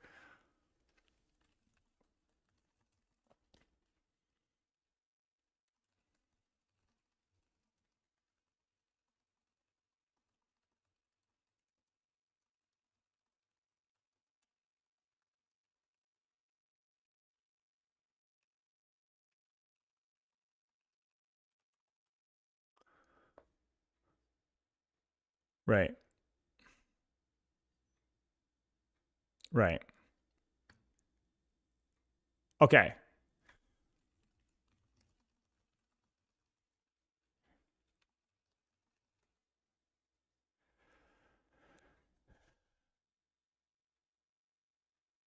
Well, the thing I would say with that is that I agree with you, cuz, to an extent, but even that, I think you're missing a little bit of context. Cat Bastion was not easy to play at the pro level.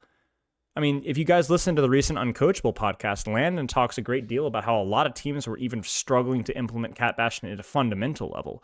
Like the character, like a lot of teams realized that, dude, we cannot play this Cat Bastion. We cannot play it. We don't have the skill to do it. And also, Cat Bastion is not good in ranked in 95% of circumstances. I rarely see Cat Bastion from the champion streamers. I'm telling you, man, I don't see Cat Bastion in ranked from streamers, and I don't see Cat Bastion in my casual games either. When it happens, it's annoying, it's frustrating, but it's extremely punishable for a lot of heroes. For some heroes, yeah, you're right. There's nothing they can do, and that feels bad. But again, I think that's like, you kind of unintentionally kind of give an example of why it isn't in rank because it's getting banned. It's not getting banned. I mean, Cat still has a decent ban rate, but I never see Bastion getting banned, and I don't know what the ban rates in Cat are right now. Let me actually look that up. Let's not just speak from conjecture here. I would be surprised if it's over like 70%. Like that still opens up a large portion of games. So if we look at ban rate right now, ban rate for Cat is 26% in America right now. 26%. 3 games out of 4. And Bastion, well, Bastion's 5%.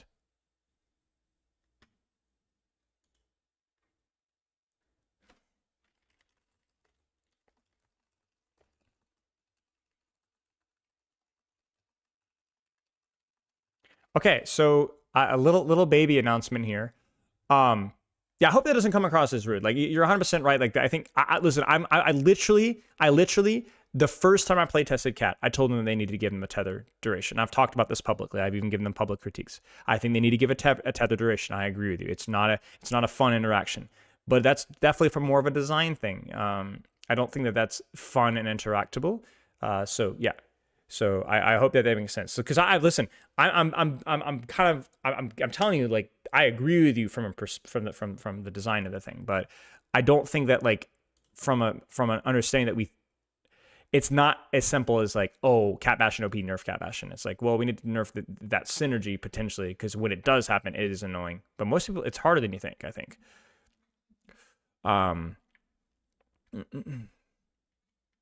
Cat has a 56% ban rate in GM Asia. Well, that would clarify. That would be to Cuz's point there. To credit, like, that at the highest level, maybe it is difficult.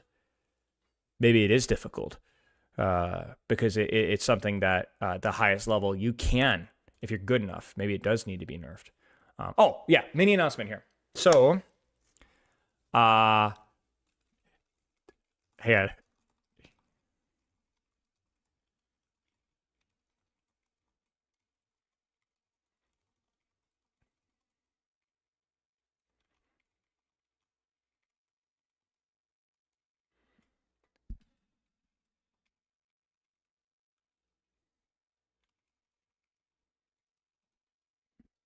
Hang on 1 second. Hang on 1 second. I'll tell you guys in a second.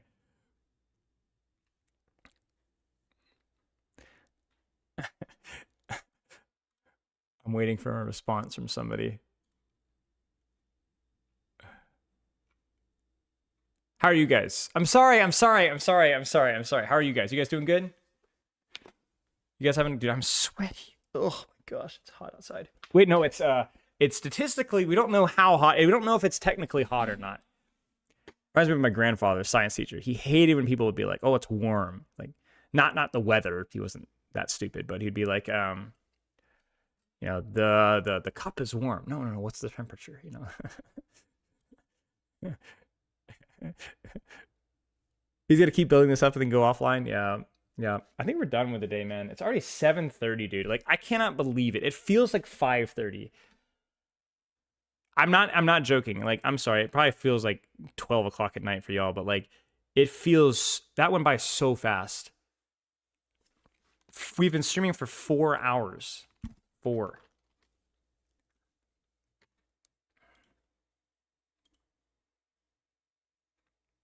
I'll play a quick play or something. You know, we can chill. Frick off, dude. It's 2 a.m. for you? Brother, go to bed, man. Yeah, I was gonna say, where would it be 12? Maybe Isle of Man, or what's the furthest wet? Greenland? Maybe? UK? Yeah. I guess UK fluctuates between like 4 and 5 or 4 and 6, depending where you are, or daylight savings. All right, Frick. I'll just tell you guys right now. I don't have like a specific title for it right now. Wait, no, he just... Okay, so I don't know if it's been announced yet, but he said I could. There's going to be a Boger Bash next week, a streamer tournament next Thursday, and I will be co-hosting with Boger.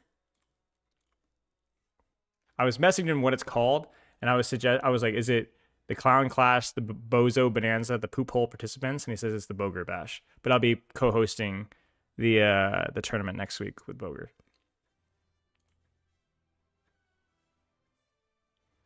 So that should be fun.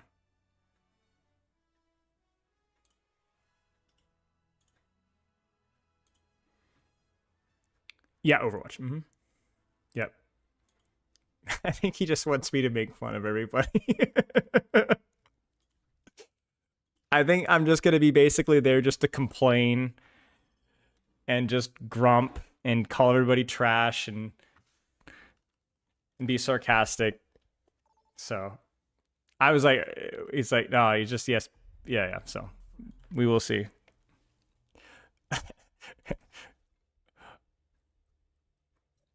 He was a caller, the play-by-play commentator. I don't think that there's going to be... I think it's going to be more along the lines of which one of us will shut up enough to let the other person talk.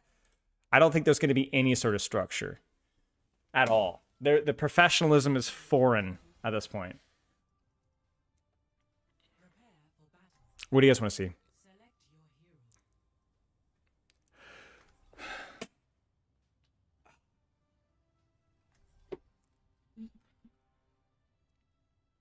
What?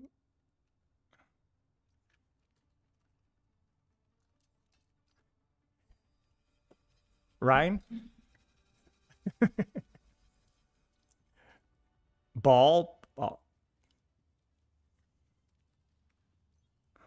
I'll play Ryan. I need to turn up the Newton, think of the sub. Doom? Oh, this guy freaking subs and says Doom. Dude, I'm gonna throw this game, man.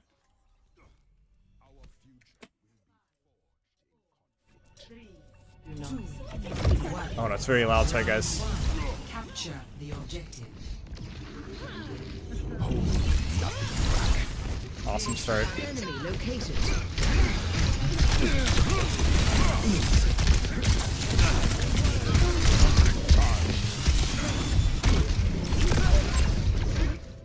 Okay, we're gonna fix the stream audio.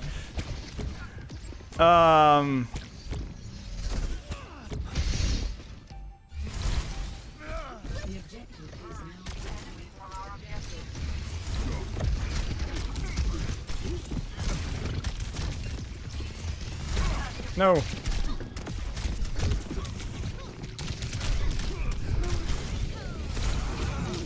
No, Poopy, I suck. I didn't. Why did I have to play this hero, guys?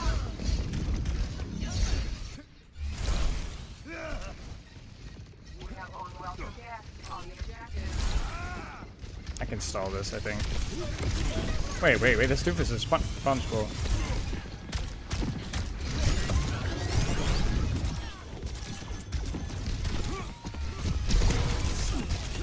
Oh, no, she's won.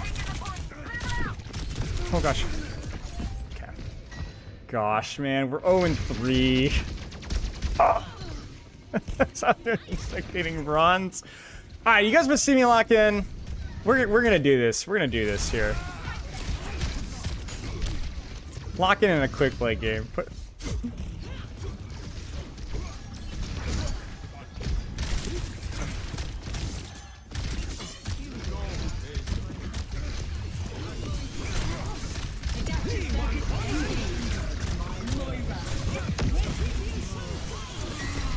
No.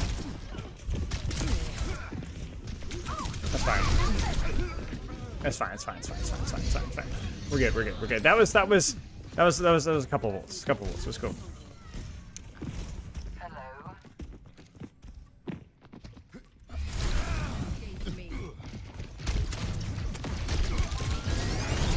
The YouTuber. I'm reduced to a YouTuber. And then Pablo goes, I'm fond of him, like I'm the neighborhood dog. Oh yeah, Fido. Big fan of Fido's nice. He's sweet.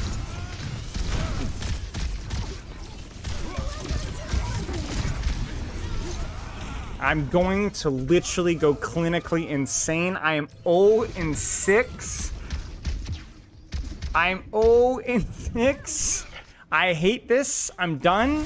We've lost the fight again. I'm gonna James Bond in the first round of quick play. Something seems off. Donkey!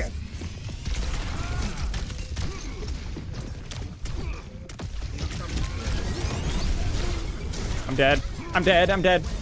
Ah, I'm not dead.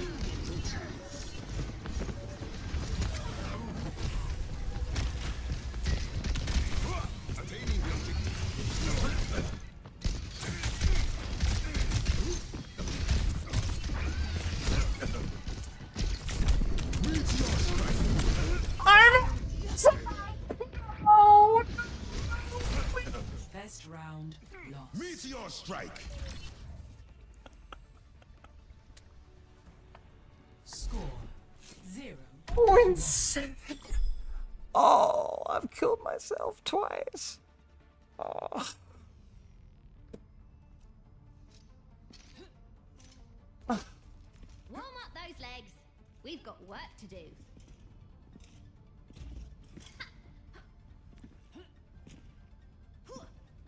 I cannot help but wonder how our base lost contact with Liu Chang.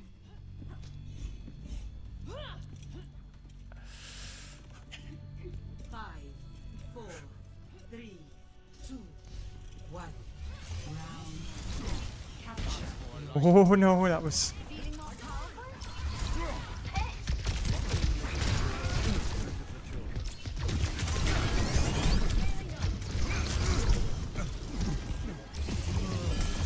But what if?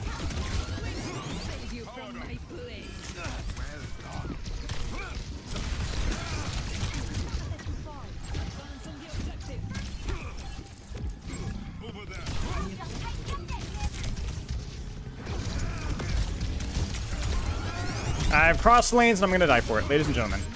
Excellence. Excellence. Why did I cross lanes? What's the plan? What's the plan? What is the plan? What is the purpose of your existence?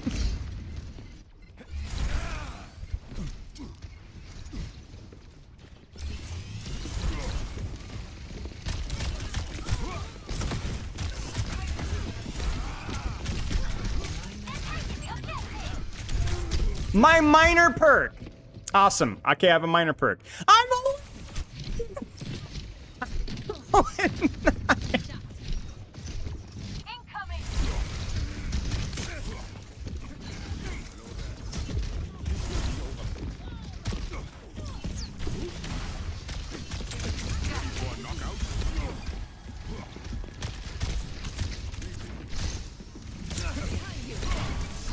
Okay.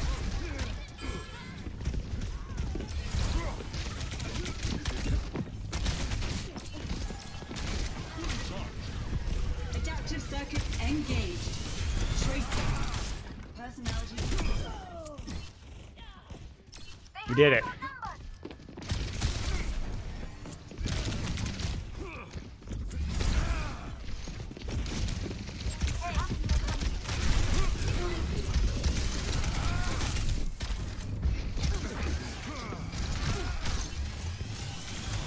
But what if? Okay, that was really stupid. Bless you, my son.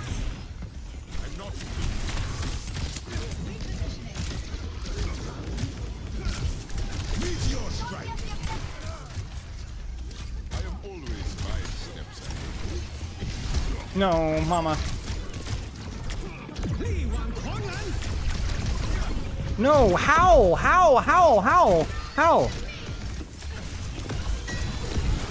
Oh, what?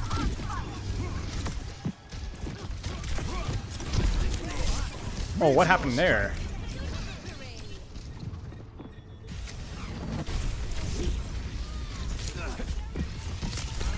No, but what if...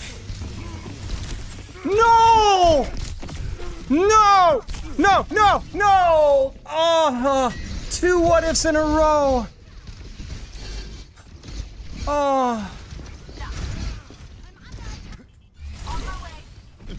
Oh.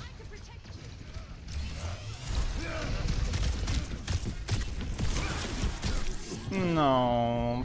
Donkey.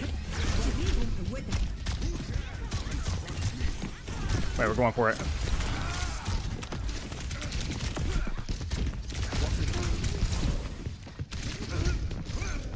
I don't even know what I did there. Can you explain to me what just happened? Did I just catch the Ana's head? I literally just caught, I skimmed off the Ana's head.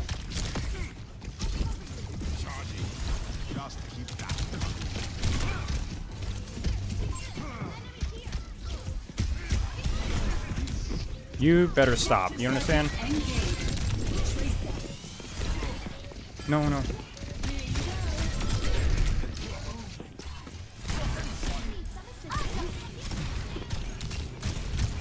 You're gonna pulse one again, bro.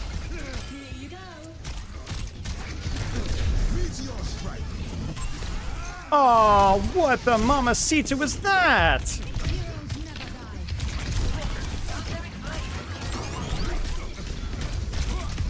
Oh, mama. I trolled the lobby, man. They need to tie me up. They just need to tie me up. They need to tie me up. I don't know, man. Like, I don't know. Freaking killing me, man. I need. They need. They just need. I need the. They needed to. Oh, jeez. All right. I don't know, Waloob. But buttons. I have no. There's no logical anything that happened there. You know.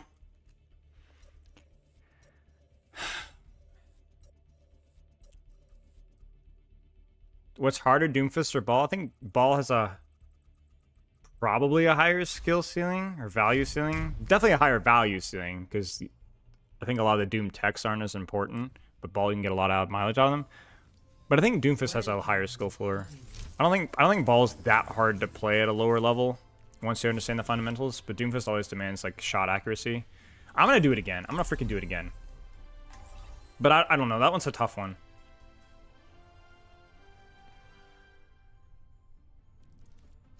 I'm doing it again, bro. Frick off. I'm gonna do it again.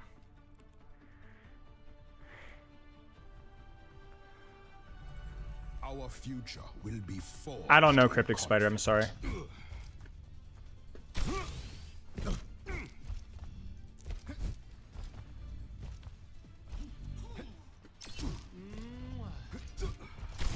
Everybody have their boots on tight.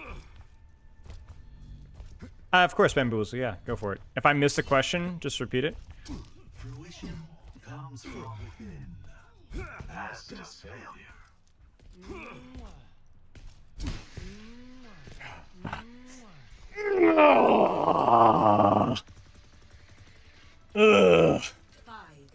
Nice. I was supposed to have a haircut last Friday, and I had to get rescheduled this Friday. Attack commencing. Capture objective I see one. What are we doing here? Oh, what, I did not mean... Like, I've never even done that mistake before. I literally ran out of mouse pad space and clonked into my water cup. And then just went nowhere. I've never even done that before. That has to be a first.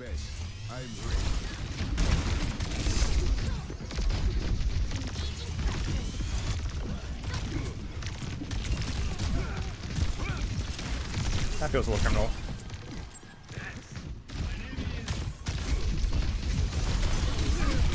Like, how is this diva getting kills in the middle of my entire team? Why am I lagging? Okay.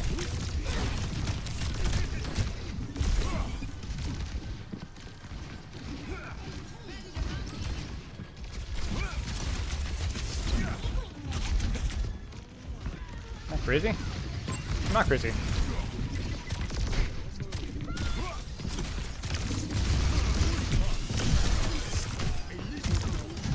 Okay. I mean, we did aim for the Cassie. I was just not expecting it to hit quite so lethally.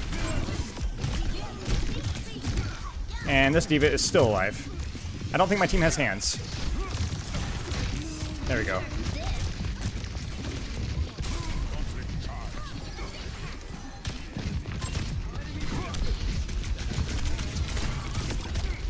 Like, the Venture is completely by themselves.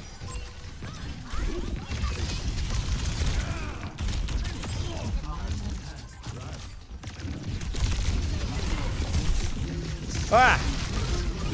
Oh, I shouldn't have done that.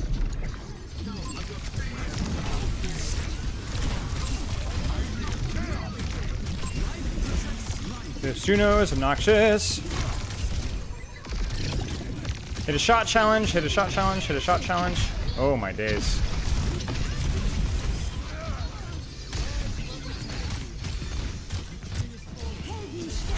Ah, that was so cool.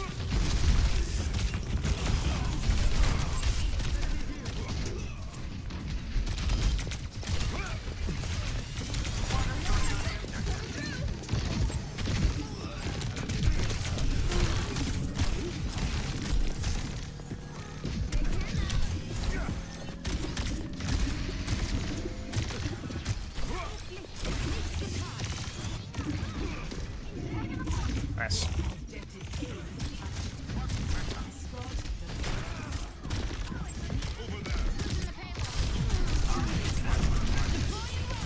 Nope. Oh, I'm stupid. Was that crazy? I was like, what is shooting me there?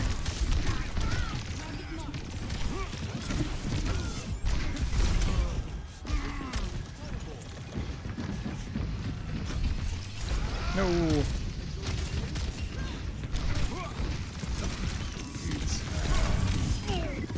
Questionable. This diva is just not dying. This is like a weird quick play MMR lobby. Feels like nothing here. Ah, that was terrible. Oh.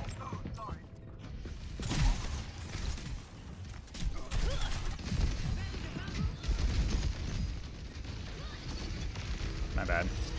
I'm not staging very well. Just kind of getting caught in the endless slop.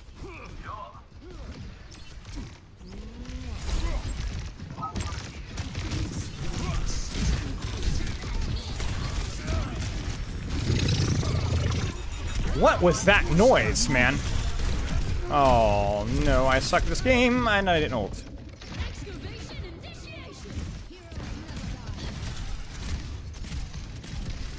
I suck. Yeah, I think the missiles are spinning around my head or something. Ugh.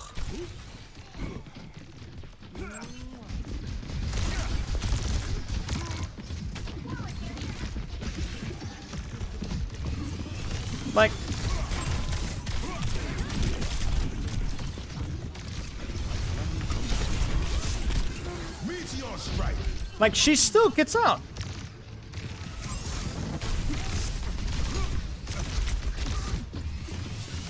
No, I canceled that. I let go. No.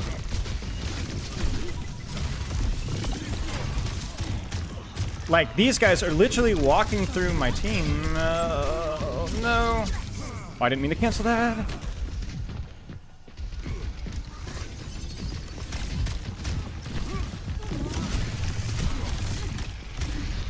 Ah.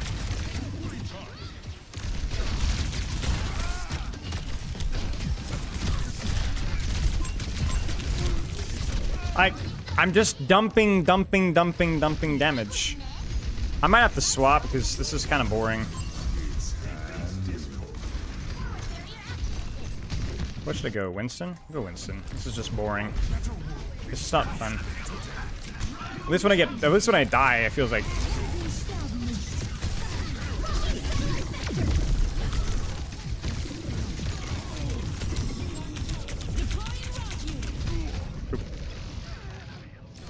Yeah, this really does feel like Marvel Rivals, man. I don't even think Winston's the best swap here, but I'll have at least fun playing Winston.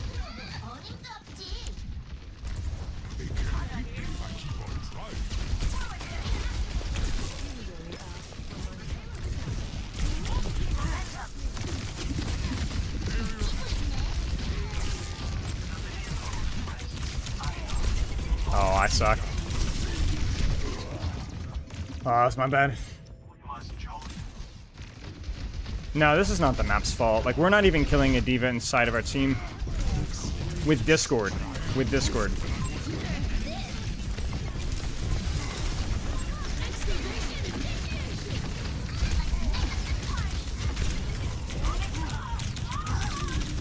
Like, I don't even know what's happening here.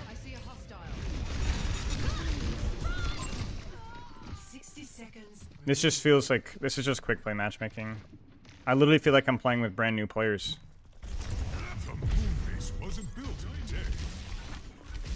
Like, I don't think there's support. This Venger's not bad. Their Cassie's bad, but their Juno's not bad. Whatever. Like, my Honor's gonna die. Oh, no, it's not. Unfortunate reload.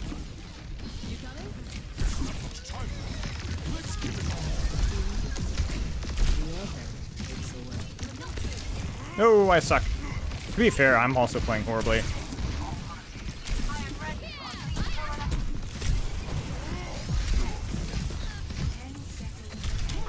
Like, this is a good trade for me. This is a real good trade here. I just need to live. Okay, there you go. Now I'm good. You're good, you're good, you're good, you're good.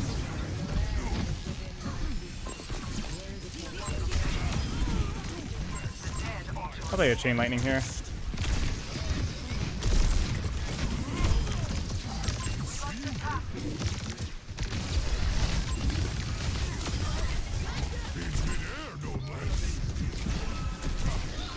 Wow. Where the frick is she? Is she out? Is she on their back? Yeah, she's here.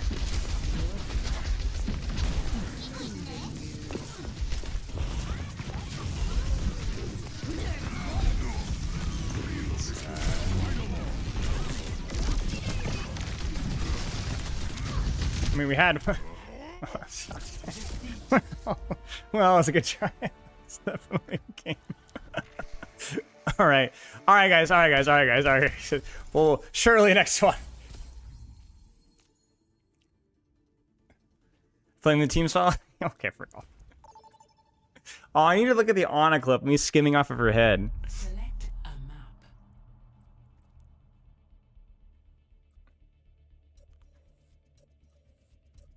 Hog time?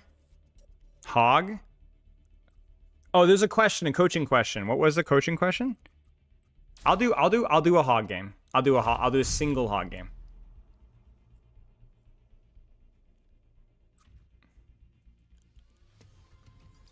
You're out. Cheers, Debbie.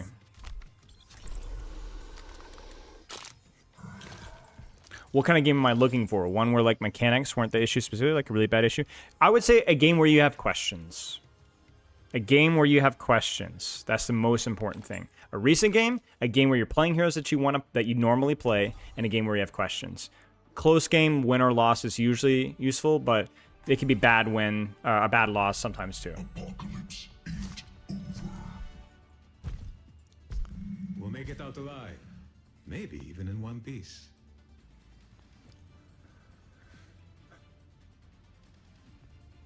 Open sesame. Open sesame. Roadhog style. All right, one hog game, just for fun.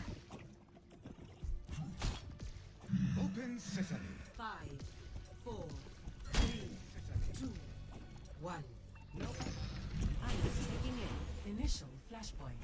Mark it. Time to show them what we're made of. Let's bring the pain.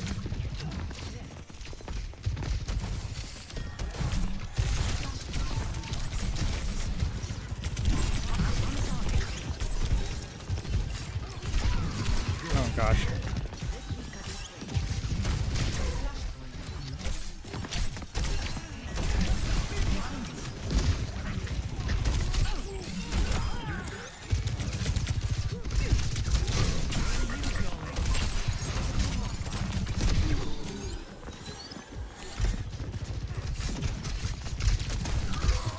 Not even close.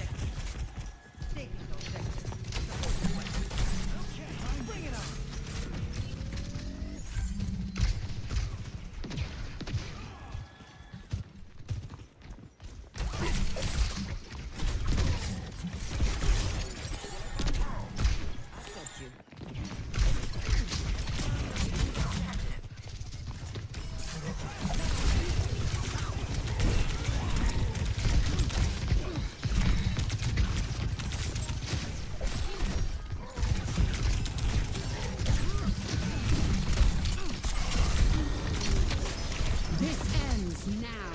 Well,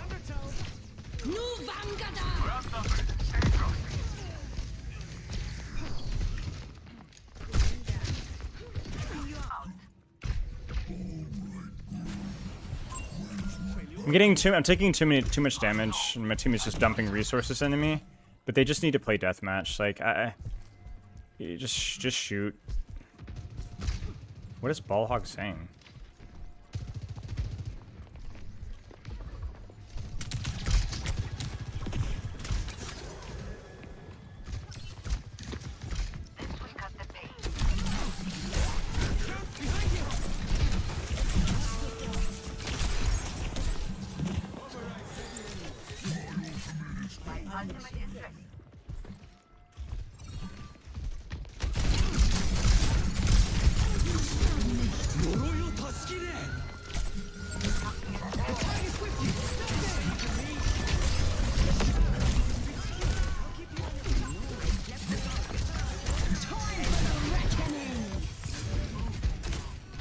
Got Uchi.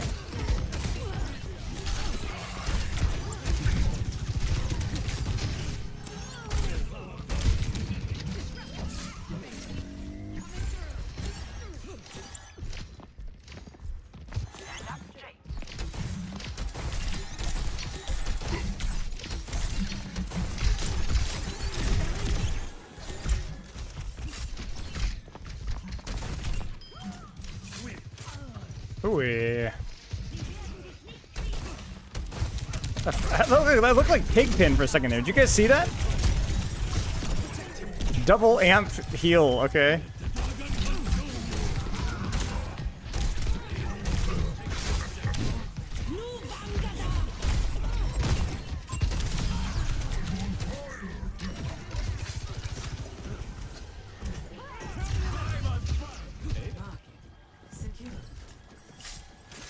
Next flashpoint. Palace. Behind you.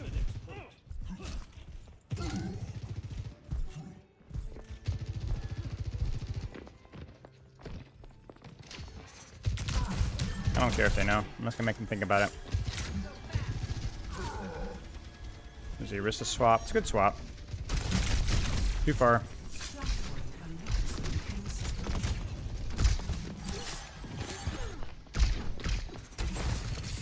Ow, stupid.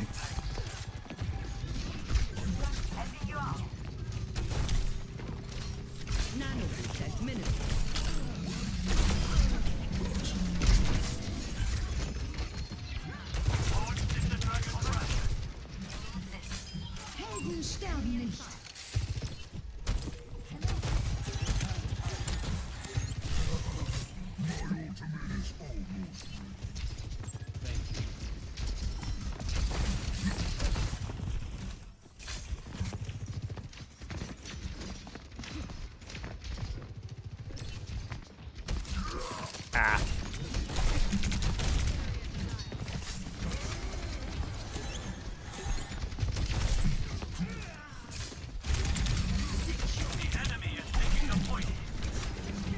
This ends now.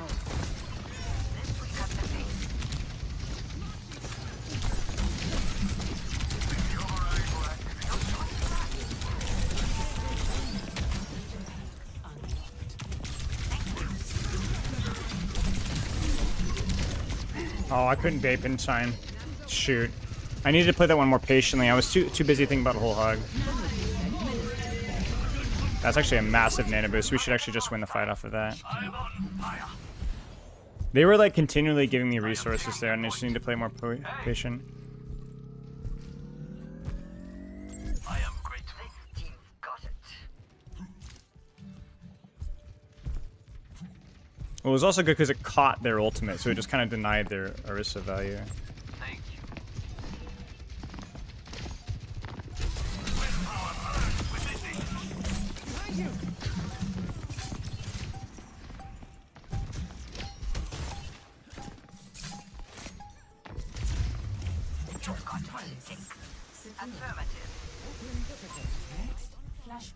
We'll keep pressure on the left side to make sure that they don't crash on my team.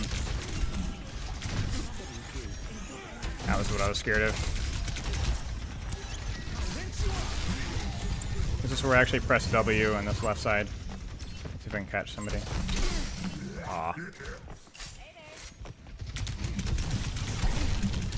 Oh, stupid. I thought the javelin.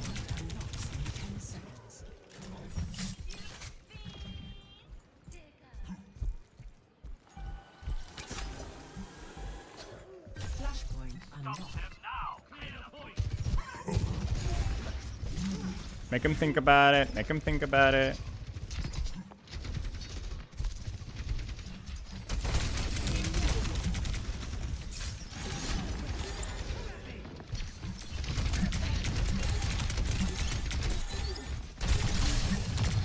That's annoying that that broke.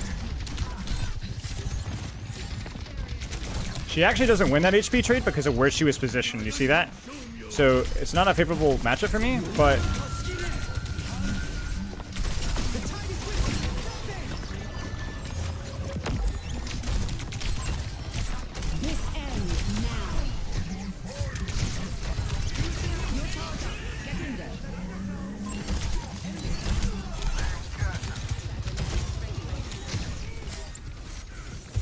commit.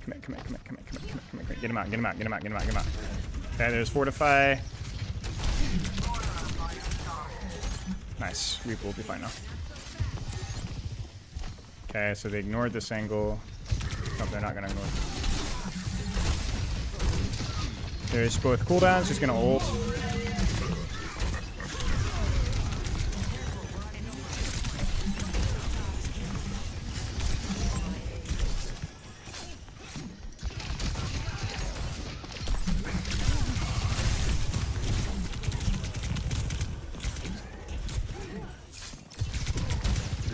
Greedy. I don't think we can touch, but yeah, we can touch.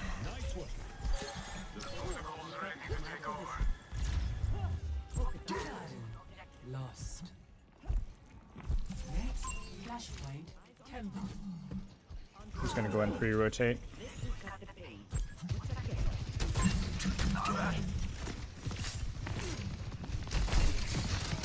Oh.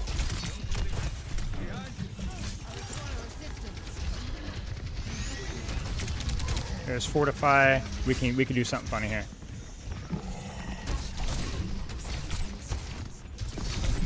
This ends now.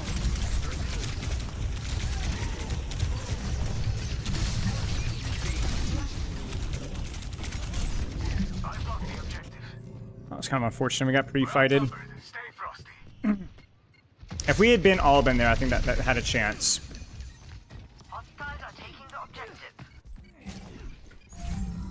Ultimate is almost ready. My ultimate is almost charged. The protocol's ready to take over. I can't rotate through main there. His skin is too powerful in that position. I'm okay, don't worry about me.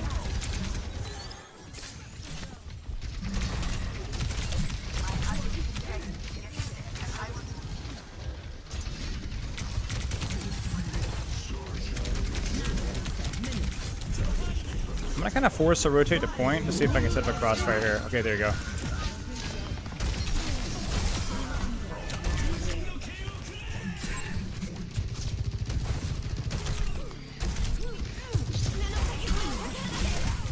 Oh! No! Oh! I didn't walk forward. It's bad hook mechanics. We can't touch. I think we'll just see if we can catch them on the rotate the next one.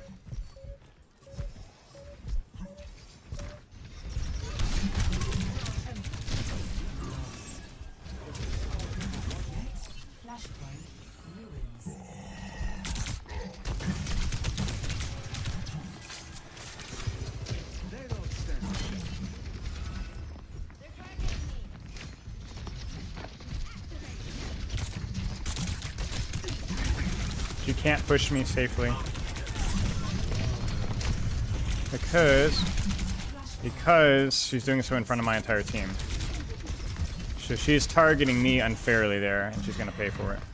Our team's gonna pay for it. Same thing should happen here as well.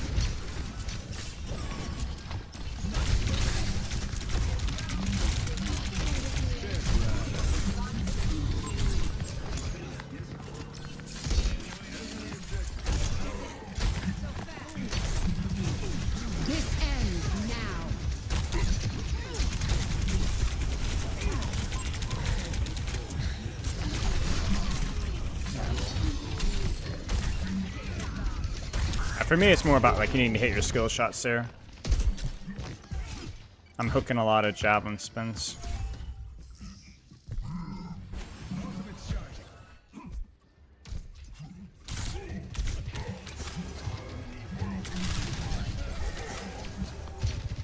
This might be a good time to just use ult to get out of the choke.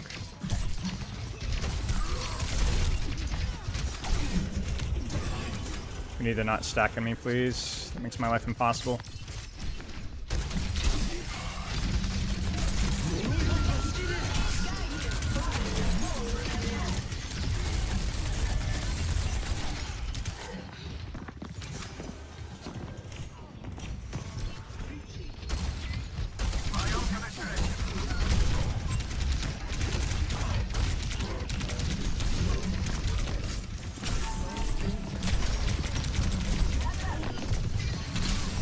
Dude, if I had a dime for every javelin spin I found.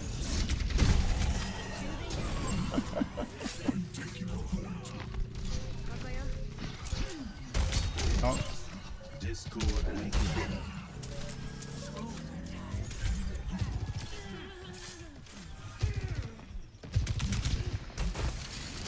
That's terrible.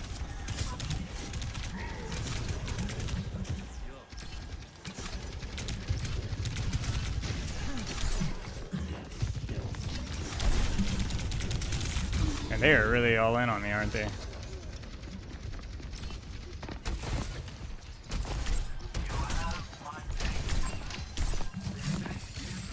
Ah.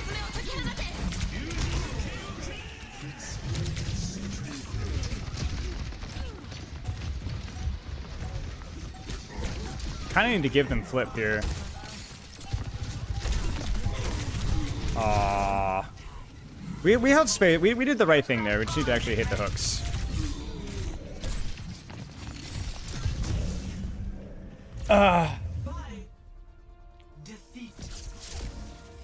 Just lean tank? Yeah. I'm not a very good hog player, but yeah, it's still fun.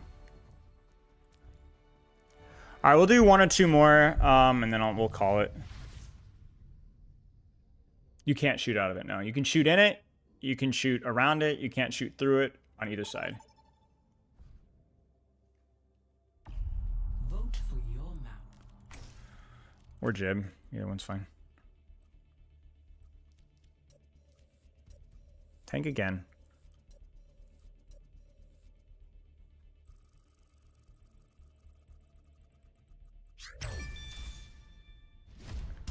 JQ? Could do JQ.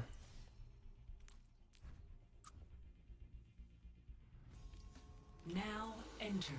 No, I was just playing it like a tank. My team would angle and I would play main. My team wouldn't angle, so I would flank. There were some situations when I definitely didn't need to flank her as far as they did, but that's just an experience with playing the character in Lifetime.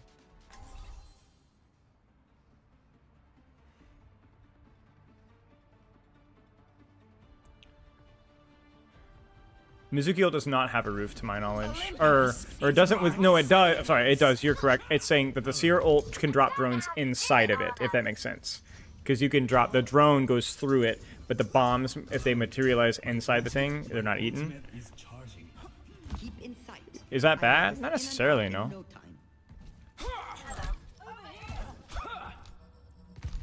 I mean, we did better in fights when I didn't get so many resources.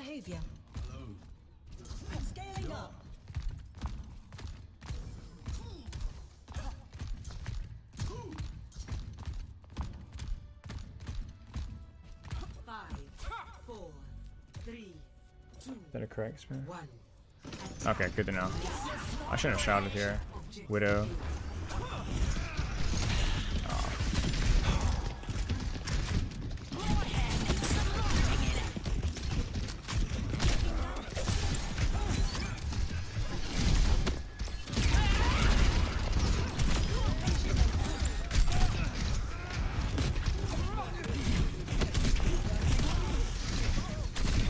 You are a wise person. Aw, oh, get my shot time, my bad.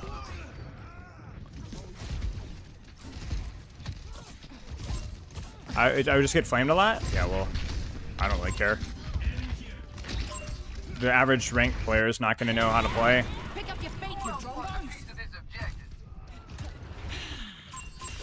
You mean you guys saw the fights where I was playing with my team and then my On and Wing are just dumping resources into me because their entire team is just dumping damage into me, and it's like, I'm not really using my sustain well. Am I, you know?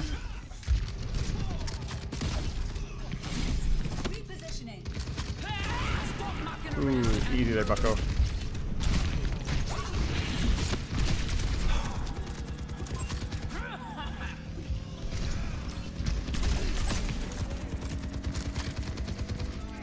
I'm fricked. I think I can get out if I just commit straight up. I can't save for the res though. Or maybe I should. Okay, whatever, they're just gonna res.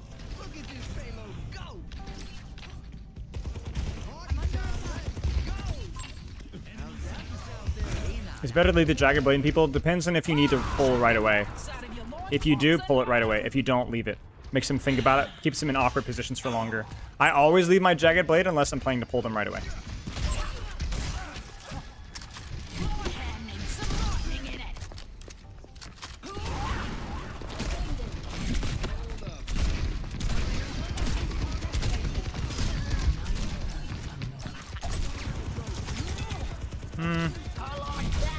Like right there, I was not planning on pushing, so I just want to make him think about it. Actually, I really can't play that angle there.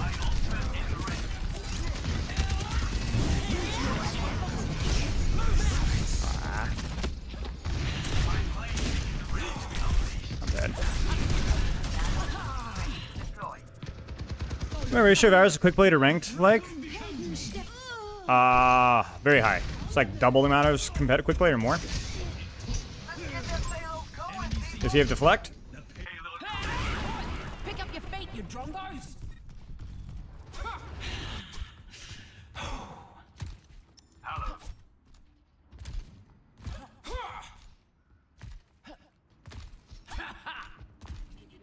Yeah, Overwatch is a casual game for me most of the time.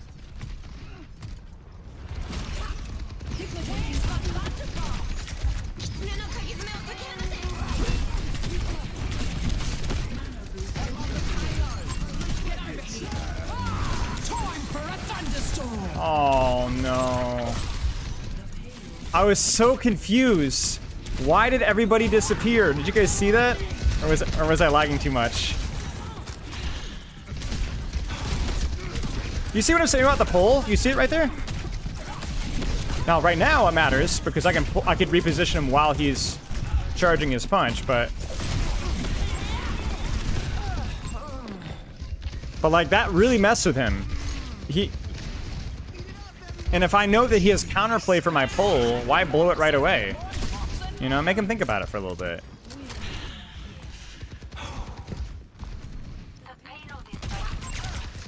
If I hit that, I'd probably let it stay right away, or let it stay.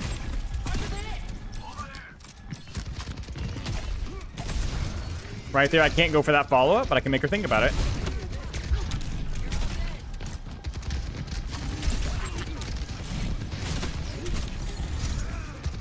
Okay, that's...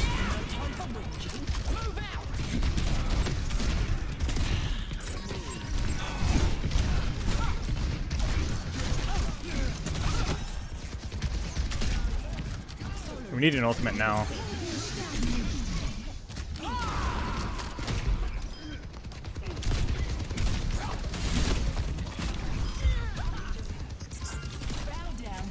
I knew it was coming. Shit. Oh, it's my bad. My bad, my bad, my bad.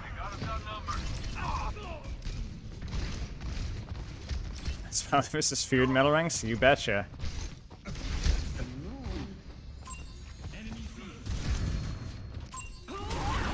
Pick up your feet, you drongos! Cool.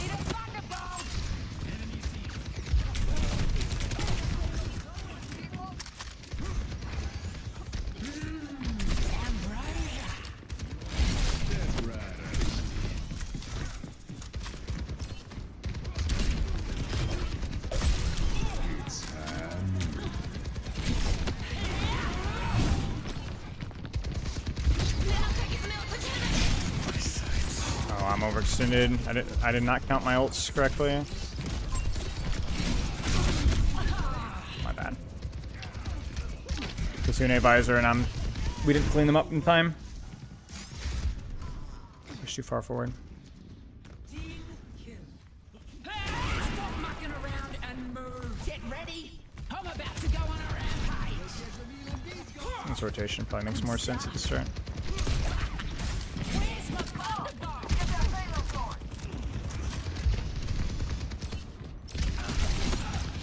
Aw, I fed.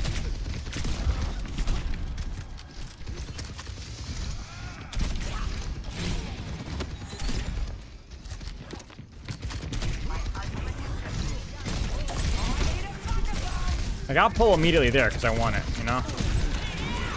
Time for a thunderstorm!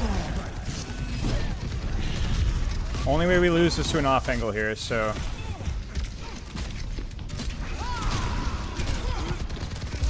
Because we can just dump everything right now on full cap. Nice. Just ult dump situation. It's impossible for them to win unless they do something stupid. Alright, I'll do one more. GG. The problem with JQ is that she's just too inconsistent with her value. She doesn't really do well under like intense ult layering situations because she neither has the consistent mitigation nor does she have the consistent mobility. I don't think it's like fundamentally unplayable to have a JQ meta. I just think that there's more obstacles than most heroes, and the fact that she has a pretty high skill floor is unironically important at the highest level, even. So, yeah. Oh, DPS. All right. We'll do two more. We'll do one more tank, and then I'll remind me, and I'll queue for DPS. I'll play Winston here. Winston's always fun. You want to see Hazard? I'll do Hazard. I am wash. I'm also tired right now. Normally Dark Queen's not that hard for me, but that game felt tiring. A lot of effort in today's stream.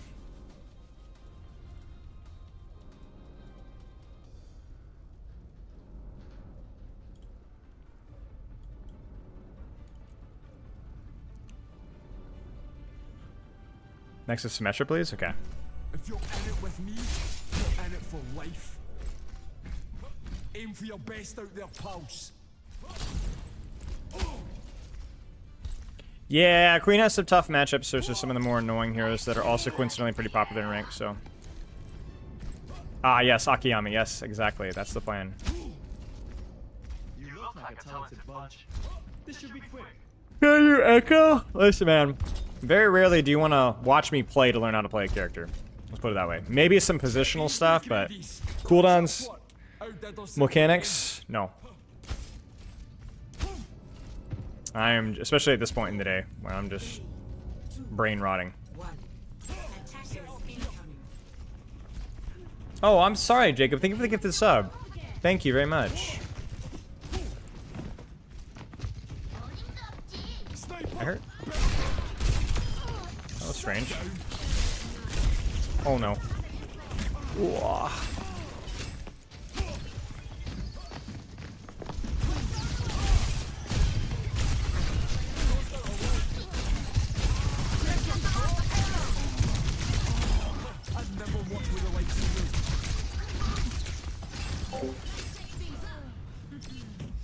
Oh, it's like, what was that noise?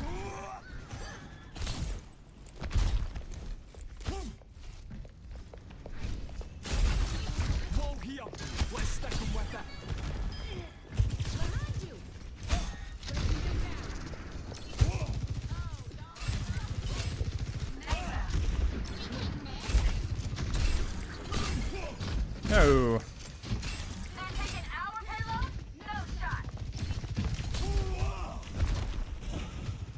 Ah.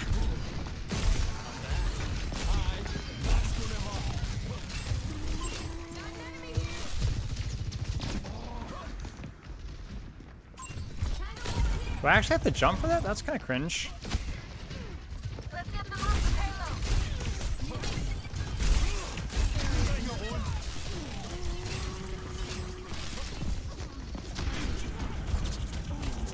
I swear I hurt somebody.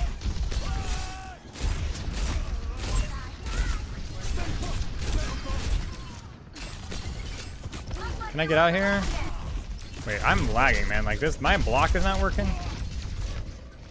I don't know, man. That was weird. You lose that fight either way, though.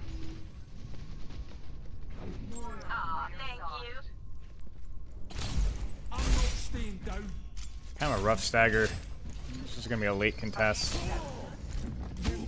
No, you're good, Moira. You're good. You're good. What the frick, man?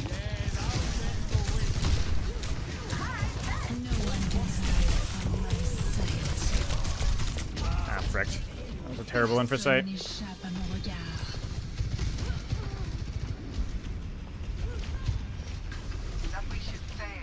Not really. I'm a little bit. The high ground's a little bit less important than it used to be, but yeah.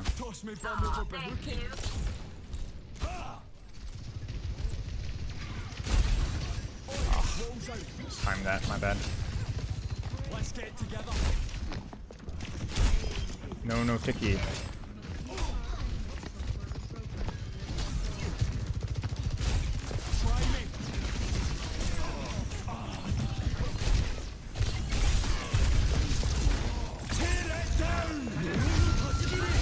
Nice, that was smart.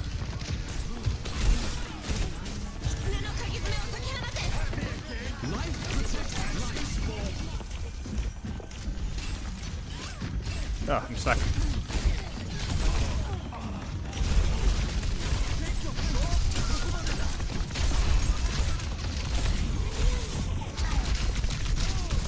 I'm dead. I needed to restage high ground and think about my engage more. It's just sloppy.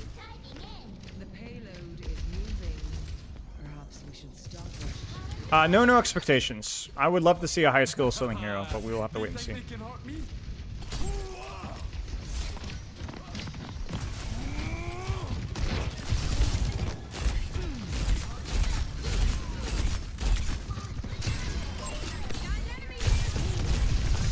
I didn't quite get the combo. We have to back out. We're not winning this. Yeah, we're just feeding. Roof theory? What the frick is roof theory? Ugh, I freaking hate Widow, man. Go from just full camping them and then other Widows just rolling, and it's just...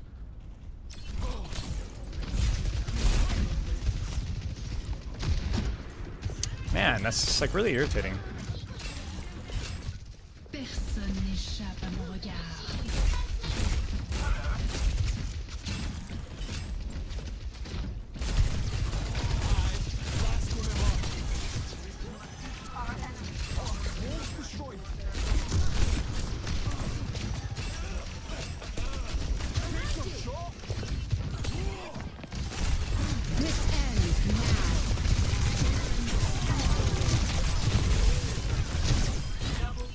Nice.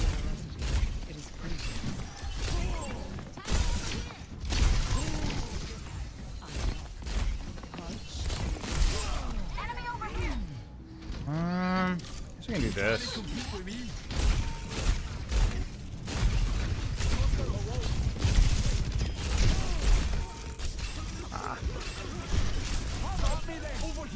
Oh man, it's so laggy, man. I'm like my latency doesn't go up, but I'm bouncing around. Okay, let's play back off here. Let's back off a little bit here.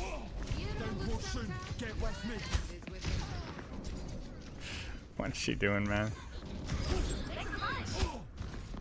I think I can hold this space.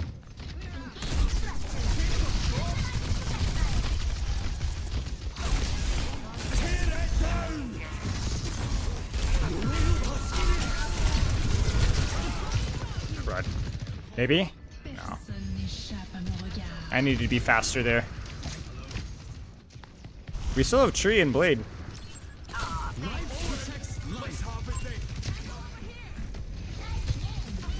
Nice.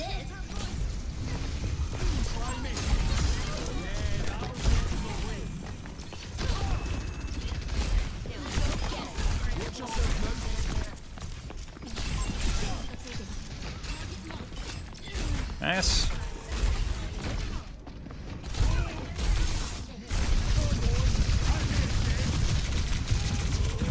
Thank you, sir. Bless you, my son.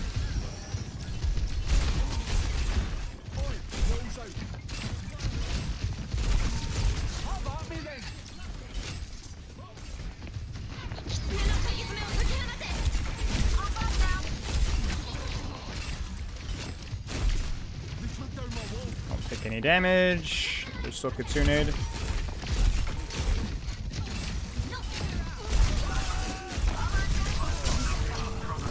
Oh my gosh.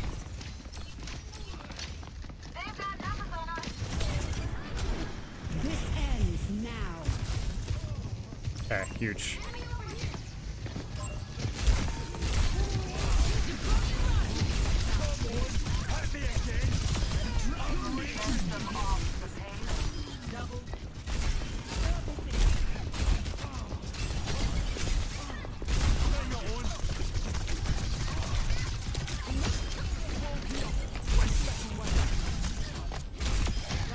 Frick, man.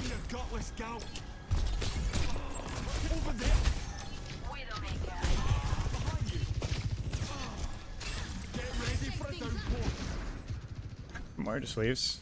All right. So we gotta be really careful here until we get a filler.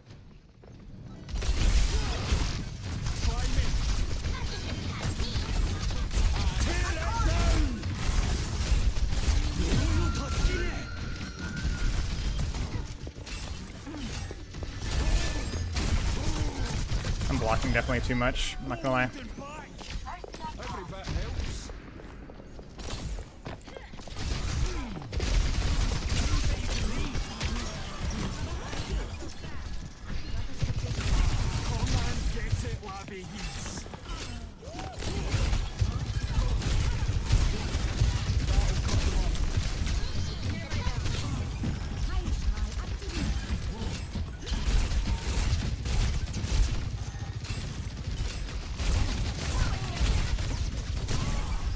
I should have rotated way sooner. That's my bad. My team is pushed up too far to compensate for me.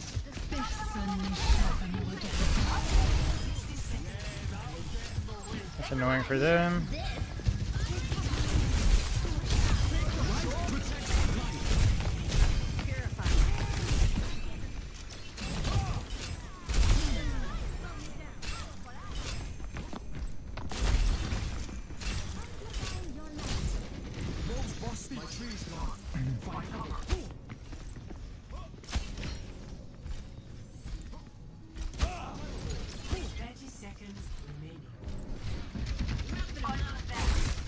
Oh, we're lagging again.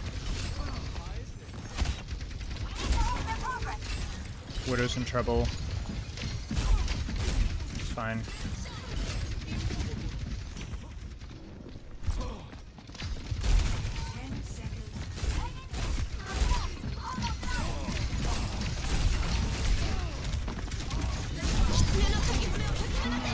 Oh, Freelo, what did I do?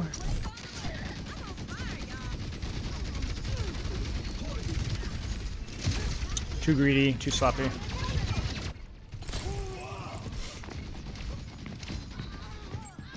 This ends now.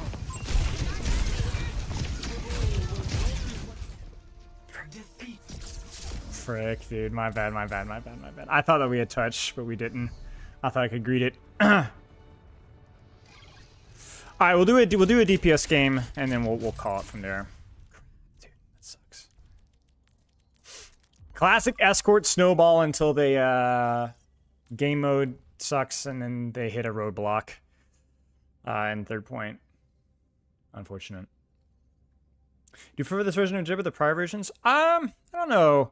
The Talon rework. I mean, I like the rework of Jib that they did, the minor rework. The Talon rework, I'm on more on the fence on. I would say there are aspects that I like and aspects that I don't like as much, but it's hard to say. So, all right, remind me after this, and we'll take a look. Sim time, sure.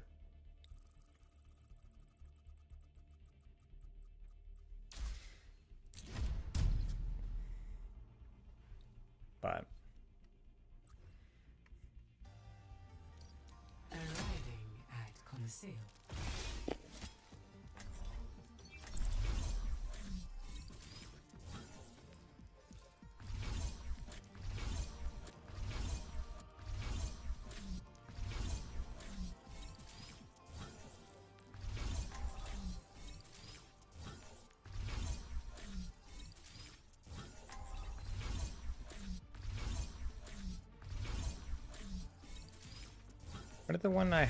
what was the one I had? Well, From this is what we went. imperfection, we build a new world. I'm not sure, Budisu. I think it might be that they have statistics that people get more full held in second. My problem with Powder Iso is like the problem with the map as a whole, but no particular point. And if that makes sense. But yeah, it's a good question. 4, 3, Group up with me. 1. Objective unlocks in 30 seconds. Give those spurs. I salute you, I guess. Turret materialized. The Sombra.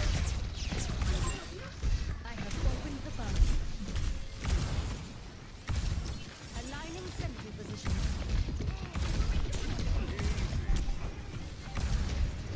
She might be, I think she's all the way on bomb behind us. Positioning turret. They are progressing. We must stop them. That's a dangerous boop right there. I need to be more careful with that.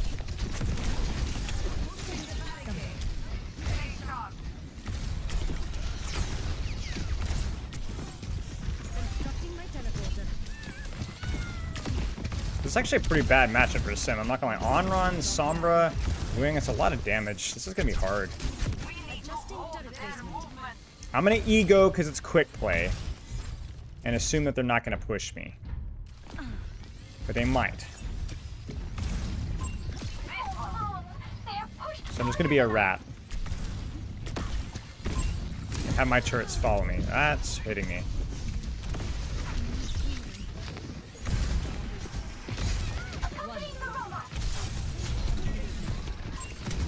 Aw, cat died.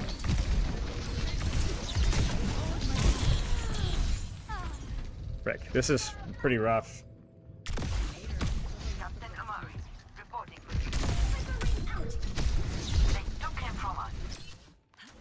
The way is still open for Our Zarya should have a pretty easy time here, and Cass is pretty good versus this if he can get help. opened the bomb. Enemy in sight.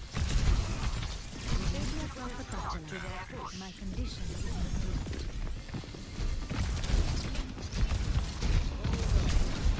Clean one,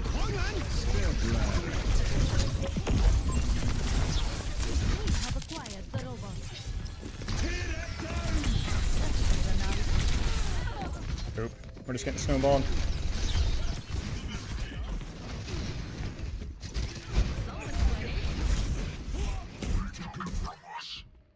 The night can still be ours. Yahi Parambasta Victor. It's fine. Teleportation portal open. Frankly, didn't even think about that matchup, to be honest. Starting a sentry wall.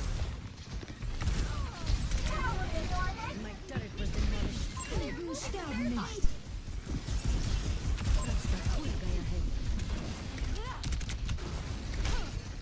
Bad matchup. Unfortunate. They outnumber us. Sentry in position.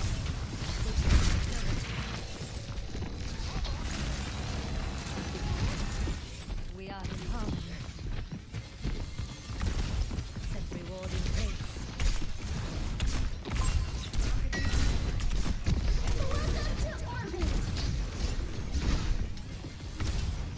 After should die. This is an improvement. Take you where you need to go. I have opened the path. The stars say Jivan.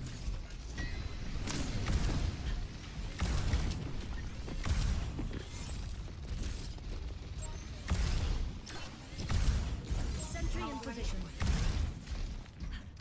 Teleporter taking towards.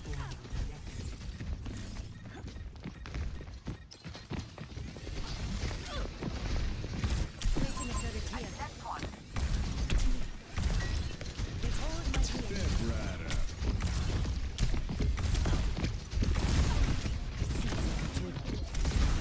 Distributing turrets. Oh, what am I doing? I require witness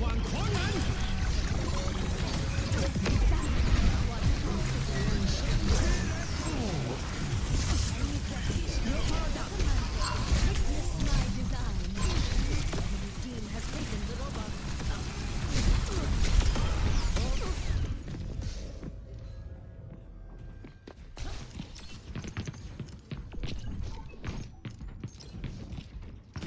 Where did he say that, Aaron? Is offline. Why would anybody think Symmetra needs another rework? I think Symmetra, if anything, needs some tweaks, but I don't think she needs a rework. Constructing my teleporter. Enemy in sight. Now what we do here is we ult if things get hairy here and make the Sombra decide if she's going to use her EMP in a 5v4. Then it was fine.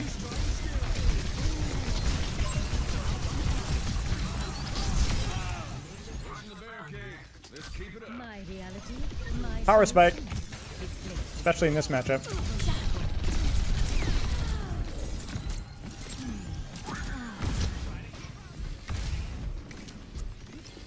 Casting a sentry wall.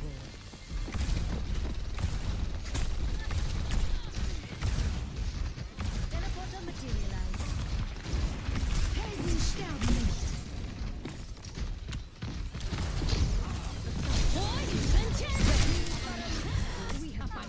There's the EMP. I got my value out of the wall, it was a little late, but and then we also forced the EMP too. They took it from us. I finish my projects. TP bomb is a bad move in non-static situations. This is the definition of a non-static situation. Are there situations in this game where I probably could have TP bomb? Probably, yeah, sure. Materialized. But generally TP bomb is more niche.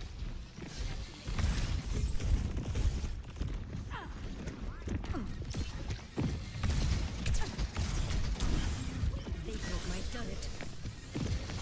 Behold my creation.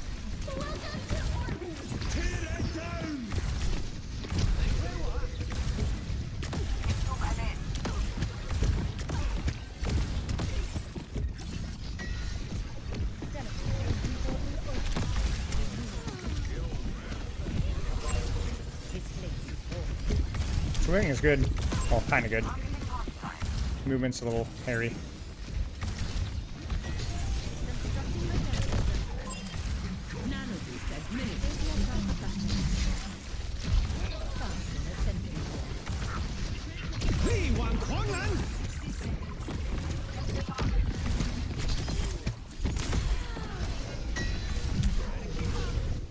I am outstanding. No, TP bomb, they're talking about like the turrets into the teleporter. Not Diva bomb. I assume, anyway. Aligning In which case, yeah, what I said earlier is the case. This is way too aggressive. This is way too early for me to do that.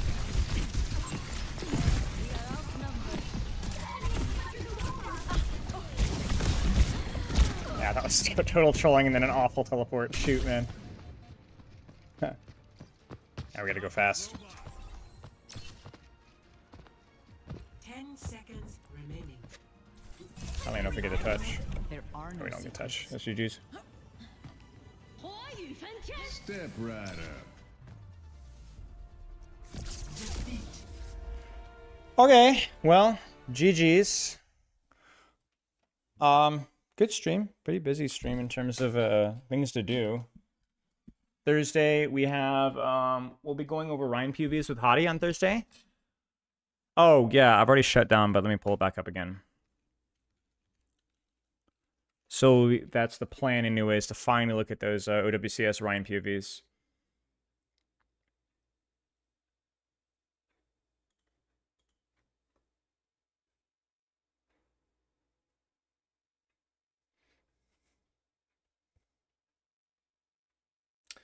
Yeah, fun stream. The game design thing wore me out, but it wore me out because it was enjoyable.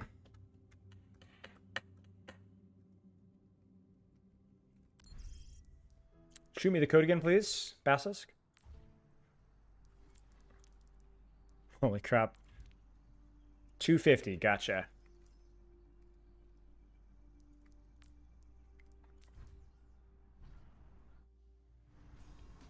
Ready for battle. Who are we looking at? Okay.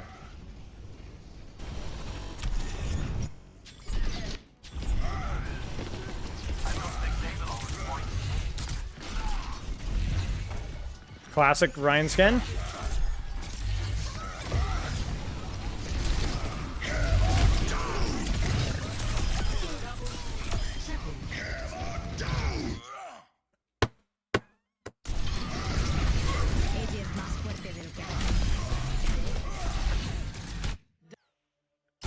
Good clip. Crazy touch. But the best part of it for me was this guy's perspective. Oh no, my whole team is dead.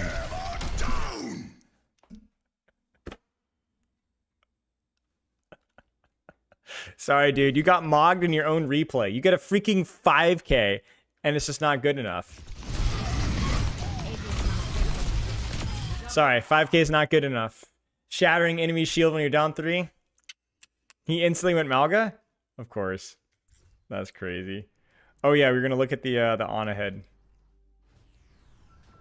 Ready for battle. It's like what was that? What happens even if he lands that shatter? Oh yeah, I literally found it. Perfect. Let's go. You're powered up. Get in there. Ladies and gentlemen, Ana head. The great combo.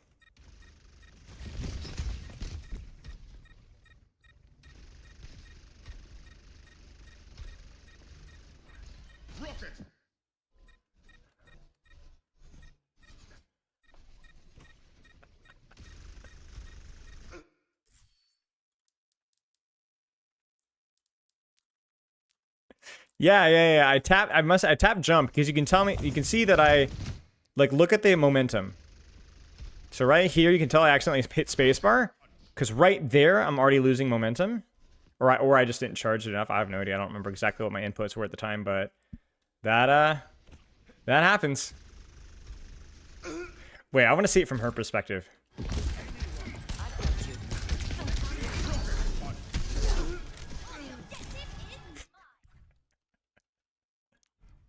That's great. She's like, well, I guess he's dead.